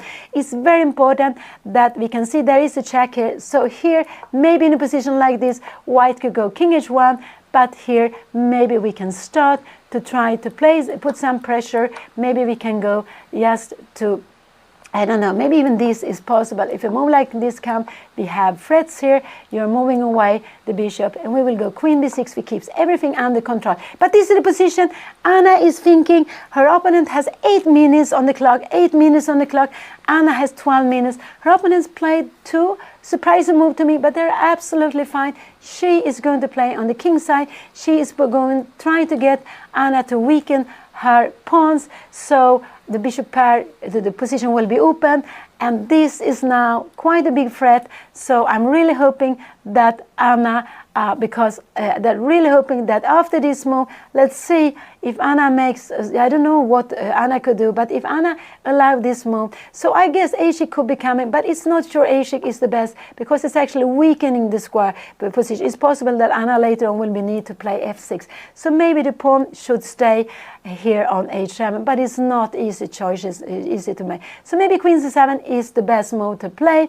bishop g5, we go just knight d7, everything is fine, and we are not at all scared of this. We will just take it d6, we will just give a check here, king goes away, and we will go rook f8, and we will just pick up the pawn. If you go something like here, we will just go maybe c3, maybe we can rook c6 also to pick up the pawn. This would absolutely be very fine. So this is position Anna is thinking, she's thinking. So queen c7 is the move I would like to see. I like it because I like to have some pressure here. I like also then to defend the pawn on d6. I like this move. I like to put it on a black square. Sometimes we have checks everywhere, so check here. So this could absolutely be a good move. So I hope Anna will play this. And as you see today, there is no camera. There is no camera. The opponent of Anna asked there not to be in a camera. So today we can only see the game. And the position is like this. It's very, very exciting. Now Anna is getting also low on time. Anna is actually having to make 16 more moves, 17 more moves. She has to make a move here. So the move she can consider is knight d7, but it could be that the queen should go away here. And queen c7 is such a good move. I'm just hoping that she will play that. I hope she will play queen c7. And so the queen is getting out of the pin, so that's what I'm really hoping that she will do. Just move away, but it could be that this position would be changing the pawn structure, but this is absolutely nothing to be worried about. This would absolutely be just fantastic here, and you go king h8, and we go rook g8, and we will here, or actually we would actually go, we will even play for mate here. We will play for, because if you play something here, we will have lots of things. There's no way for white to get any piece in here to mate. Let's go back. Has Anna played? No, she hasn't played. This is the position. Rook f1 was played. This was a good move. Now bishop g5 is a threat. This is absolutely a threat. So Anna needs to stop it. She needs to stop it. She can do it with moving away the queen. She can do it with moving away the knight. She can do it with h6. But I would say she needs to. If you go here, bishop g5, this is absolutely possible. We give a check here now. But now king comes here. Now she needs to go the knight to d7. How is a position like this? This is absolutely also possible to play. Anna has moved. And what did she play? She played the knight to fd7. She played the knight to fd7. It's absolutely one of the fine moves, but it could have been that the queen was better, more active here. It could have been that. So, but it was a natural move she wanted, and was actually one of the moves I would have considered. If possible, I would also have played this move. It's not so easy to decide why is the queen better. Is it better here close to the king side? Is it better over here? And now, what is the best move? Now Anna is actually playing knight c5, knight d3. So knight c5 is actually, if her opponent make a slow move, I would say that we would see knight c5 on the board. Maybe we would see even this coming here, and we would see something, maybe something slow, but I was just thinking if we can go knight c5, c5, and we have knight d3, I think this would absolutely be fine. So even knight c5 would be a possibility to play here in this position. So let's see what is her opponent going to play. Her opponent has down to 8 minutes. Anna has 9.5 minutes. Her opponent is down to 8 minutes. So let's see what her opponent will play. They have still 16 more moves to make before the time control. They're both getting low on time. I think this was one of the absolutely fine moves Anna could play. What could an opponent play here now? The opponent can play different things, and of course the opponent can play different things. So and also just to consider that if Anna wants to take on b3, she's just keeping this. Her opponent will always take back on b3 and try to put pressure here, because now it's not possible for Anna to make a5. We can see that queen would take it. Anna would dream to get the pawn to a5 and knight to c5, but it's not possible as long as this queen is looking at the pawn on a5. So if this move comes, I would say that knight c5 is absolutely a possibility to play. You can also take on b3, absolutely. You can play like that, but you can also play this move. And if you take on c4, we could actually take back like this. I'm just wondering what is happening here. Now we're coming back to e5. And again, we are not scared to play with this pawn structure. We can also, in a position like this, go knight e7, and we put another knight on e5. I'm just wondering, but this is just far away. This is position. Anna has to, what did her opponent play? She played bishop g5, she went back to f6, bishop f4. Now I would say knight c5 is such a good move. Knight c5 is just a very good move. She can even go a5, but I would say this is actually a good move also, because if you go queen take a5, we have rook a8, and she goes away somewhere, I don't know. She comes here, we will just take here, you take here, but this pawn, well, we will just put pressure, maybe rook b8 here. If you come here, we will go rook c8 or maybe knight c5. We don't care about this. We can even play a position like this. So knight c5 is very good move. a5 is also a good move to play. What is Anna going to play? So they are playing quickly. She played bishop g5 just to get Anna to weaken the square. She put the bishop on f4. I would say, yeah, this was a little bit surprising, but I think it's also she wanted to make something. But now the knight on e5 is so well defended. So knight c5 is a very good move. I would go away, and if you try to push me, I would go the knight to d3, and this would just be, what are you going to do? You take here, I will absolutely take here. And if you take here, I'm just wondering, we can take with the pawn here. The rook has to move somewhere, and how it is positioned. We are coming down with the rook. This was just be amazing, just amazing. And after queen a1, we have this pin perhaps. Maybe we just go here with a pin. You can try to get out of the pin here, but we will just go queen e7. This is, but let's go back. This is the position. Anna is down to 8 minutes. Her opponent played bishop g5. Anna went f6, bishop f4. They have played 25 moves. They still have, Anna has to play her 26 moves, and Anna still has 14 moves to make, 40 moves to make, so she has a little bit more than half a minute per move to make. So what is, let's see, what is Anna going to play? I would go knight c5.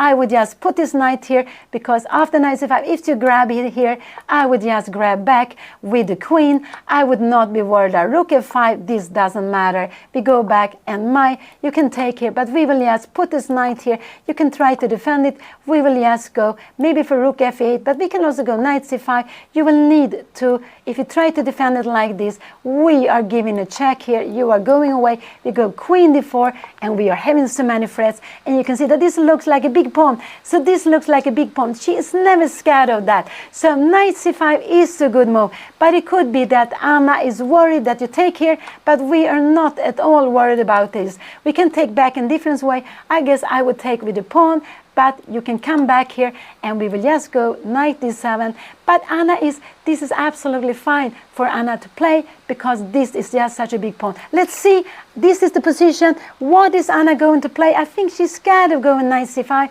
because of it, but she can play rook b8 if she wants to. Yes, she can play lots of rook b8. She can just keep on. She can even go a5 in a position like this if she wants to. She can absolutely even go a5 if she wants to. So let's see. But Anna is now down to 6 minutes. She is down to 6 minutes. There is not so much time. She will need to make a move, and she will need to make. I just hope she doesn't take on b3. I just like to keep the tension. I think this is a good move. Why Anna is not making this move is because she is thinking what is going to be played here. She can even take here. What is going to be happen here? She can even take here, and b takes c4. And in position like this, she is not worse. Anna is not worse. She has a wonderful bishop here, a wonderful bishop knight on c5. She's not worse. But this is the position. Anna is still thinking. She has been spending some time here. She has been spending some time. I am absolutely not worried about the position. I think Anna has a absolutely fine position. I like her position. She has the beautiful square for the knight. Her opponent has the bishop, but she has got an outpost here, and white is not planning to take it. She would just take back with the knight. So I like knight c5. I like a5. I like maybe rook b8, and the plan is to put the other rook on b8. What more could she go? Could she go even rook c5? It could be a move, but then it might be, it looks, no, it's not a move, because you will just transfer here the bishop. So this is not good. Could you go bishop? Rook c7 could also be absolutely a move to play. It could absolutely be a move if you go something like that. We will just put the next rook here. But this could be actually a way of trying to get the pawn majority here. So rook c7, but I would just like knight c5. I would absolutely play. But Anna is a little bit scared of the pawn. She's scared that the pawn will go lost, but this is just such a beautiful move to play. Absolutely, such a beautiful move to play. And if bishop e3, you can play different things here. Maybe just to come back with a queen somewhere, maybe queen c7, and you are planning to go something like a5. You are not worried about this. Maybe we can go a5 in a position like this, and this is absolutely fine to play. But this is, Anna is down to 4 minutes now. She is down to 4 minutes. And as I said, I'm not scared about her position. She played rook c7. This is just one of good moves. I would say that this is absolutely nothing wrong with this move. Absolutely nothing wrong with this move. And if you try to make some activities here, this looks like you can just grab it here. If you take the pawn, we will take on b3. You take here, and we can go knight c5. The queen has to jump, I don't know, where somewhere queen b6 you wouldn't like to go. The queen, if it goes here, we can maybe go here, and we can grab the pawn if you don't want to do something else. This will absolutely be fine. So rook c7 was absolutely a move to consider. It was absolutely a fine move to play, I would say. What is her opponent now going to play? She's just bringing in her rook into the game. She wants to bring in the other rook into the game. If you take on e5, black will absolutely take on e5. So this is one of the moves you need to play. Anna needs to play a little bit quicker here. She is not scared of this. After this, rook f8 is the best move. She can even go a move like this, but this would be a little bit passive. I wouldn't like her to play this, so I don't hope she play this. So queen a5 could be a move that's been played. We can also go maybe knight c5 here, so we defend everything. No, this is maybe not so good, because this could be just not so good. We don't want to have this pawn structure and take on c4. This would not be good. So let's see, queen a5 could be a tricky move here. If she goes queen a5, Anna needs maybe to go something like rook f8. Rook b8 is absolutely also a good move, because if you take here, we will go knight c5, and we can see that this queen is not so well placed here. We can take on b3, winning back the pawn. This is absolutely fine. Let's see. So Anna play rook c7. White is still thinking. White is still thinking. The game is about, I would say it's about equal here, absolutely, but they have so many moves to make. They still have 30 moves to make to get to the time control, and they have only 4, little less than 5 minutes each. Anna is still behind on time. Her opponent is still a little bit more on time, but her opponent is thinking, what is she going to do? What is she going to do? What is her plan here? I really don't know, but this was absolutely one of the fine moves Anna could do, and it was like a little bit a small move, not making so much difference here on the board. Can we see if a move like this? I'm just wondering, rook b7, can you go b4 here now? But then we could jump in. Oh, this would be so many tactics here. I have no idea what will happen here, but we would just grab the bishop and we go rook, or maybe knight e5 or rook b4, but knight e5 would actually be better. So lots of time we can give a pawn. Lots of time we can give a pawn, and we will just have such a beautiful night. So let's see. White is down to 4 minutes. White is down to 4 minutes. It's such a little time for both of them. Anna has been playing with little time in the other games. If White has been doing that, I do not know. I've just seen Anna's game during the tournament, so I do not know if that has been happening also for White. And we can see that this is such an exciting moment. This is the last game of Rilton Elo, the last game for everyone in this big chess festival in Stockholm, this big Rilton festival named after a Swedish player, Rilton, who wanted to give some money. And now rook e3 was played. Rook e3 was played. I do not know really what is the plan to play this. This was such a little bit a strange move, I would say. I will guess that the next move would be that rook f8 is what we are going to see here. I think we will see rook f8 here now, but I don't know if this is what we're going to see. I think we can see that this will actually be the next move. It could be rook b8 also. It could be lots of different moves. But we can see that now it could also be possible to play this move, because now White will actually need to go away with the bishop, and you can try to bring up this knight. You can have it like this, but I would say that this knight is better to have here on c5. This is your dream to get a knight on c5. And if you take here, white will always take back with a pawn. So after knight c5, you can start kicking it back again. But now we happen to have knight c4. So there's some tactics. Let's see, there are some tactics here. What is Anna going to play? She's down to 3 minutes. She's down to 3 minutes. She still has to make 13 minutes. No, not 13 minutes. She still has to make 30 more moves. Oh, it's so exciting. It's so exciting. And I'm just hoping that Anna will keep the control. She will keep on playing well. But she has very little time, and with little time, you know, it's so easy to go wrong. She can take on b3. This is absolutely a possibility. She can take here. She can go after this. She can go knight c5. This is absolutely fine, I guess. But this pawn would be a weakness. We would see maybe rook e1, and this pawn would absolutely be a weakness. So maybe we would see something like rook b8, and now if you go b4, we still have knight c4. We still have these things, but even this, even here, there are some dramatical things happening. Everything is hanging. Yeah, even this would be good for white. But has white played? Anna played, and what did she do? What did she do? She played knight g6. I think this was a logical move. Now we will see bishop g3. I just hope Anna will repeat one time, but I'm a little scared that we will absolutely see bishop g3 on the board.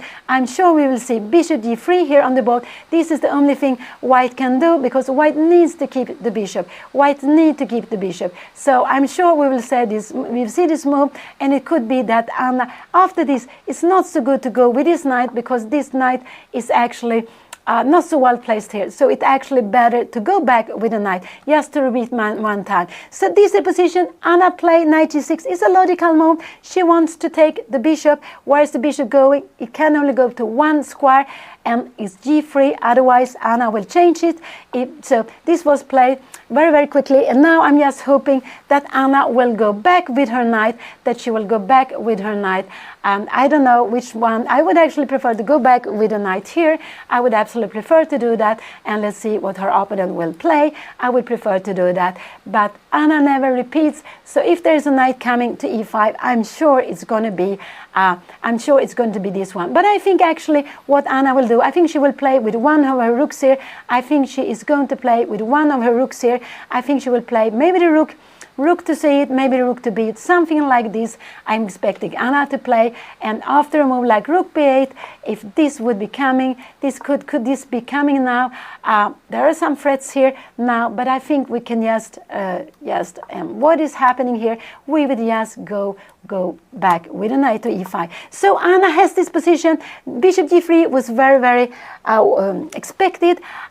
So maybe just to go back with a knight. She put the other knight on e5. I'm not sure that this has improved her position. I think it was better to have this knight on d7, because the knight on g7 is not doing so much. But she put the knight here because sometimes she wants to have the knight going to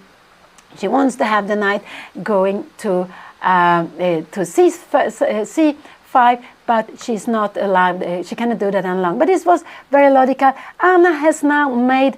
They have both made 28 moves. There are only 12 more moves to do. And so they are keeping this position.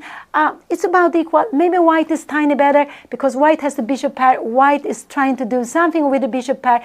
But if Anna will manage, and white is not taking c4 because Anna will take back with the knight, it would be a fork. But also white wants to have a pawn on the b here.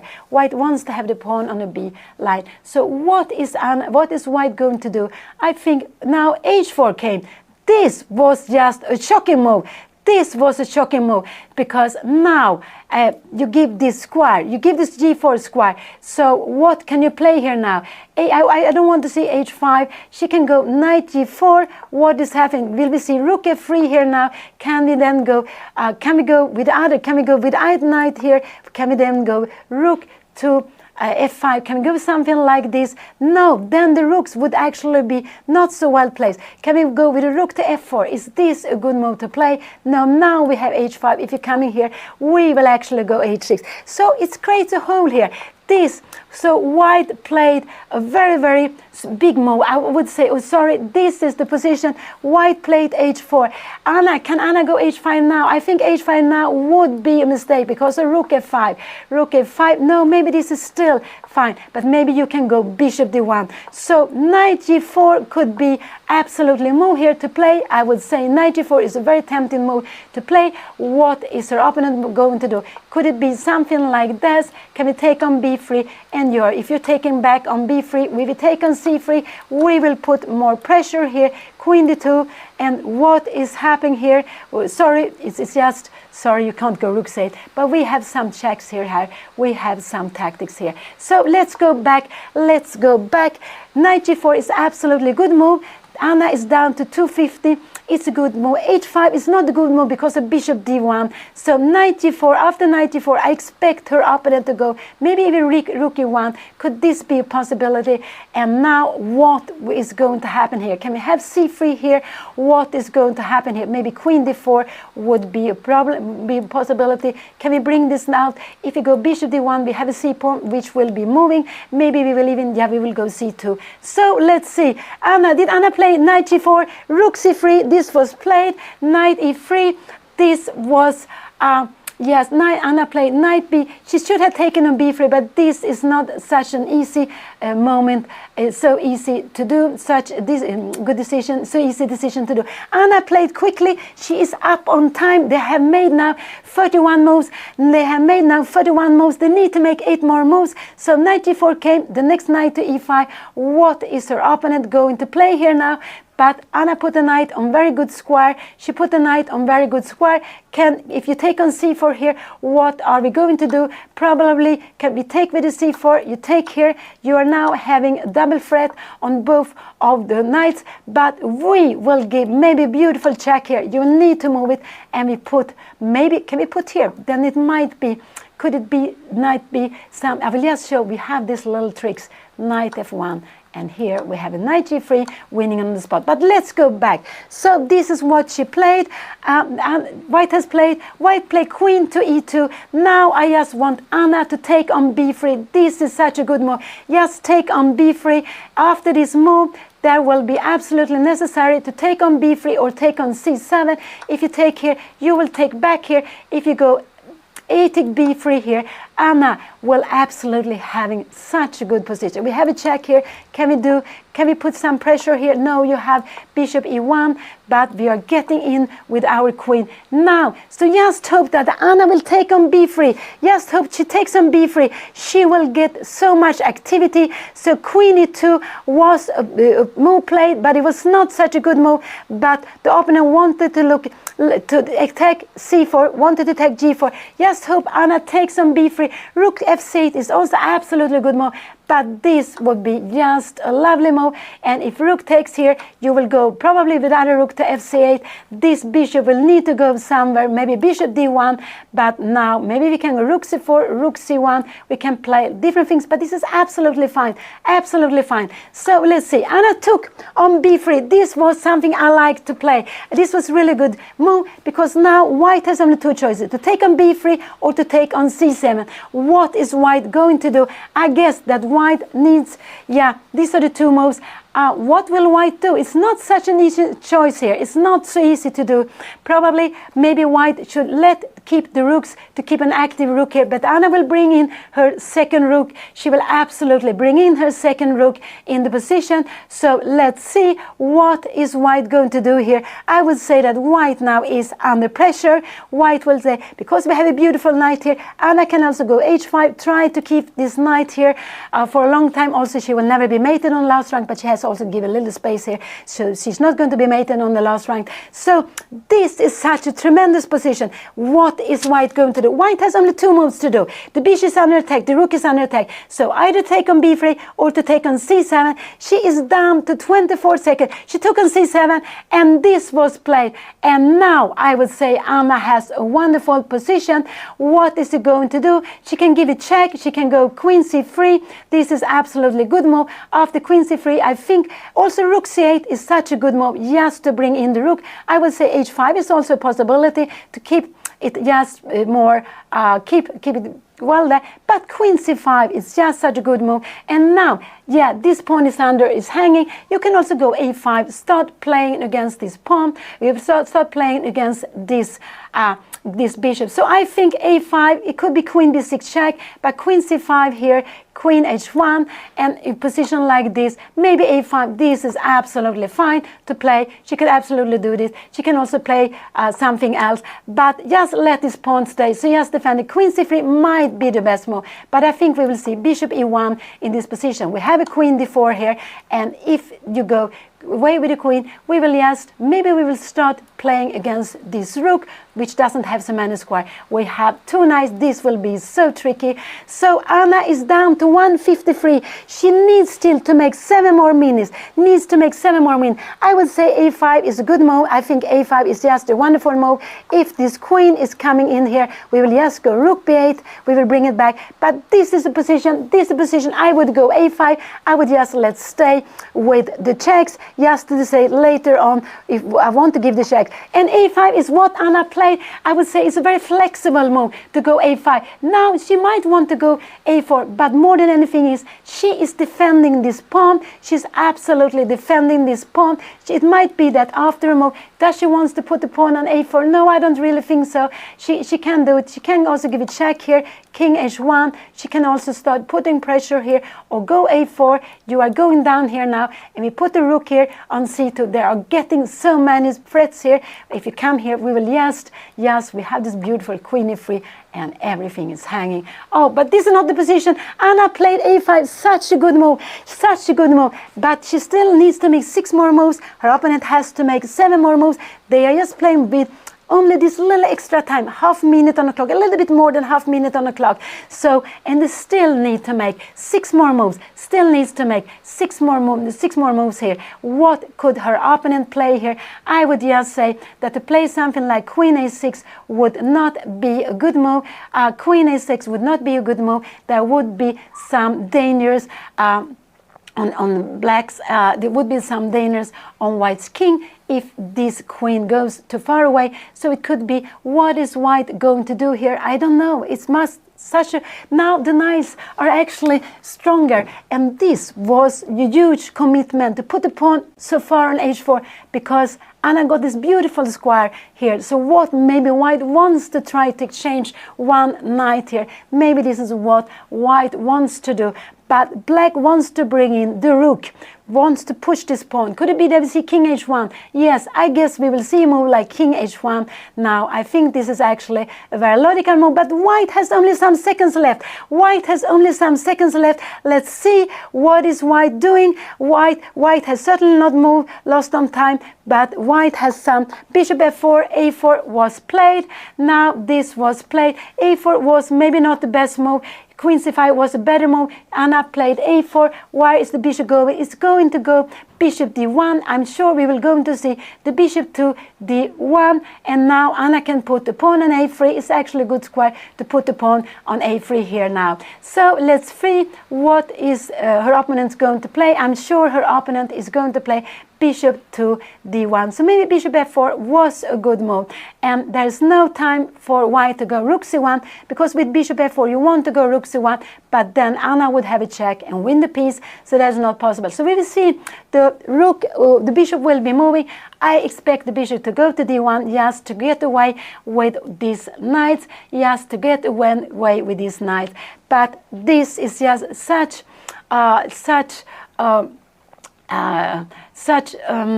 exciting position. White is just getting now. White has played. I think white has played the move. Has white played the move?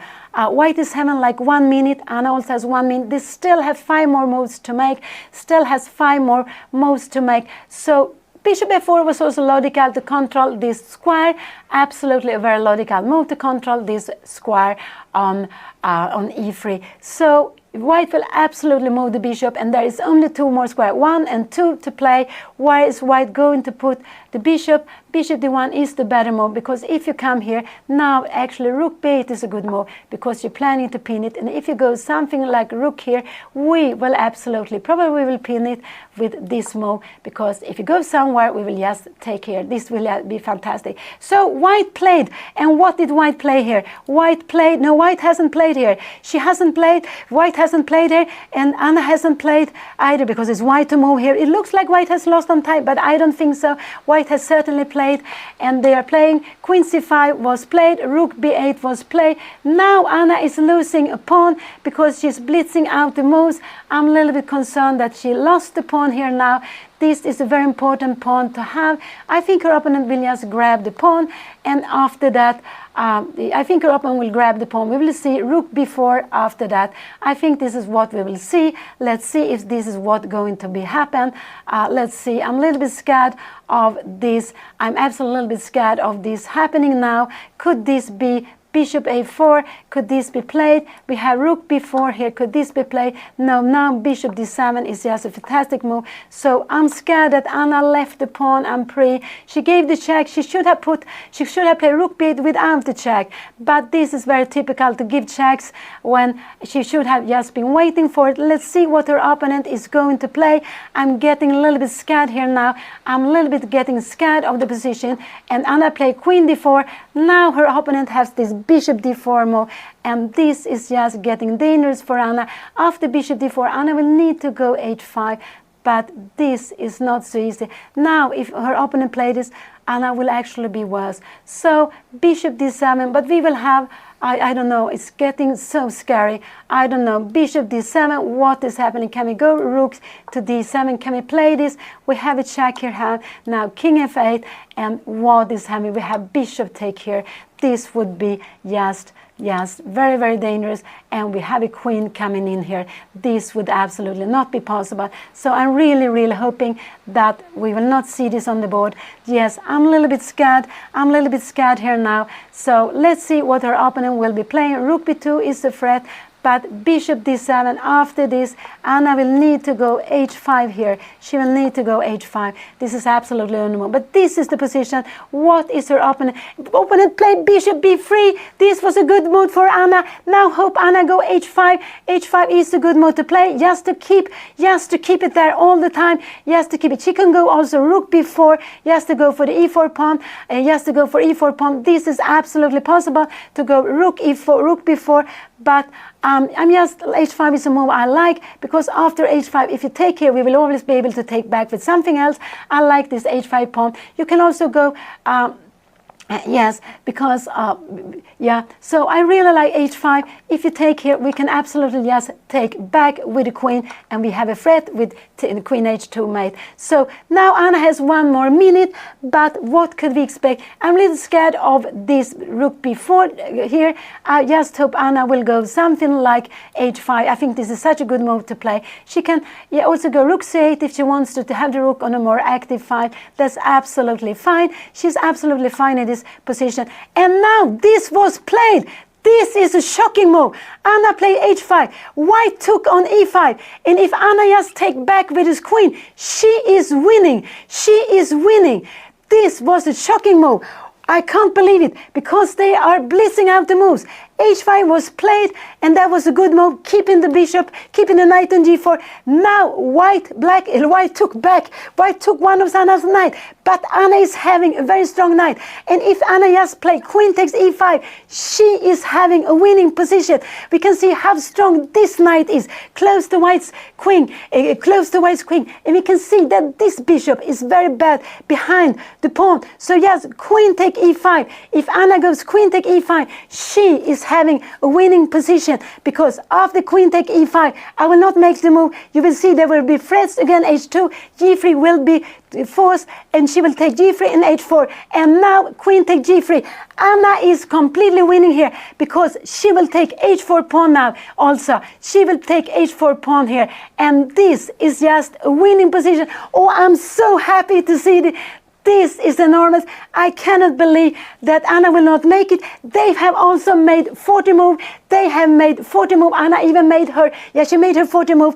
And this is just winning for Anna. This is absolutely winning. And now we see what I showed sometime during the game, that knight and a queen close to opponent's king is so strong. Her opponent made this mistake. I believe that the opponent just played the move very, very quickly, took an e5, but the other knight was defended, and then Anna could take back with the queen, and this is just a fantastic position. I am sure Anna is going to win this. I cannot believe that there's any way for Anna to miss this. We can just see that it's now white to move here. White has got this half hour extra. Anna has also got this half hour extra. They have made 40 moves, so Anna again made it. There was some time pressure, but today we saw both of them in time pressure. There were some mistakes made. But her opponent, Anna's opponent, made the biggest mistake, and now we can see such a good position. Anna is having 1 pawn more. No, she's actually having equal pawns. I'm sorry, she's going to take this, so she will actually only be 1 pawn more. But we can see that this pawn is stopping these two, and this A pawn is not going to go anywhere. And Anna just need to get her rook into the game. So Anna's plan now is to go rook c8, rook c3. This would be a way to enter with a rook. She could also go rook b4, rook d4, anything else. With the pawn on h5, she will also be very safe with the king. There is no problem here on the last rank. I cannot see there is any way for white to save this. So maybe we will see rook f3, but we will go queen take h4. And now I thought Anna had some free pawns up. It looked like it, but white actually have some pawns. And now you need to go king d3. You don't want to go here because we have the check, king f1, and we will have a mate here. You cannot allow this. So this, then it would be king d1. But in a position like this, we would go rook c8. We are threatening this very strongly. Rook c8, and if you come here, we will just go rook c1, and this is just getting into problems here.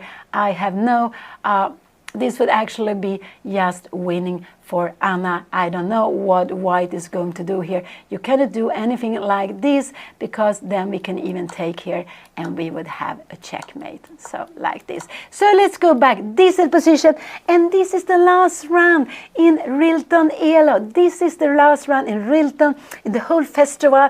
So all of the tournaments are going to finish now. The under 1800 tournament has already finished. They had a morning round. I think they started around 10 o'clock. They are surely finished by now. But there are games going on in Rilton Elo. There are games going on in Rilton Cup. And Anna, before this round, she was having 6 out of 8.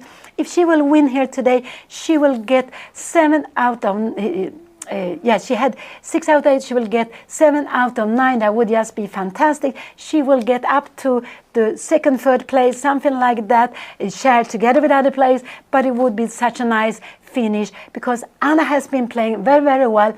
And before this round, the opponent of Anna yesterday, he was leading the tournament, because Anna, unfortunately, she lost. She lost a very tough game. She was very close to draw, but in the end she lost in a long rook end game.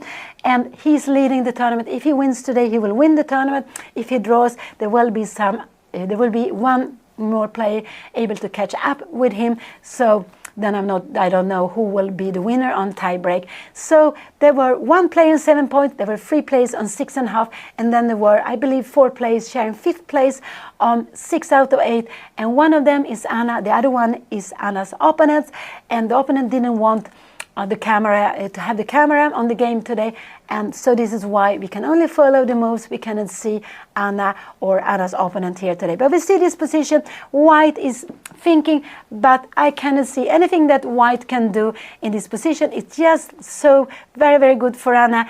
I am sure she will bring this home. It's just so fantastic, but it will take some time. She needs to just bring in her rook. This is what she needs to do. Okay, we can also see queen e2, but we will have this position here then, king g1, and then we will just, you can go even knight e3, we see, and we will just give exchange. No, you don't want to play this. After queen f2, we will just give a check somewhere here, and when you move away the queen, we can even take on e4 with check, but we will this will just be winning, and we just grabs everything. So let's go back. And very important, and also we can see that this d pawn is stopped by this d6 pawn. So this one is hitting the wall. We see that white has a bishop, but this was the dream I told you a long time ago, that if black managed to change the bishop, black wanted to change the black square bishop. Now it was under fantastic condition. Not only changed the bishop, but Anna got a mate in threats here. So white was forced to give a pawn. Now we have equal pawns on the board, equal pawns, but Anna is going to take h4, and not only going to take h4, she's going to have a pawn out, but this king will be so weakened. Anna will have 2 pieces to attack the king.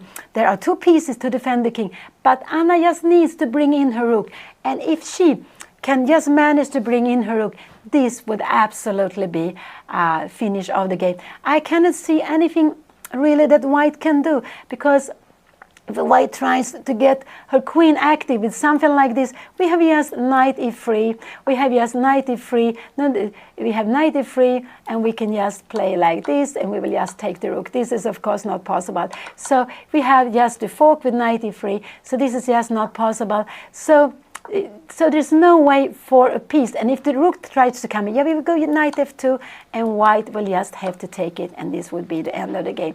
So I just hope that Anna gets up, she gets something to drink, maybe some more coffee, that she has the energy just to bring this home. This is just fantastic position. I don't see how white ever can save this position. This rook f5 would not be helping anything. You would just go, I would say rook c8 would just be a very natural way to play rook to bishop d1, and we will go here, and now there will be just winning, because you have to come back here, and here we can play lots of things, but lots of different things. Maybe knight e3 is just the best way, and we will just change everything here. This after rook g1, no, you have to go rook e1 here, and we will just grab the pawns here. So, and when this is coming, we will just play this, and we will play with a piece up. This would absolutely, and just showing, this is so far away that this pawn easily will get stopped here, and then black will win. So go back, this position is white to move, and white is of course using lots of time. White realized that this has gone completely wrong, this has gone completely wrong, and now Anna is winning. There is not, so Anna just needs to, if Anna was to move, she can take on h4, but she can also play this rook c8, rook c3, just bring in the piece, and there is absolutely nothing really that black can do, that white can do. So because white needs to stay with the queen, I say go up queen c4 is not possible, we have queen h2 mate. So this queen needs to stay here on the second rank, it cannot go active anywhere. So yeah, this is just such a hopeless position for white. And we will take a pause now. We will absolutely take a pause. White is thinking, and we will have a pause with 5-10 minutes, and then I will be back again. So see you very soon.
Yes.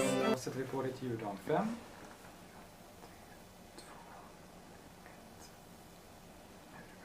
Okay, so we are back. There have been some moves played, so I will just go back to see them. Anna played Queen G3, and the opponent played E5. This was a little bit of a shocking move. Now Queen came here. Now I guess we will see just King G1, and actually maybe the easiest way to play this, but this is very, very difficult, is to go Rook B4. But I don't know, we can just take the pawn also, F take E5, and there is no way that it's possible to create anything here. I don't know what is what is white hoping to do. Maybe something like bishop d1, but we can always go we can go rook b1, so it's not possible. So maybe a move like bishop c2, just try to get some counterplay here.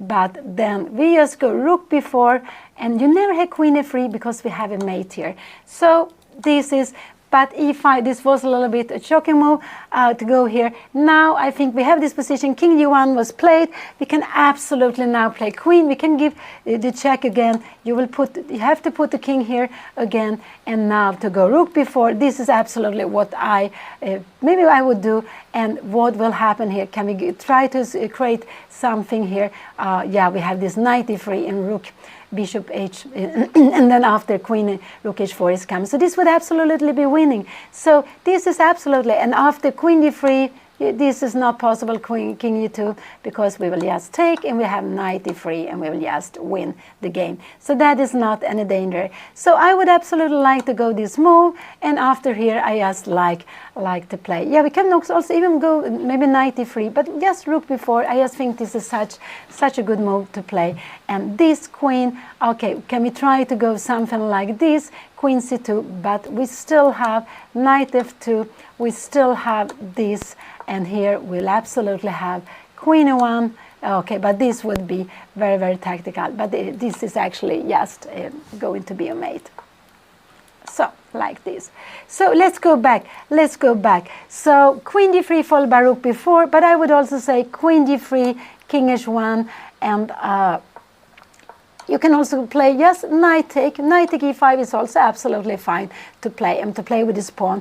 But, and then this is absolutely also winning. So everything is fine, but I would probably, yeah, I think king here, and maybe just to take here. This is absolutely fine. There is no problem. This is absolutely the quickest way to win, but there will be some tactics then, and maybe this could be a little bit scary, a move like this. But now also we have also knight e3 check. I don't see that this could this be any problem? Yeah, it could maybe be queen bishop c6, and we have g6 here.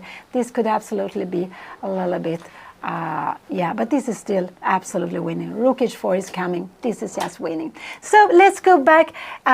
But I think Anna will take back on e5. I don't know if she will take. So her opponent wanted to make something active and choose the most active move just to give a pawn. So Anna took back with the knight. I think that is absolutely fine to play. So what are we going to see here now? Could it be that their opponent will go bishop d1? This could absolutely be a move here to play. Bishop d1 could absolutely be a move, but then rook, this is just fantastic move. What is going to happen here? Yeah, we have queen d3 and rook h4. So this was a good move to play. If bishop d1, we have rook b4 coming. This would absolutely be. So this is actually Anna's plan here now. If her opponent goes somewhere, she will. First of all, she will keep the queens. If they go here, I think she will just go knight g4 back, and she wants to bring in the rook. This is the only thing she wants to do, bring in the rook here. So maybe this, if queen e2 will come, now you have maybe, now we have knight e3, we take the rook, it's not possible. So it's not possible. So let's go, let's see what will happen here. But this was just very, very good way of playing knight take e5. Anna has now 2 pawns up, and she's going to play for mate now. Her threat is now to go rook b4. This is absolutely her threat. Her opponent can try to go, can go something like this, but this is actually not doing anything. The queen is not doing, because Anna will just bring back her knight and just have this threat. So what could we expect? Maybe bishop c2, could that be possible? But then could we just not go rook b4, and we are going to try to play, we are going to have some tactical things here. So this will absolutely be very good for her. But this is maybe what her opponent will do. Maybe bishop c2 could be a way for her opponent to play here now.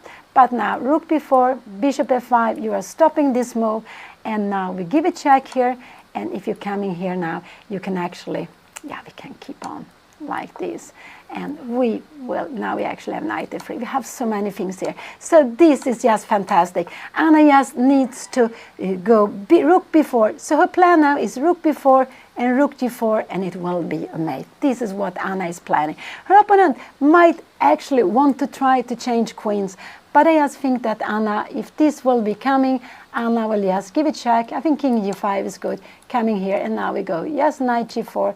If you try to come here, yeah, this was not possible, we have a check.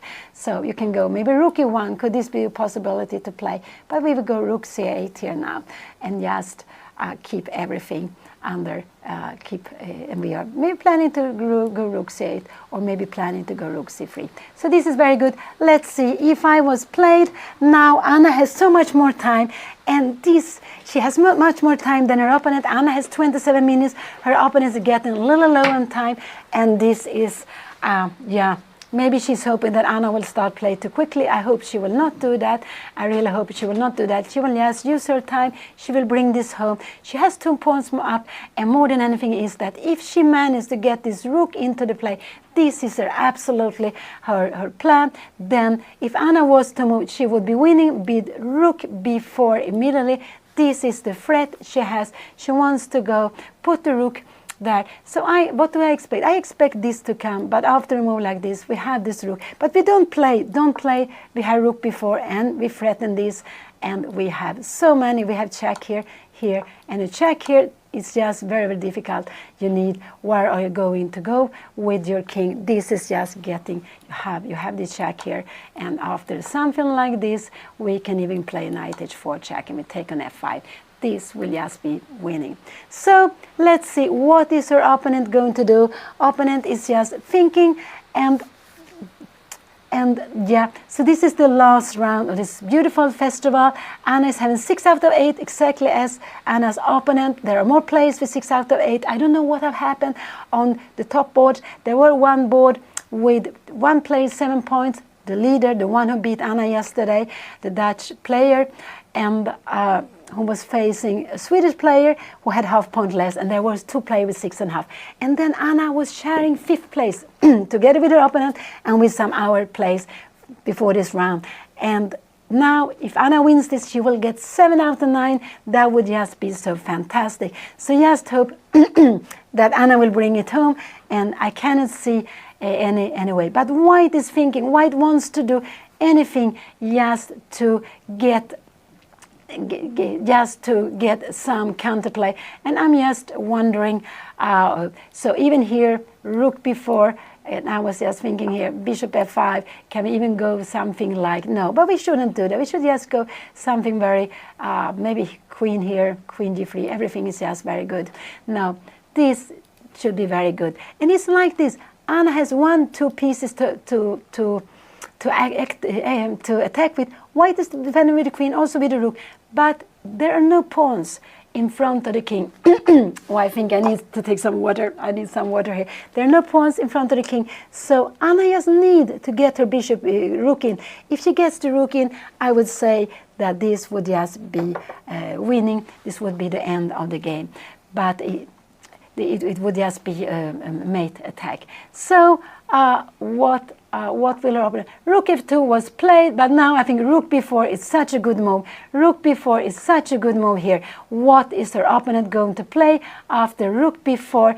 This is absolutely a very good move here. Rook b4. We are not scared of queen a6 here, because after queen a6 we will go queen d5 check, and after something like this we will just have queen e3 check. We are coming closer, and we can see after rook f2 we will just bring in the rook. This would just be finished. So rook b4. And I'm sure Anna will play rook b4. She could also give a check, but I don't think she will give a check. I think she will just bring in her rook, because this one knight is good, this one is good. Just to go rook b4. If you come here, rook is free. We will go rook g4. You will actually need to go here, and we will able to play rook e4. We're going to go rook e1, and this will just be winning the game. So let's see what is. What will her opponent play here? Because after a move like this, we will go queen g5, queen d2, and then we will just win here with rook e1, king f2, and this will be mate. So let's see. So I think Anna will take some time, and I'm just happy she does that. She has such a good position. Rook b4 is just fantastic. It's just going to win on the spot. It's just the easiest way. She can play other moves also, but this knight is good to let it stop the e5. So when e4 pawn went away, now actually Anna has a way in with the rook just coming here and coming to g4, or actually coming to e4 and after to e1. This is also a way of winning the game. And we can see now Anna has 25 minutes, so she has lots of time to decide before she played her move. But she should just play for mate. She shouldn't go for, she would also win this if she changed queens, but that is absolutely not necessary. You don't want to change queens when you have this open king, and you have 1 and 2 pieces. Maybe this pawn could also be an active. No, it's not an attacking piece, but you just bring in your rook. So let's see here. Let's see what Anna will play. I will just take this away. Let's see. Oops.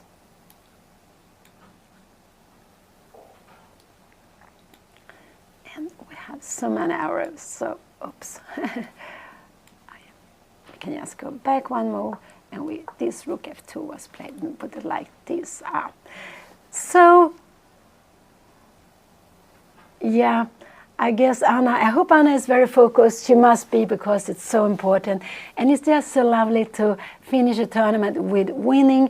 It's just such a, also special to come back after you have lost the game. It's just something very, very, nice. It also gives a very nice feeling to win the last game. So let's hope. I expect Anna to go rook b4. It's just such a logical move, because after rook b4, if this move comes rook g2, Anna will absolutely just go rook e4, and rook e1 would be just the end of the game. So this is the best way to bring in the rook, because she can also go rook c8. This is absolutely possible, but I would say that this is just this is absolutely also possible to play here, but it would be but rook b4 is the stronger way to play. Absolutely, rook b4 is so strong, because without pawns here, rook g4 is just very, very strong. Rook e4 is also such a big threat. I don't know, can you go bishop e2 here now, and we go something like that, but again we can have queen c1 here now. And what is going to happen here now? This is after bishop d1, we will probably go rook d4, we will just pick it up, and after a move like queen d1, we will just take it. I will just show you, we win a piece, because here we will have this fork. The bishop is pinned. So let's see, has Anna played? She played rook b4. She played this beautiful move. Now she's going to attack with her rook. She has the queen here, she has the knight here. And what is her opponent going to do? How is her opponent going to defend this? If rook d1 comes, she can actually give this check. I would say this check is very good here, and she can go rook e4, and this after here we have this very, very important move, and there is no way for black to, you can go back, but we can also play this like this, and we will have a piece more. This would absolutely be the end of the game. So let's go back. She played rook b4, and I so happy. This was the strongest move. She's playing for a mate. It's always nice when you can play against the opponent's king, and here white has very difficult. White has 1, 2 pieces to defend the king. Anna is attacking with 1, 2, 3. There are no pawns to hide away black's attack, to defend the white king. And if you go somewhere here, it absolutely will come. If you come here, yes, queen d5 is a very good move. So maybe bishop c2 could be the most tricky move. I don't know. But after this move, we have rook g2, and now maybe just to go rook f4. We are planning some knight f3. You might even have to go rook f2 here now. But we will come here now, because we have, what is this going to be happen? We have rook g4, and this is just going to win the game. Absolutely, because the queen will be lost here. So king f1, I will just show you here. And not only the queen, it will be mate. So let's go back. So there's so many tactics. There are so many tactics here, but Anna is just doing very, very well. She has so much time. Her opponent is down to 11 minutes. Her opponent is just trying to find a way to keep the game going. Just find a way to keep the game going. But that is not, absolutely not easy. Can we go something like here? No, then I like, yes, rook g4. I think rook g4 is a good move. You have to go king h1, but now we go maybe queen d3, queen d5. You can absolutely play like this. You need to go the rook to g2, and we go, and here we can just keep on play. We can go, let's see, yeah, we'll go something like this. You need to come here, and we have knight f3, and this will absolutely be the end of the game. So let's go back, let's go back. Rook b4 was played. What is her opponent? Her opponent will absolutely continue playing. Her opponent will keep on playing, and I guess until it will be mate, or Anna will win in another way, but until there is no hope at all. But I'm sure that the opponent of Anna will keep on playing here.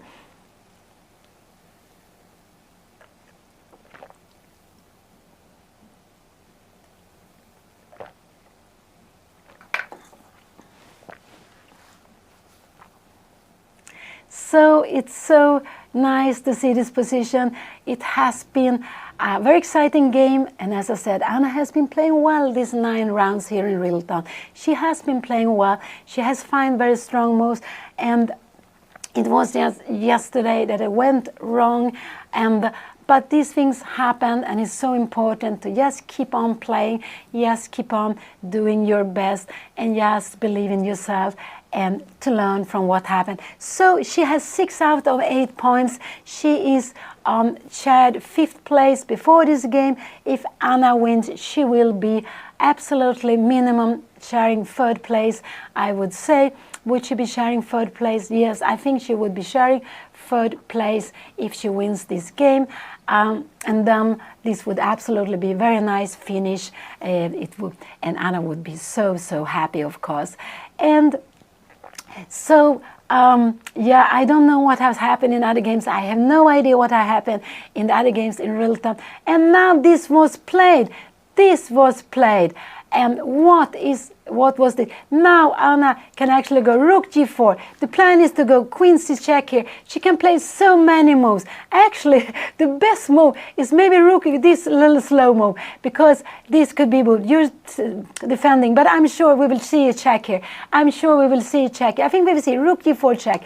Now you need to go king f1. This is absolutely forced. You need to come here, but now we have rook e4, and in this position, you need, if you come here, we will have a mate here. So I'm quite sure we will see rook g4 check here now. This is a forced move, and if you come here, we have queen e1. You are coming up here, and we have a mate here. It's not possible. So I'm sure we will see rook e4 on the spot here. King f1, we will see this move, king e2, we will see rook e2, and now there's nothing else that white can do. To avoid mate, white needs to take this, but this is absolutely winning. This is absolutely winning. So queen c2 was played. White is hoping to get some counterplay with this and check, but not even this would help because Anna's king would run up. So not even that would help. But it's Anna to move. Even with white to move, there wasn't any danger because Anna has threats which are much, much stronger. But white was hoping to get some kind of activity, even though it shouldn't be enough. So let's see. Yeah, maybe to give check here, king and bishop c7. But Anna will play. I'm sure we will see rook e4 here on the board. This is what I expect Anna to play. She can play in different ways, but this is absolutely one of the good moves to play. Rook e4, and this, I believe, we also will see on the board here now. But Anna has lots of time. She has 21 minutes. And this must be one of few games where Anna is having... Rook g4 was played. This was such a good move. Now she is going to make... she's going to play for mate. The king will she will catch the king. The only way for white to get out of the mate will be to give the queen. So we will see king f1 here. I am sure we will see king f1 here. And we will see rook e4 after... We will see what we have seen before, and the only thing white will be able to do is to give the queen. And I think that white might even be keep on playing after it. Rook d4 came. This was such a good move. This is such a beautiful move. And Anna, we know, Anna has been calculating very well here. I'm sure she has seen just how she's going to continue. She has seen everything. Rook g4 also came very quickly, and this is just a dream for Anna. So when White decided to give this e4 pawn, White was out hoping, and Rook e4, you can see how Anna is blitzing out the move. She doesn't have to blitz out the move, but this is what she did. She's blitzing out the move because we can see that this knight is also very good. It is not possible for the king to come out. This knight takes this very important square. So after king d2, we would see a mate. So if her opponent wants to continue the game, her opponent needs to take on e4. This is the only way to continue the game. This is absolutely the only way to continue the game. But then Anna can just march down with her h-pawn. There is nothing her opponent can do. The queen is so much stronger, and the queen together also with the knight. Maybe even she can start playing for mate. So it's just so fantastic for her, the position. So I would say, it could be that her opponent will play a little bit. I don't know But Anna has been playing so well, and she was actually blitzing out these moves. She doesn't have to blitz out them because she has so much time. She has much more time than her opponent. And this game was decided in the time trouble.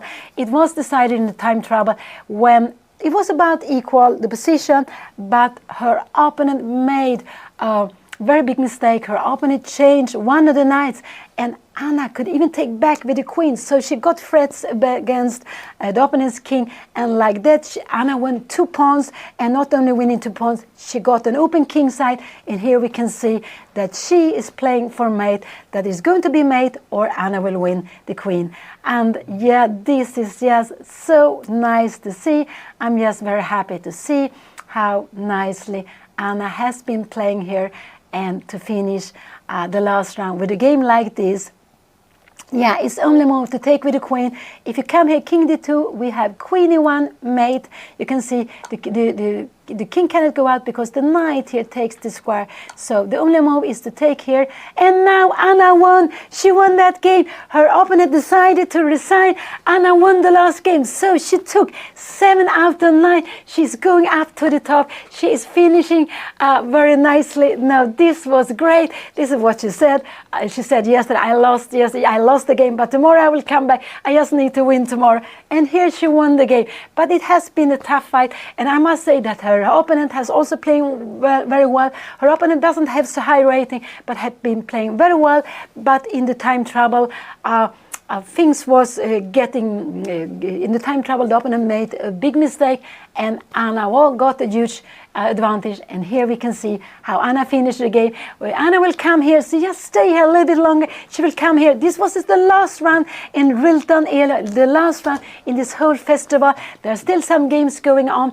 I don't know what is happening. I don't know what happened on the other boards, but we will check that later. But we will see very, very happy Anna coming here. So just stay a little bit longer. She will come here. You will see her. She will tell you about the game. She will say how she felt during the game and everything.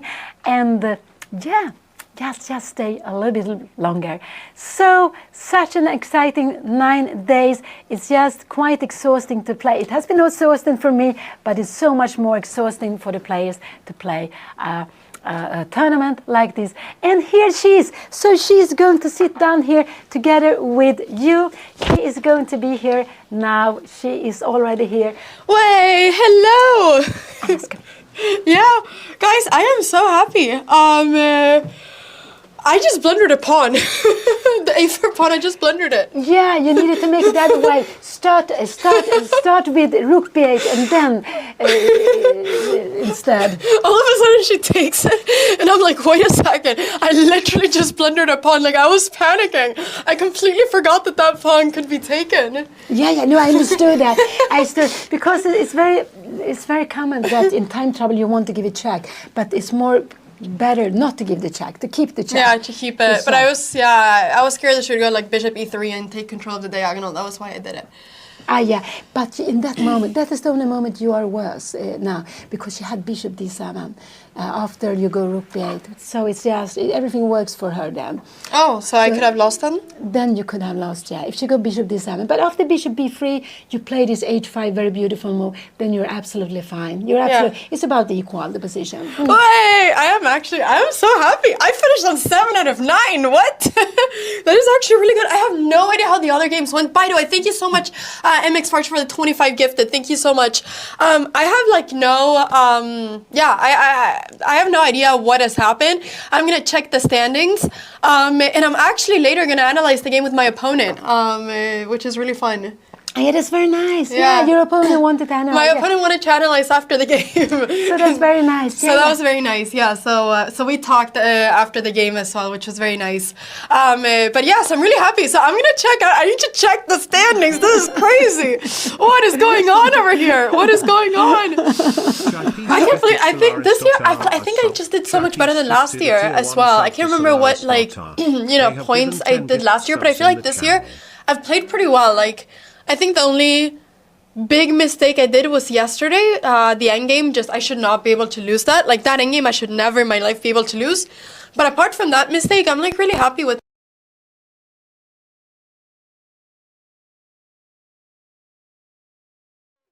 You will have to fight for equality. Yeah, I hate being worse. So you were worse for such a long time, and it takes a lot of energy. It takes a lot of energy. So that, and then you went, and then you also had a time trouble. So that was, yeah. So it was two things. You were playing. I guess you play more slowly because you were, You always had to play uphills. Yesterday. Yeah, I like going downhill instead of uphill. Yeah, that's better. I'm not an exercise person. Okay.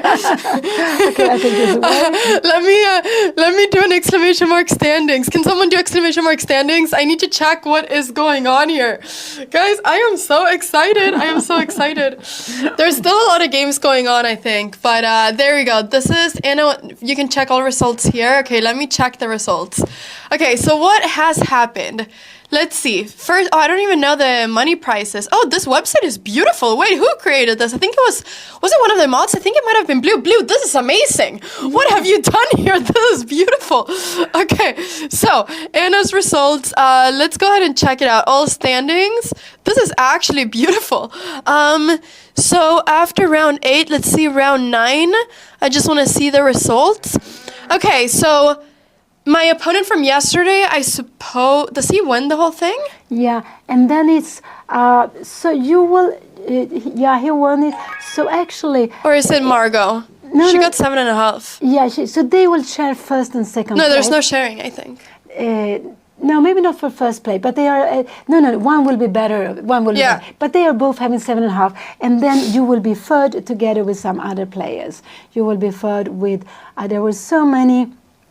So shared second, you mean? Yeah, you will be shared second. So you will actually be shared second with 1, 2 players. You will be 3 players, I think. Only 3 players on only 3 players. So you will be third to fifth. This is what I believe. So they will share 1 second, and then it will be 3 players on the same points as you. Okay, let me see. How is my, what's the word? How are my tie breaks? Tie breaks, yeah. How are they? Let's see. They are... I am so confused. Mom, where can I see the tie breaks? Oh, here. It's this one, right? 36. Oh, my tie breaks are terrible. Yeah, your tie, but also the number 4. Number 4 doesn't have so good tie breaks. You have better than number 4, and the number 4 is just one of those who share together with you. So. And what happened in this game between... And then it was a winner. So there is 3 players on the same points as you. There are 3 players on the same points. 3 players on the same points as me. No. Axel Berglin took 6.5. Yeah, but this one, So this one will be number 3. The on board number 3. This one will be number 3. He had very good butchol. Saif Malek. This one will be number 3. He will be number 3, and I'll be number 4 then. Yeah, I think you will be number 4. Okay, so I'll be number 4 on the same points as number 3. Because so I think that's the conclusion. I think I'll be number 4, guys. Tiebreak is, it's the sum of all my opponent's scores.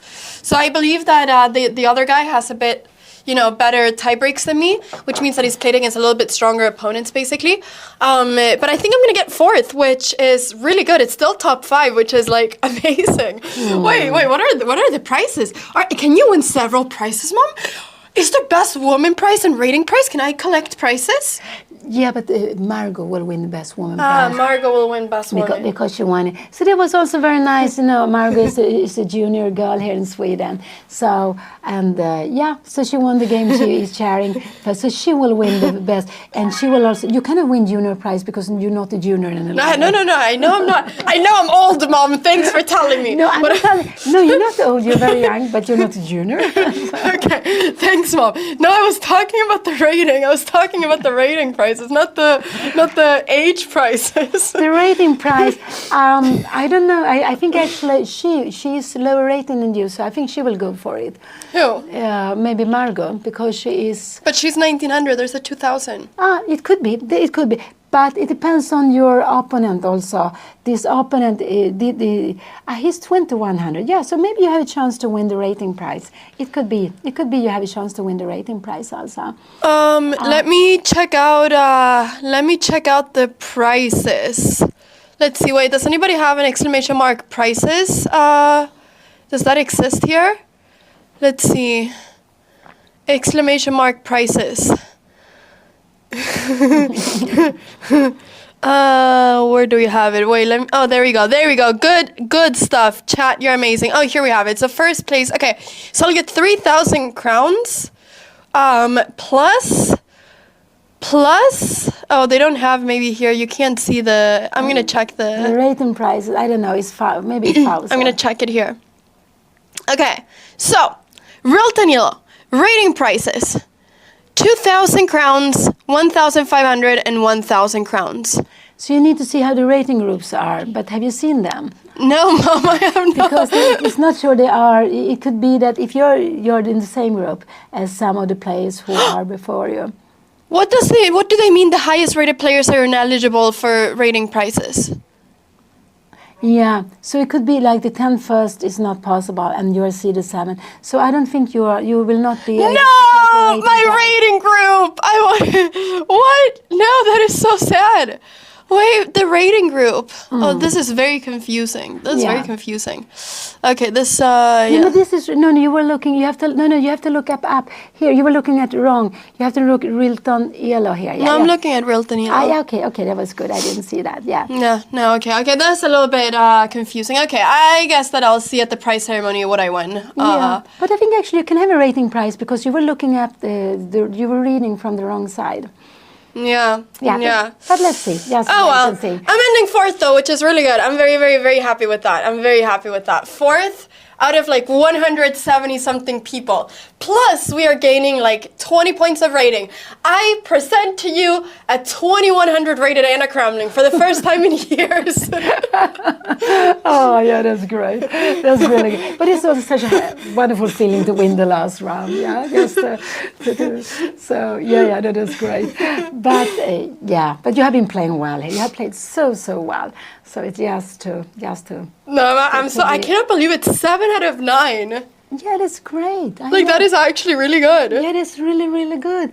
And And the winner ended up getting 7.5. So that's what I thought in the beginning, that I had to take 2.5 out of 3 to be able to win the tournament. And I was right. I was right. I took 2 out of 3 instead, and I ended up on shared 2nd, but after tie breaks, 4th place. But yeah, I had to get those 2.5 out of 3. Yeah. But maybe it was good that I lost yesterday. Maybe I wouldn't have won today. We never know. You never know. But you would, of course. We never know. Mom, this is the moment you say, yes, Anna. It was great that you lost yesterday. No, it wasn't good. But you were learning rook endgames. You were learning rook endgames. I hate rook endgames. That is what I realized. And there, you have to learn them by playing them. And not always that you have the better rook endgames. Sometimes you have to defend them also. And that is tougher. No, it is tougher. But yeah, no, I am so happy, honestly. I am so happy. And Rilton has been so nice too. This tournament is amazing. It's one of my favorite tournaments, and they've been so kind to accommodate me so well. And the organizers are super duper duper nice. And just the fact that they have several streamers here, like Alexander Chess is here, we have Jules Gambit here, we have Kostya here, although he's not streaming his games, I believe. But they've been so kind in accommodating streamers. And I think Rilton is a great tournament. Like, you should play Rilton if you're watching this, okay? If you want to be in Sweden during the winter, which is honestly pretty sad. But if you want to feel the cold and experience pure pain every day you step outside, it's like minus 10 degrees. We're right now experiencing. It's minus 10 now. It's the coldest weather in years in Stockholm. It's terrible. You walk outside, you feel like you have like. It's physically painful to walk outside right now. Mom, it is. Yeah, I know. It's a bit cold. It was minus 10 this morning. It went a little bit warmer, but I guess it goes back now when it gets dark again. For what? For chess. But it's worth it. Although I am realizing something. It costs 1,000 crowns to play the tournament. It's not. And you know that is quite a lot actually, considering like the prices, you know. Yeah, it is.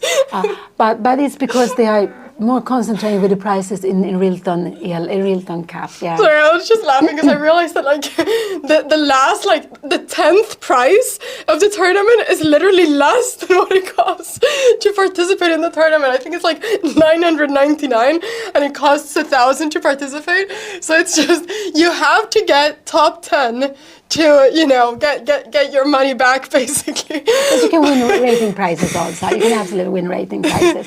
And I think they have free prizes in every group. And there are about 10 or 15 players in every group. So there you at least get your... No, you can get the rating prizes, that is true. And then if you're very lucky, you'll get your money back. But, guys, I don't know why I'm laughing so much. But the point is that you're having fun. Yeah, no, it's very nice to be here. Absolutely. Because I realized, you know, like I'm getting, you know, shared third and I'm getting 3,000. But you know what? I'm not complaining. I am very happy. That is, you know, more than I expected. I wasn't expecting to win any money prizes. So, but honestly, my opponent played well for the rating. For the rating they had. Yeah, absolutely. The opponent played very, very well. Absolutely, much better than the rating. And this was the first time the opponent lost. Yeah, I know. I was like, this person has not lost a single game. Like, they're playing really well this tournament. So, you know, big props to my opponent for that. Like, that was actually, like, amazing that, you know, that she's played so well the whole tournament. Yeah. Big props to her. Yeah. Absolutely.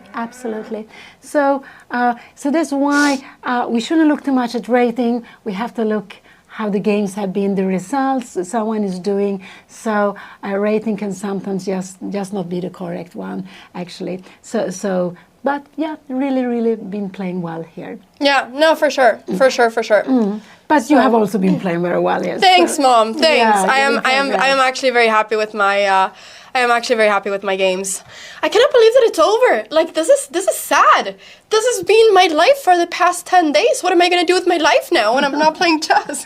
I know, it's always a little bit sad feeling when the tournament finish, everyone is leaving, you're going home. But it's like that. But there will be other tournaments and then you meet the players again. Yeah. No, I'm just I don't know what to do with my life anymore. Like, what do you do in a normal day? You know, you wake up, you have breakfast, then what do you do? I'm not playing chess. I don't know what to do with my life anymore. But you can play chess anyway. I can. You can play chess. You can train rook and games if you want to. Mom! Too soon!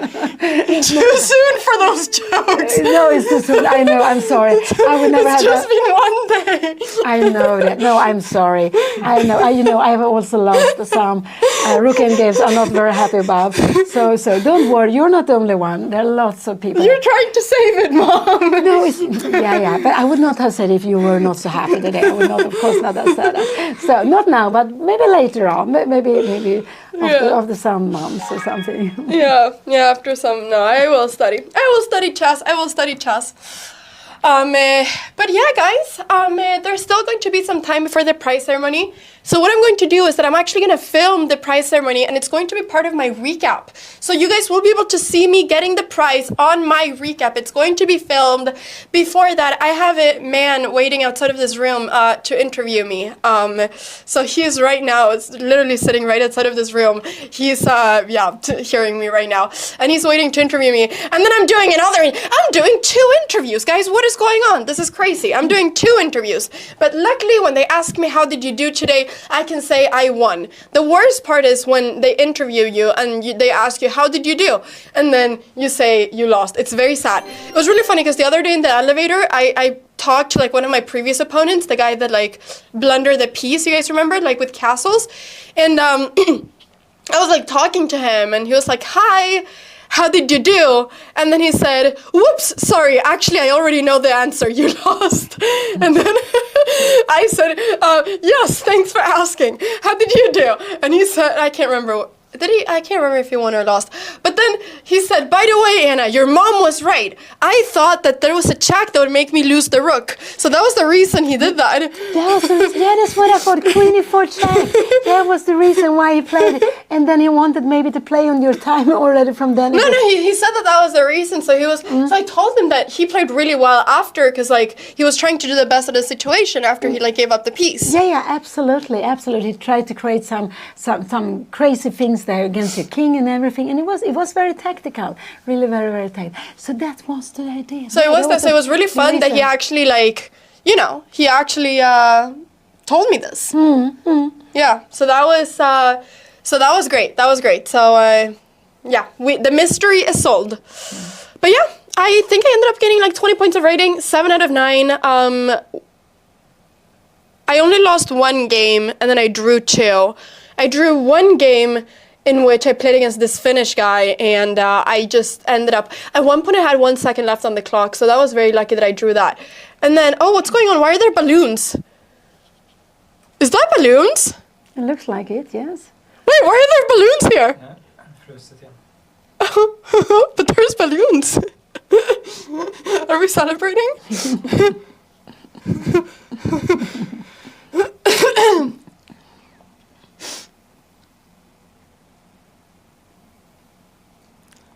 Did you put in balloons? I thought my producer was adding balloons to celebrate. I was like, we're throwing a party now. Like, what's going on? Whose birthday is it? I was so confused. But yeah. And then my opponent yesterday, the Dutch guy, ended up winning the whole tournament. So big props to Jerome. What was his name? Jerome? I'm actually also not sure. Jerome, I think that was his name. He's the winner of the tournament. Yeah, that was his name, but not the last name. I don't know. Yeah. But Van something. Jerome, yeah, I am right about that. Yeah, so big clap to Jerome, everybody. He is the official winner of Rilton Elo. And you know what I feel like? I feel like next year I can play Rilton Cup. What do you think, Mom? It's a whole year to think about it, but I think it's just, I think this has been very fine here. It has been very good. But you have a whole year just to see how much you will improve before that, because it's just so tough to play that. It's really very, very tough. It is very tough, but Mom, if I almost win this tournament... Yes, I know that. But it's just... let's see. We speak about it later. I think you have so much time to see, but you need to get. I think you should get close to 2,200 before thinking. Okay, so Mom, will I have your approval if I get 2,200? Well, then actually I can't. I'm not allowed to play in Rilton Elo. No, then you're not even allowed. No, then you're not. So then you have to play that. But that's another thing. So yeah. Okay, Mom. I feel like I'm getting roasted here. No, you're not. But it's such a tough tournament. It's also very nice. This is just what I think. It's just very, very tough. That is tough wherever you are, because you have always a strong opponent. I know, but I'm a strong opponent too. No, you're absolutely strong opponent too. Absolutely. Okay, thanks, Mom. But there are 12 more months to figure out. That is true. Almost 12 or 11 and a half or something. Yeah, there's 11 and a half. Yeah. Okay. All right. Well, we will see what happens. 11 and a half months. I have told you though, 2024 is the year of over-the-board tournaments, and I want to compete a lot more this year. I feel like I'm playing better than I did I really feel like I'm playing better than 3 years ago. So I feel like right now I'm playing better than what I did at my peak, at like when I was at 2170, like 3 years ago. So I feel like my chess has improved. I just need to study openings and endgames. Openings and endgames, that's it. I think my middle game is fine, apart from when I think all my time down and blunder. But apart from that, it's just openings and endgames, and it's mostly openings. So I think that after I do that this year, I'm gonna start taking chess seriously. I will get to 2200. I will play Rilton Cup in December in 1 year, and it will be amazing. In fact, guys, we are gonna save this for next year, okay? Anna, in December 2024, that's the year, will be 2200, yes. Anna, Rilton Cup is gonna be super fun, yes. Okay, all right. Good luck, Anna, in Rilton Cup. Your previous year, Anna, is saying this. Okay, all right, guys, I am very happy about this. This is gonna be fantastic. This is gonna be fantastic. But yeah. We are probably going to be rounding up pretty soon. Like I said, I will be filming the prize ceremony. I might even do a little vlog for Anna Cramling Extra where I show you the behind the scenes of the whole thing. So I might do that. I might do that. So, you know, I'll be filming a bit. I'm also going to film my recap. And I'm also going to do 2 interviews. And then I'm going to analyze with my opponent. So that is the plan. And then I'm going to get food. My stomach was literally like, what's the word? Growling. Is that a word? Like during the game. It was going like, brrr. Like I was so hungry during the game. Because I overslept this morning. I woke up like way too late. And then I had breakfast, but I had to speed run breakfast because I had a lot of things to do. And so I only had some eggs and some beans and a tea, and I was very, very, very hungry. And yeah, so I'm gonna get food. I'm gonna get food. That is that is that. But people, do not miss the final recap. It's going to be going up on the channel either tonight or probably tomorrow morning, where you will also be able to see when I take my prize. We might even add that as a clip. We're gonna be posting all of that. So don't miss that. But I hope that you guys have enjoyed the journey. This journey has been amazing. I am so thankful that, you know, Rilton has allowed me to do this, that they've been so supportive, and that you guys have been supporting me, like, throughout this whole thing. Like, yesterday we broke a record in this channel of getting 20,000 viewers. Like, what? Guys, that is actually, like, out of this world, like, insane. Like, 20,000 people at one point watching my game against Drone, you know, in Stockholm. Absolutely crazy. So this year has definitely been a record-breaking Rilton, which is just amazing. Guys, which is also really good, because hopefully they'll allow me to do this again next year. So I will tell the organizer, hi organizer, 20,000 people saw this. And hopefully you will allow me to do this again next year. So I'm going to do that. But yeah, so that is fantastic. So super grateful, guys, that I've been able to do this. I hope that you guys have enjoyed this journey. Big clap to my mom for sitting here for hours and hours to end rapping. Like, literally, she's talking so fast. She's saying all the moves. She's been commentating nonstop every single day. Biggest clap to my mom for doing that. Mom, you've been so amazing. I've looked back to the recaps every single day. No, sorry, to the commentary every single day, because I'm bored at night. Like, what do you do even, you know? What do you do when you're not playing chess? Well, I'm watching back my stream. And I've been watching you, and you've been absolutely amazing, Mom. Oh, fantastic. But it has been so nice to be here. Have you enjoyed it? I have enjoyed it very much. And also because I've seen you playing so well, so it makes it easier for me. No, it has been fantastic. Also, I love this tournament, you know this. I have been playing here so long time. So, it's just great to be But now here. you're not playing, now you're commentating. I'm commentating, but that is not at all bad either. It's not at all Is it bad. better? It depends on when you have the energy. It depends on, actually. But I was very happy to be commentating here, I must say. When my mom commentates, she has an excuse to not play. And sometimes she's pretty happy about that. But yeah, no, but guys, it's been amazing to have my mom here. I don't know why I'm laughing so much. I know why. Because I'm tired? Yeah. Okay. Yeah. I'm tired and I'm happy. But guys, big shout out to my mom. She's been absolutely amazing. Best commentator that I could ever ask for, and you know, she's my mom. Like, that is amazing. And you've been so kind to me, even when I you've roasted me a little bit, but even when I blundered like I did yesterday, you're very kind to me. So thank you, Mom, so much for coming here every day, doing commentary. Guys, okay, one more thing. She's been bringing me food every day. Like, you guys have no idea. My mom has been buying me food every day. I've been sitting here, uploading my recap, working, because I've been, starting the day like 1.5 hours before the round, because we've been setting everything up, and we've always had tech issues, so there's always been stuff to do before the round. And my mom, whilst I've been sitting here with my producer working on like doing everything and setting everything up, she's been coming with food every single day, which is very, very kind. She's the one that gave me all the pasta bolognese like several days in a row.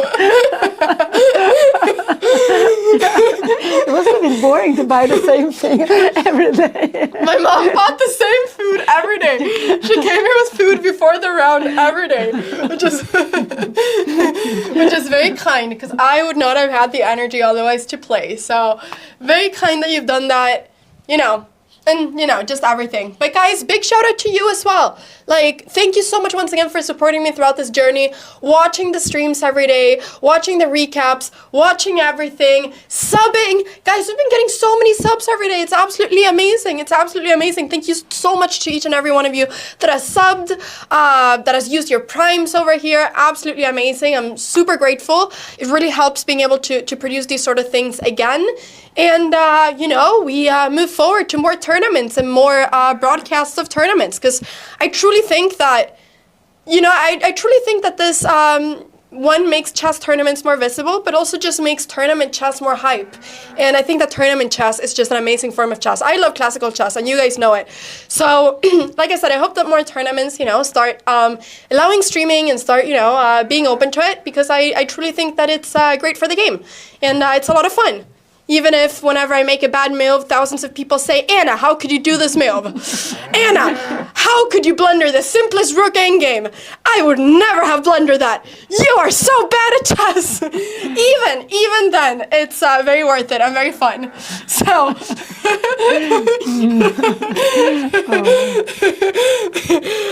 even then. So, I'm very happy that we can do this. I think it's great for the game too. And, let's play more classical chess this year.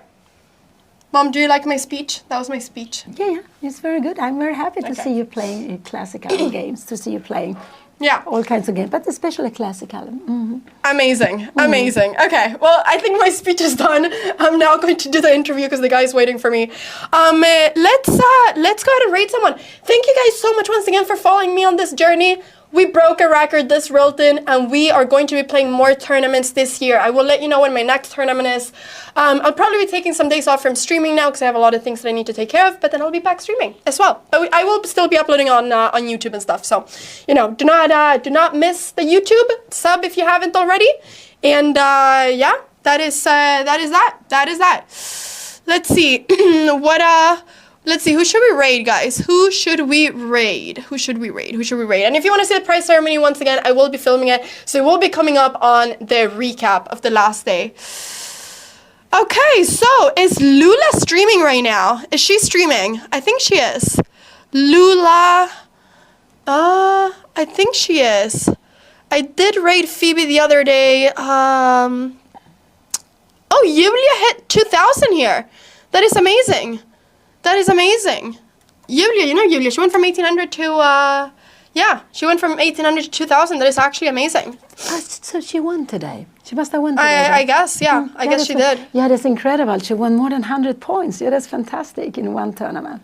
I remember the days of winning 100 points in a tournament. And I also remember the days of losing 150 points. Most depressing tournament of my life. I entered as a 2100. I left like a 1900. Don't laugh, Mom. It was so sad. Yeah. I literally wanted to quit chess after that. It was terrible. It was literally terrible.